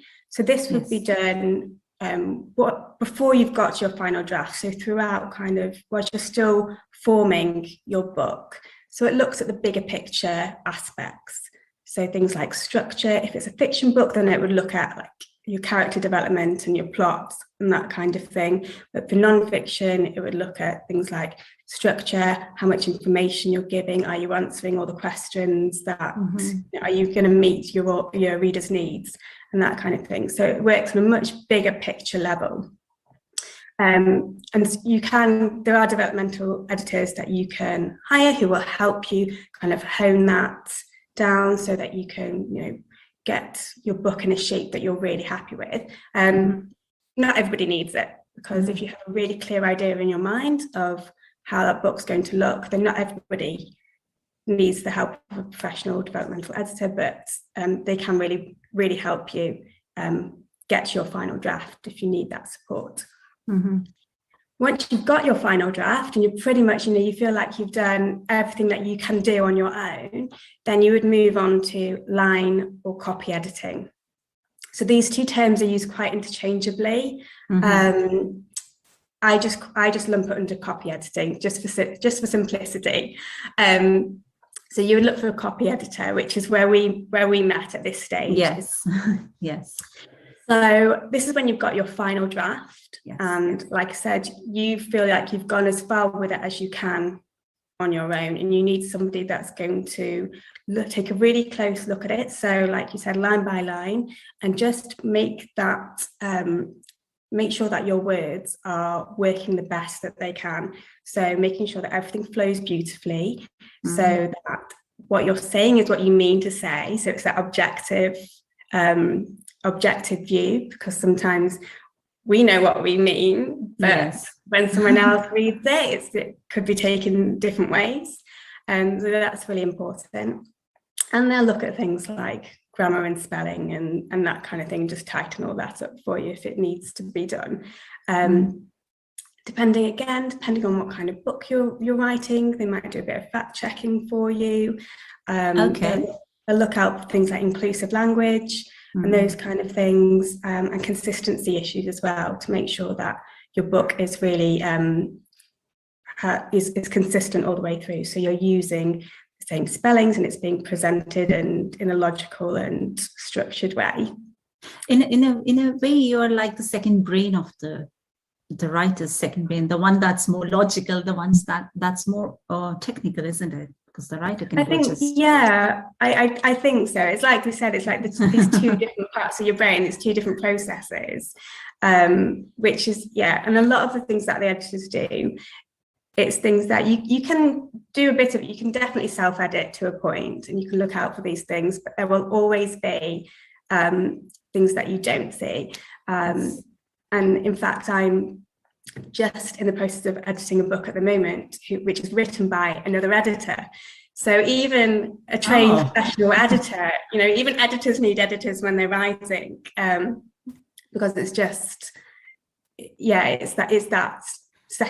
But that just reflects the respect an editor has for the other's work, in the sense that, she's coming to you, he or she's coming to you for that editing, so that there's a mutual respect that there is, because it's trusting the other person. No pressure.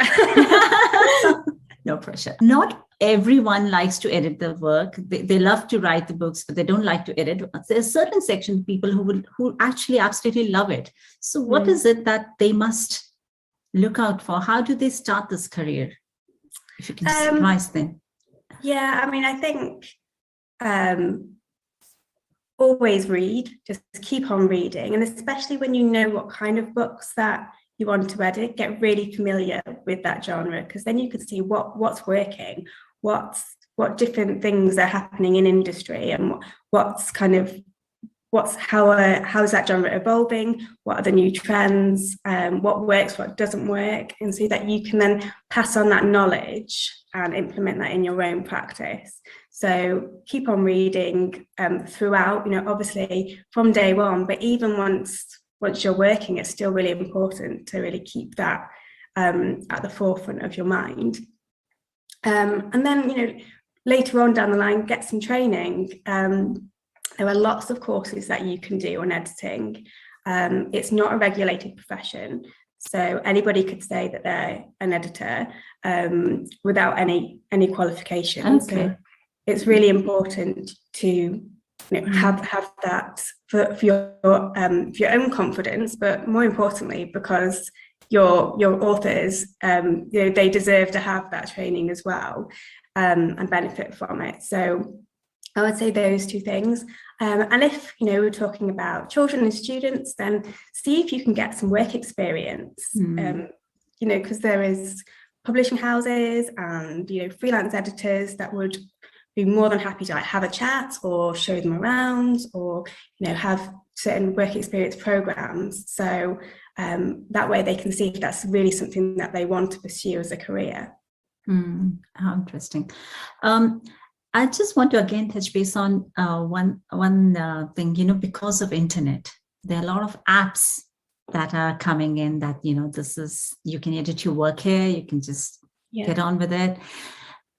How much should one rely? I'm not saying that we're talking about that don't rely on apps at all, but some writer might be thinking, well, let me cut the cost and just go for this stuff. I can just do this on my own. But obviously there is more to it. Why must, in this time and age, people still have an editor as a person there to edit the work? So obviously I'm biased, but those kind of apps and software do serve a purpose. And certainly in terms of from kind of a proofreading aspect, they can be really beneficial because they can pick up kind of like the spelling, grammar, punctuation issues. But ultimately they're not a human. So they're not looking at it from a human perspective. And for me, the editing is much more than the spelling and grammar issues. it's about understanding where that author's coming from and understanding how their message is going to be perceived in the wider world. So, an app or a software could be quite limited in that sense. I understand why, because editing is an investment. Yes. And when you're self-publishing, there are lots of different costs involved. So I understand kind of the issues that and thought process that go through a self-publishing author's mind when they're trying to weigh up what they're going to invest their money in.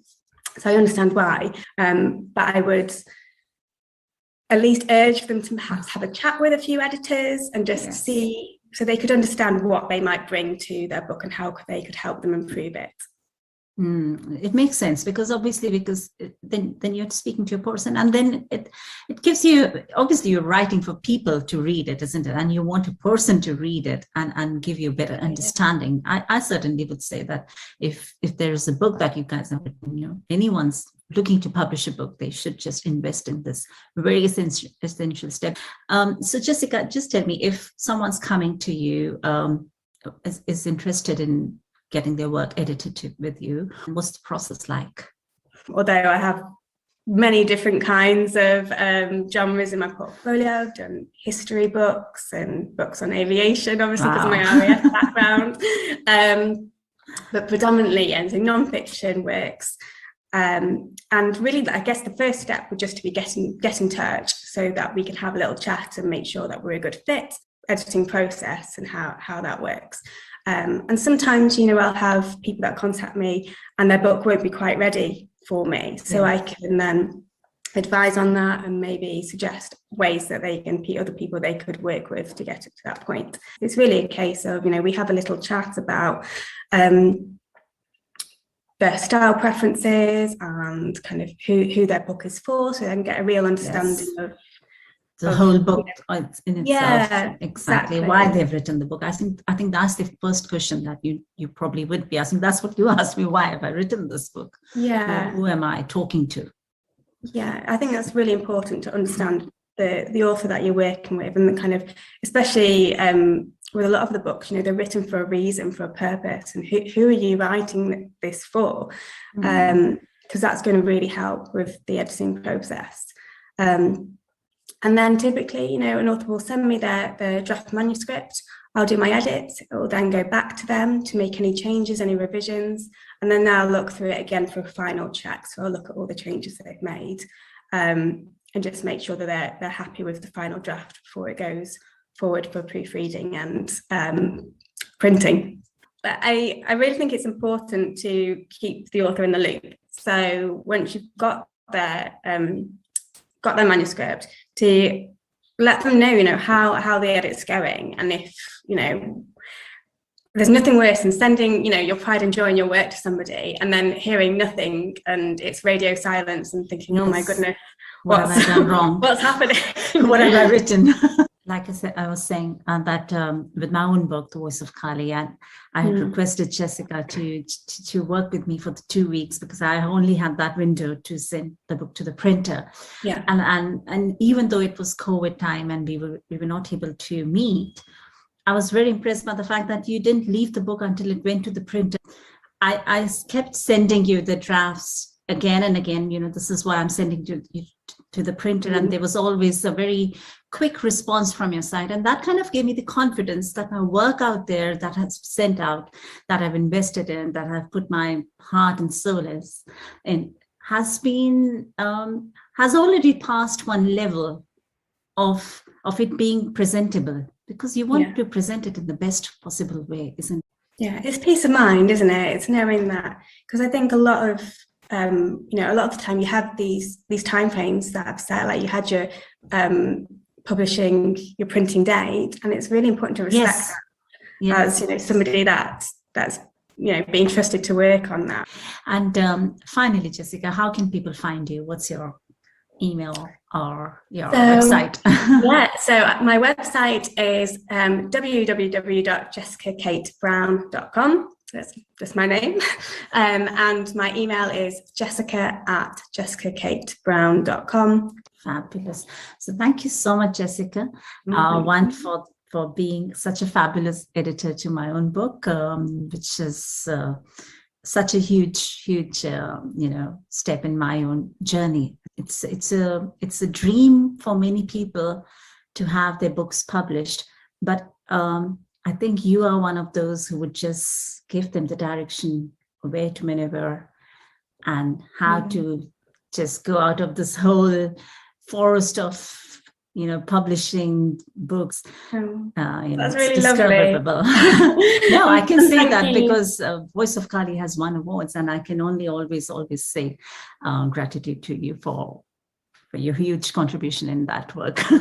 Oh, thank you. I always think it's such a privilege to be put in that position where you're helping that author, publish their book. And for me, Voice of Kali is such a special book. And when you sent it to me, I was on my own spiritual journey. I mean, still am. I don't think you ever really stop, do you? No.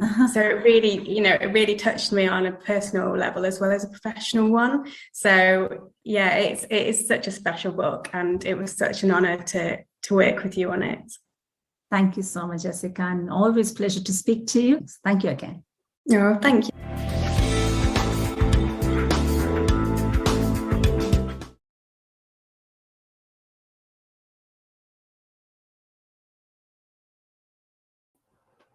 So that was hearing from Etka and Jessica, our editor, who will be available for people coming through Author and Me to publish adult books. And I think it's really interesting to look at that side of things because it is so important. And it's interesting to hear that people are developing sort of apps and things that you can use, but they will only go so far. And interestingly, in the audiobook industry that I work in, there's the same issue at the moment. You can get, because obviously if you've recorded an audiobook, you have to have a proof listener. And if there are now apps and stuff that you can use for that, but they will only take you so far. You still need somebody who has an understanding of the language and the message to pick up things that a program simply won't. So I genuinely do agree with all of that, and get a good editor if you're going in. So now we are in the midst of Knowledge Hour, and we're almost done on our lovely day of Author and Me's Children's Literary Festival. But for Knowledge Hour, we're actually looking at how Author and Me are moving forward and what other things they're offering, and writing for adults as well. And I am delighted to be bringing back in Sandra Smith. Sandra Smith is a freelance writer, ghostwriter, editor and proofreader. She's also a creative writing tutor and mentor, and judges writing competitions, including the Author and Me's Twisted Fable competition, which we launched yesterday. So don't forget about that. I've mentioned it a few times. So I'm going to bring Sandra back in. Hello, Sandra. How are you doing? Hi, Sarah. Hi, I'm well. How are you? Very well. We've had another lovely day talking about all sorts of exciting things. So now you're going to introduce to us something. Oh, hang on. I've got something to play. I've just so I've got a video to play, which is all about what you're about to talk about. So I'm going to do that, and then we'll come back.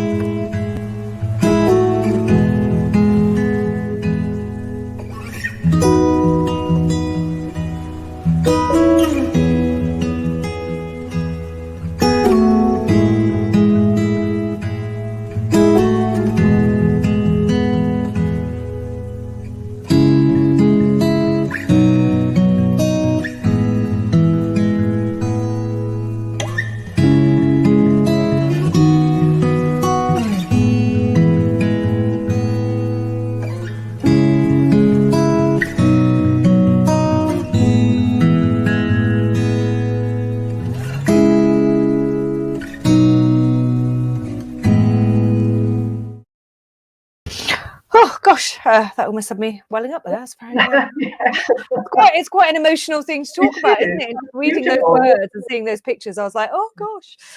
So Sandra, tell us about this. Tell us about this memoir writing that we're going to be talking about. Well, that was a lovely introduction, and it just sort of reflects how the fact that each of us is unique, and each of us has a story to tell because each of us leads a unique life. And although we tend to think of biographies as books, big volumes written by the rich and famous, and they're not always as interesting as perhaps our own biographies might be. But we all do have a story, and memoir writing is becoming increasingly popular. And I think particularly leading up to this time of year, Christmas and year, it's often a reflective time when people sort of look back and you're looking forward to the new year, and maybe it's a time when you think, okay, I want to capture things that have happened in my life. And it doesn't matter the sort of life you've led. You might be a businessman, you might be a musician, an actor, you might have devoted your life to your family and your home, but you will still have important events, things that have influenced you in your life that you want to recount and maybe leave as a legacy for your friends or probably your family and your friends. Sometimes it's a cathartic process, writing about something. It sort of helps put things in balance, or you just feel that you want to share events in your life with other people. So whatever your circumstances, everyone has a memoir to tell, a story to tell. And these are normally written in the first person, and they're normally written in the past tense, of course. So the first person makes it very personal. You want the reader to feel as if it is you speaking to them. So you want to write it in your voice, to use the sort of language and the vocabulary and the sayings and all the cliches that we all have, so that it really genuinely sounds like you. You don't have to include absolutely everything from your life, but those important events and circumstances that have had an effect on you. Similarly, the people who've had an effect on you. You can't possibly include everyone you've ever met, but there will be important people in your life that have perhaps still have an ongoing relationship with, or just had an impact on you in some way. And those are the sort of people that you want to include. Just a very brief word of warning, but you don't have to include everything. And if there is something that you think might be a little sensitive to some people, or perhaps best not shared, then don't include it, because once someone has read it, they can't unread it.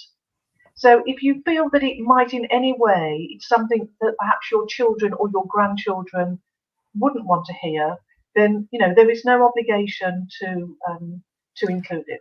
Well, I guess if you've got to sort of make a decision then about your memoir, so are you, as you say, it might be a cathartic experience. So are you writing it as a cathartic experience? Is it for you, or are you writing it as a legacy? I appreciate it could probably be a little bit of both, but in terms of that message, is that a decision you think you need to make early on? Who is this for? I think so. I mean, it may only be tiny things that you don't mention, not a whole thing, but generally, even if it's cathartic, generally most people who write memoirs want to share them.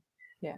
Or they want to leave it as this sort of legacy, and very often just with immediate family, your children, your grandchildren, and whoever comes after them. Not necessarily looking for it to have a wider impact, but yes, I mean, most of the things you would include. There just might be occasional things that you might think, okay, perhaps my family don't know that about me, and perhaps it's I'm not suggesting that's really shocking in our lives, but you never know. But yes, you just want to be, do your own little editing process, just to sort of go through that. Yeah. But it's also important when you're writing it to, you want it to be engaging. So although it's not fiction, you still want to be creative in the way you write it. So, to tap into your emotions, to include dialogue and conversations, that really brings a memoir alive. It doesn't have to all just be narrative. If you've decided on it's going to be quite a light-hearted style, then you've got to continue that style throughout. And similarly, if it's going to be quite serious, then, that needs to be the tone, and that needs to be, whatever style you choose needs to be reflected in the title and in your chapter headings as well, just as you would with fiction.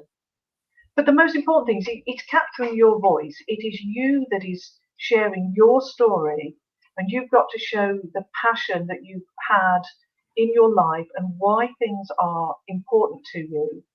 And show show why your life is unique, what it is about it, and what you want others to, once they've read it, to think, oh gosh, yes, that really sums up my mother, my grandfather, my grandparents, or whatever. But it's given me extra information that I didn't know about them, or that they've never thought to share. Not that people deliberately don't share, but we have so much in our background. We don't always share everything. You can't do, can you? So that's the idea of a memoir, to have an engaging life story that will appeal to other people. So, I'm going to bring in, because Author and Me are offering a special memoir writing course. Yes. So I'm going to bring them back in to just have a chat about that. Hello. Hi. So we're moving in now. So we talked a little bit about memoirs and had a look at that. And in this sort of knowledge hour, we're looking at how Author and Me are changing and moving forward. And Sandra sort of introduced the idea of memoirs. So tell us a little bit about what's happening with this course and how that's coming about. Well, we have planned a course that will start in February or March. We are looking for if anybody wants to share their story, we can offer them these courses. Or if somebody wants us to write on their behalf, then we have Sandra. She is such a brilliant person who can bring the stories alive through her writing. So we have two parts. One is a memoir writing course, and the other one, if you have a story and if you want us to write for you, just contact us and we'll bring that story alive for you through pictures and through words. So that is the two things we are offering at the moment. And of course, we can turn those stories into audiobooks, which Sarah can do. It's interesting, isn't it, that the amount of things that are moving forward for you now in terms of with the children's pictures, workshops, and actually through your connections and through the way that things have happened during lockdown, that you've now got these other services where people can come and share their memories with you, or share, like you've done for me, connect my mother with my children at a time when they weren't connected, through stories. And then this sort of memoir writing where people can come and bring you these things, and you've got Sandra available to help them do that, and editors available and all that, so that they can create a lovely memoir. I wonder if the pandemic has made people more focused on doing things like this. Yes, I was about to say that I think this whole pandemic has made people realize that there are stories, there are experiences that definitely must be shared. And that families are important. They are lessons that you can derive. I can hear somebody echoing. Yeah, is it echo? I'm just gonna carry on. Yeah, so there are lessons that can be derived from your own families, and everyone. If you look closely, if you hear their stories carefully, you'll find that they are heroes in your own proximity who can inspire you, and there are such important lessons to be given to the next generation, because not many children will sit and listen to them, especially the grandchildren. They don't have time, they're doing too many things. So I think we're going to be talking very recently about, before we talk about this whole process, I would like to play a video of a very special project that we have recently concluded, which will give viewers a context of what we have been talking about. It's a project that Sandra, Monica, me, and Vishali, who is not here with us, has concluded. And this was a project that was commissioned to us by two sisters, who wanted to record their family, the story of the parents. I'm just going to very briefly show you this is the book that we created. It's a coffee table book with a lot of illustrations, and it's got a lot of pictures, and it's got beautiful story and outlook from the parents' side, and lessons that they have learned in life, letters from children and grandchildren. So I'll just play this short video before we talk further about this. But in the meantime, you can sing, Sandra, because I'll take time to the whole the whole music. Yeah. We should have had Violetta back in, and she could have recorded us some yes whole music. it's still going to take time, but there you go. Yeah, there we are. It might take us a while.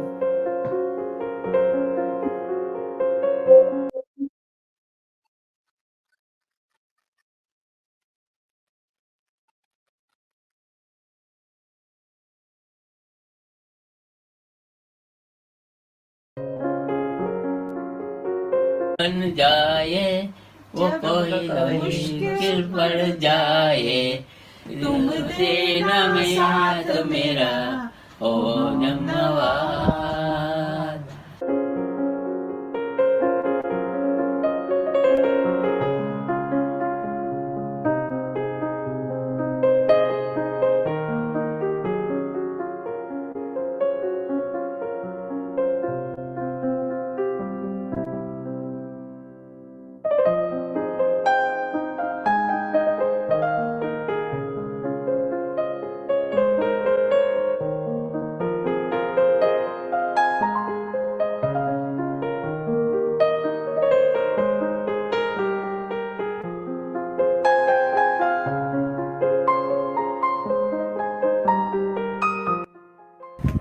Man is a man.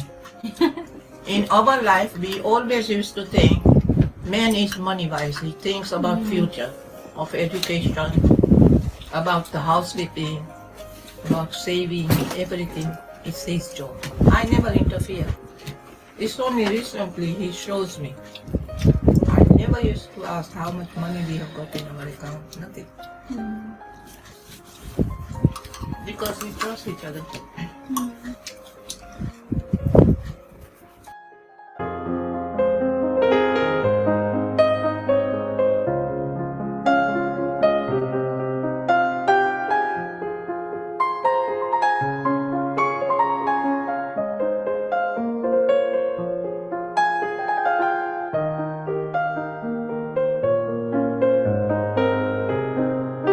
ना हो ना तुम मेरी जिंदगी हो कि तुम मेरी बंदगी हो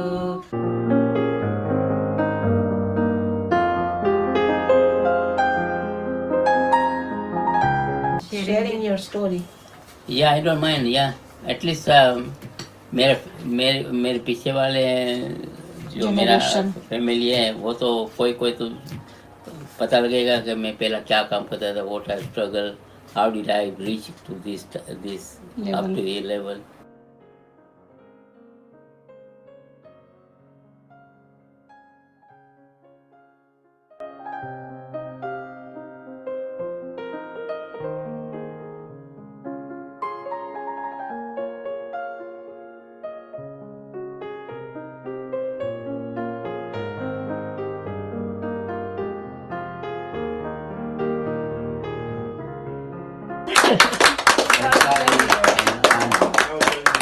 All of them included the name.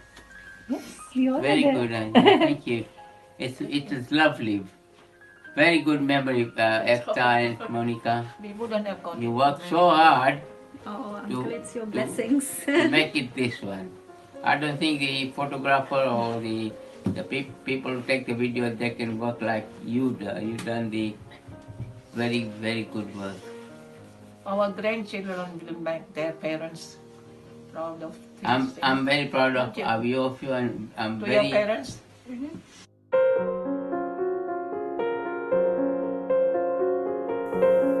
Hi all, I just wanted to check in with you to tell you about Author in Me, Ekta, Monica and the team. What can I say but they put together this amazing coffee table, inspiring footsteps book for my parents for their 50th wedding anniversary, and it was the most incredible journey that we had to put together this most beautiful imagery, photos, story, and everybody in the family has loved to read it. My parents really enjoyed the process. The team would go and visit them on a regular basis and just ask them some casual questions about their life and what they love and how they met and what they enjoyed at school, and it was just such a wonderful, wonderful thing to do, and the most precious gift to carry forward and really make sure my children understand their heritage, and also their children and their children beyond that. So we're really grateful to Author in Me and the team for putting together this wonderful story for my parents, and I would encourage you to take a look and maybe think about your own stories as well. It's definitely a wonderful process that Ekta and the team will work on with you. Mahila Kumari and Venilal Bhai Gokuldas Kelani. Some of you may have the privilege of seeing their book today, that the wonderful Monica, Ekta and the team of Author and Co had produced for my sister and I, and from our special parents. I wanted to share a little bit about our journey and how we got to where we are today. I guess the pandemic has meant different things to different people, and for me it was a time of reflection and a time of considering our family, and how grateful and thankful I am to have those close and dear to me still around. You'll see that my parents have, like many of our parents I guess, have embarked on such a special journey together, in which they have endured struggles, trauma, but also lots of laughter and memories that they vaguely spoke to my sister and I about. But my sister and I wanted to capture this. So this was a real significant special project for us, and something that was always just a thought, but never really transpired any further than that. Our initial thoughts were to embark on this ourselves, maybe get the grandchildren to speak to their nanny and nana about their experiences, and then to capture it in some sort of notebook. But we wanted, I guess we were worried that our parents wouldn't be as honest and open and transparent about their experiences. So we felt it was important to get somebody else to be able to conduct this in a more meaningful way, and in a manner that would be a lot more give them opportunity to be as open and honest as they could. I guess my journey began at the beginning of the year. In light of this, my sister and I had a conversation, and I put a post on Recommend Asia and Professional Asian, and I literally just asked if anybody could recommend somebody, an organisation, a company who would be able to help us with this thought that we had. It was just a thought. We know I imagined it would look like this. I didn't imagine it to look as amazing as this.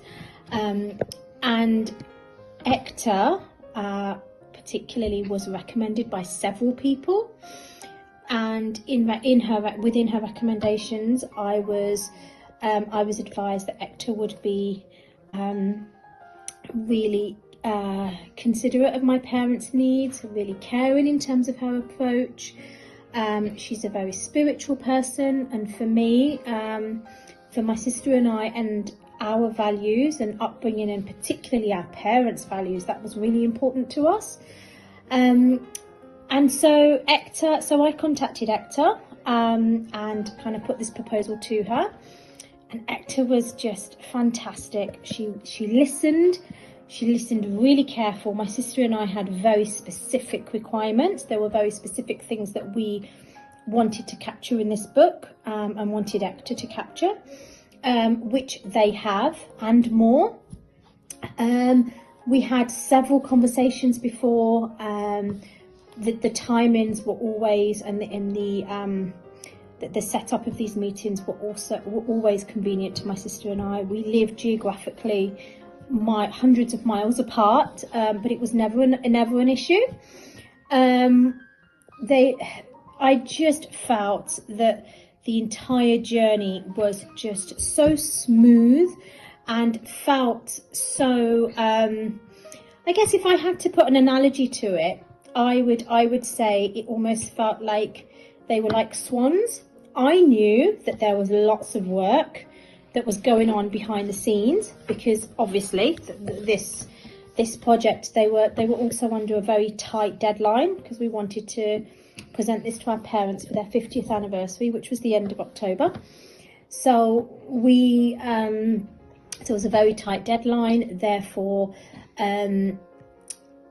they had to work endlessly to make that happen, and you know what they did? I don't know how they did it, but they did.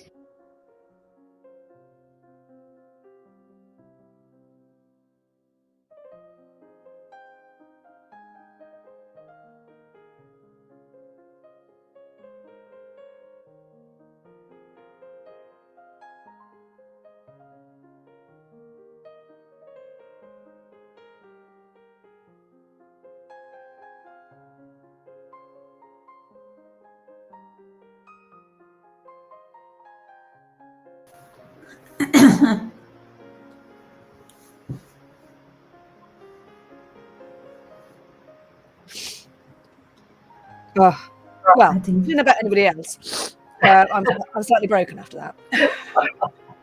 I think we all shed it here. It's very touching, listening to somebody else's story. And as Jessica said earlier in her conversation with Ekta, she said it was a privilege, working with Ekta and being part of her spiritual journey. And I think we all felt this. It was such a privilege. Hearing Mr. and Mrs. Gilani's story and having the opportunity to put that, make those words a three-dimensional book with all the aspects of the way we interpreted their memories, and putting it together in such an artistic way, for which Ekta we have to thank. But it was just, we all felt as though I think we have been touched by their lives. It sort of helped us as well in some way. And if I'm allowed to move on, the project we're currently working on, the ghostwriting project, which is completely different. Again, a very, very inspirational gentleman. And each week I interview him, and at the end of it, I think, whoa, that he's impacted on my life, on my attitudes. I'm learning from him. He's so grateful to us, but all I can say is no, thank you, Yes. thank you, because we are learning so much from him. And that's sort of, sorry if I can just go on a bit, how this sort of ghostwriting project works. So we interview on a weekly basis, fortnightly, however it suits the client. It's important that my job is to capture the person's voice. So it's a collaboration with the client. So all through the process, the client gets to see the manuscript as it's being written and revised and redrafted, so that they are constantly happy, that they have to be telling us that they're happy, that we've got their voice, and if they want to make changes and additions all along the way, then that's what we do. It's very much a collaboration. It's their words, but obviously I'm putting it into, the right the right format sort of thing. But it's very much a two-way project. Yes, yes. It's an incredible privilege to hear those personal stories, isn't it? And to be the voice of those people. I mean, it's wonderfully moving. I think for Monica and me, this has been one of the most fulfilling projects, and of course for Sandra too, because it's something that we totally connect with. We would travel. They live in Leicester, which was about 2.5 hours from here, but every week when we went there, the look on the parents' face was so, they had the radiance on their face because they found someone whom they could tell their story. Yeah. How many times do we sit with our parents to listen to their stories? And the thing that I really found very profound was that the enthusiasm with which they were sharing the stories, the welcome which they were giving us, and the way they were in a way, it was time for them to reflect back and look at the life they have lived. And yes, there might be regrets. Yes, there might be some things that didn't work, but what it did to them was it gave them larger reasons to be happy, to collect the happiness that they have collated together. And towards the end of the last day, we could see Mr. and Mr. Gilani. They were almost just looking at each other with such pride that this is our story. This is what we have done. We have created this beautiful family. And I think it's as much as therapeutic it's been for them, it's been for Monica and me and the whole team. Because every time, like Sandra said, we were left so inspired on the way back. While driving to them, there was so much discussion going on, what we would say, and this is what we have to ask. These are the questions that we must say. But driving back, there was a certain silence. There was a certain, I think, ease and comfort, or I don't know. There was another dimension we would be. We would reflect upon the lessons we had learned from their story, because every time we would come back and we'll think, oh, how could they have managed this? It's not possible. The amount of challenges they had gone through, and so many things they have been, but they were always so positive. The optimism never left them. So it was indeed a great journey for us, and we got a project, but in the end we got a family. Yes, Now it's like absolutely. because they gave us so much love.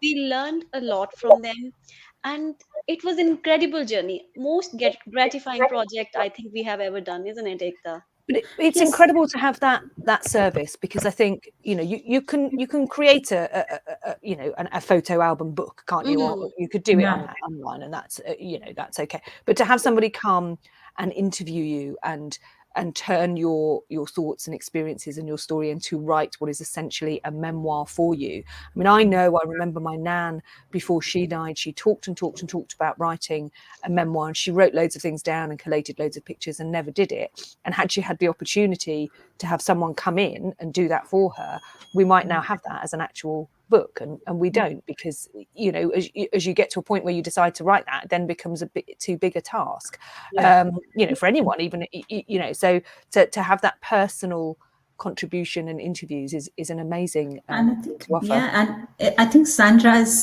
a huge role to play here, because it's not her, she didn't know the cultural background, and there was another step in between as a challenge, that the parents spoke very fluent Gujarati. And Monica and me, we don't know Gujarati, so we had a translator in between too, who would then translate what they said in English, and then we would just pass that to Sandra. So there were many layers where the information could have got distorted, but it did not. And that just shows how each one of us were totally committed to bring the right information out, and how I mean, it seems like a very something that just happened, straightforward step, but there were many steps in between. But I think the flow of it, I was reflecting back, and when I was reading it, I was thinking, how did Sandra actually grasp that emotion? And there must have been no Chinese whispers happening.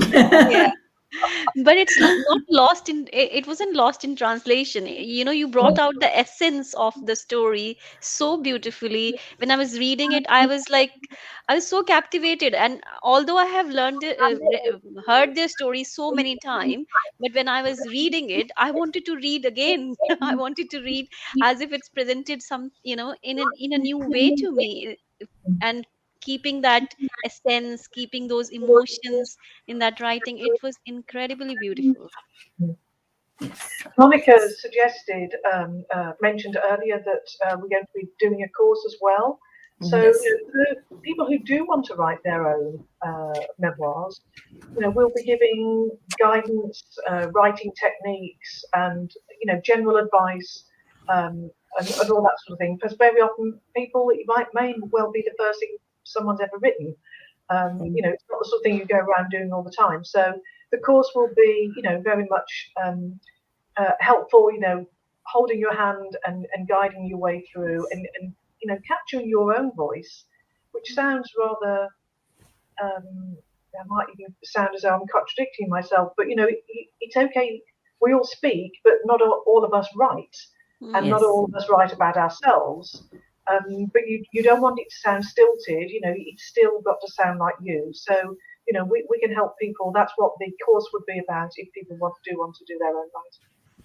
And also, at this point, I want to remind families that this is a great product. It's a great chance for you to just again, we are coming to Christmas holidays, and I'm giving too many tasks to the families for Christmas holidays. But this is you've got 2 days off. You need to create a happy tree and a family memoir. Apart from that, you have to do. No, but then both of them come from the whole point that you got to sit together and collect these stories and pictures. And when we went there, we were just collecting, taking pictures and from the albums and everything. That's our job. But find a reason to talk about these stories that you have in a family and collect them so that we can share them as a book. And this is a book that will, like Nimisha said, pass from one generation to another. And although we call them interviews, obviously we are interviewing, but it's very much a casual, natural conversation. We're not pinning somebody down or saying we need to cover this. We want things to flow to appear naturally. So it's a very natural, easy conversation. We call them interviews, for our perspective, but they're very much a conversation. Really. It is. And I just wanted to add, I had lost my father when I was very young, and I wish I had this service at that time. I could have preserved all the memories, the lessons, all the questions that I now think about. I can't get those answers, but I'm really happy for Nimisha and Jyoti. They took this opportunity and they captured their parents' life, and it will stay with them forever and ever. Yeah. So it's such a great thing. Yeah. So how do people get in touch with you if they want to? Just email us. Just email you. Which is email us. info@authorinme.com and with your initial just tell us we want to create a family book, and one of us will call you and we'll have discussion. Didn't they? They had a thought. They didn't even know what they were going to do with it. We had lots of conversations. It was not a point of just this is what we do, these are our services. We really had very deep conversations, understanding what is it exactly what Nimisha and Jyoti were looking for, and then trying to create a whole project according to that. What is it that they're really wanting to capture? And then the questions that we were framing, they didn't like Monica said that, Sandra said, they were not like interviews. They were more of conversations, tell us about your childhood. And again, it was a very organic way of, approaching the project. And then we were keeping the children updated with whatever progress was going on. So every draft was sent to them every week. So there weren't any surprises. Before the book was sent to the printer, it was sent to them, the girls, at least twice or thrice, until they were absolutely happy with whatever content, because you have to remember this is a very personal project. So whatever information you give stays with us only till the project, and it's your project. We are not here to actually use that information later. So we have to be very careful and the sensitivity that goes behind the thought of putting this book together. And I just wanted to mention here, Nimisha's parents didn't know that we are doing a project like, we are creating a book for them. Did they know what was going on? It was a surprise for them. It was a surprise. And the what did they think you were doing when you just turned up and started asking them? We posed as Nimisha's friends who were doing this project for college. I mean, I don't look like a college girl, but for those few months, I've enjoyed that feeling. That's hilarious. Okay, brilliant. Well, sadly, we're at the end of 2 days of storytelling, expression, mindfulness, and just general wonderfulness. Yes. So I think this is time to say a huge thank you to you, Sarah, first, for being a wonderful moderator to this whole show and event. Next year, again, as I say, that I'm hoping that this is going to be a grad. You're going to be standing on the stage and doing all of the stuff that we're doing sitting in our individual houses.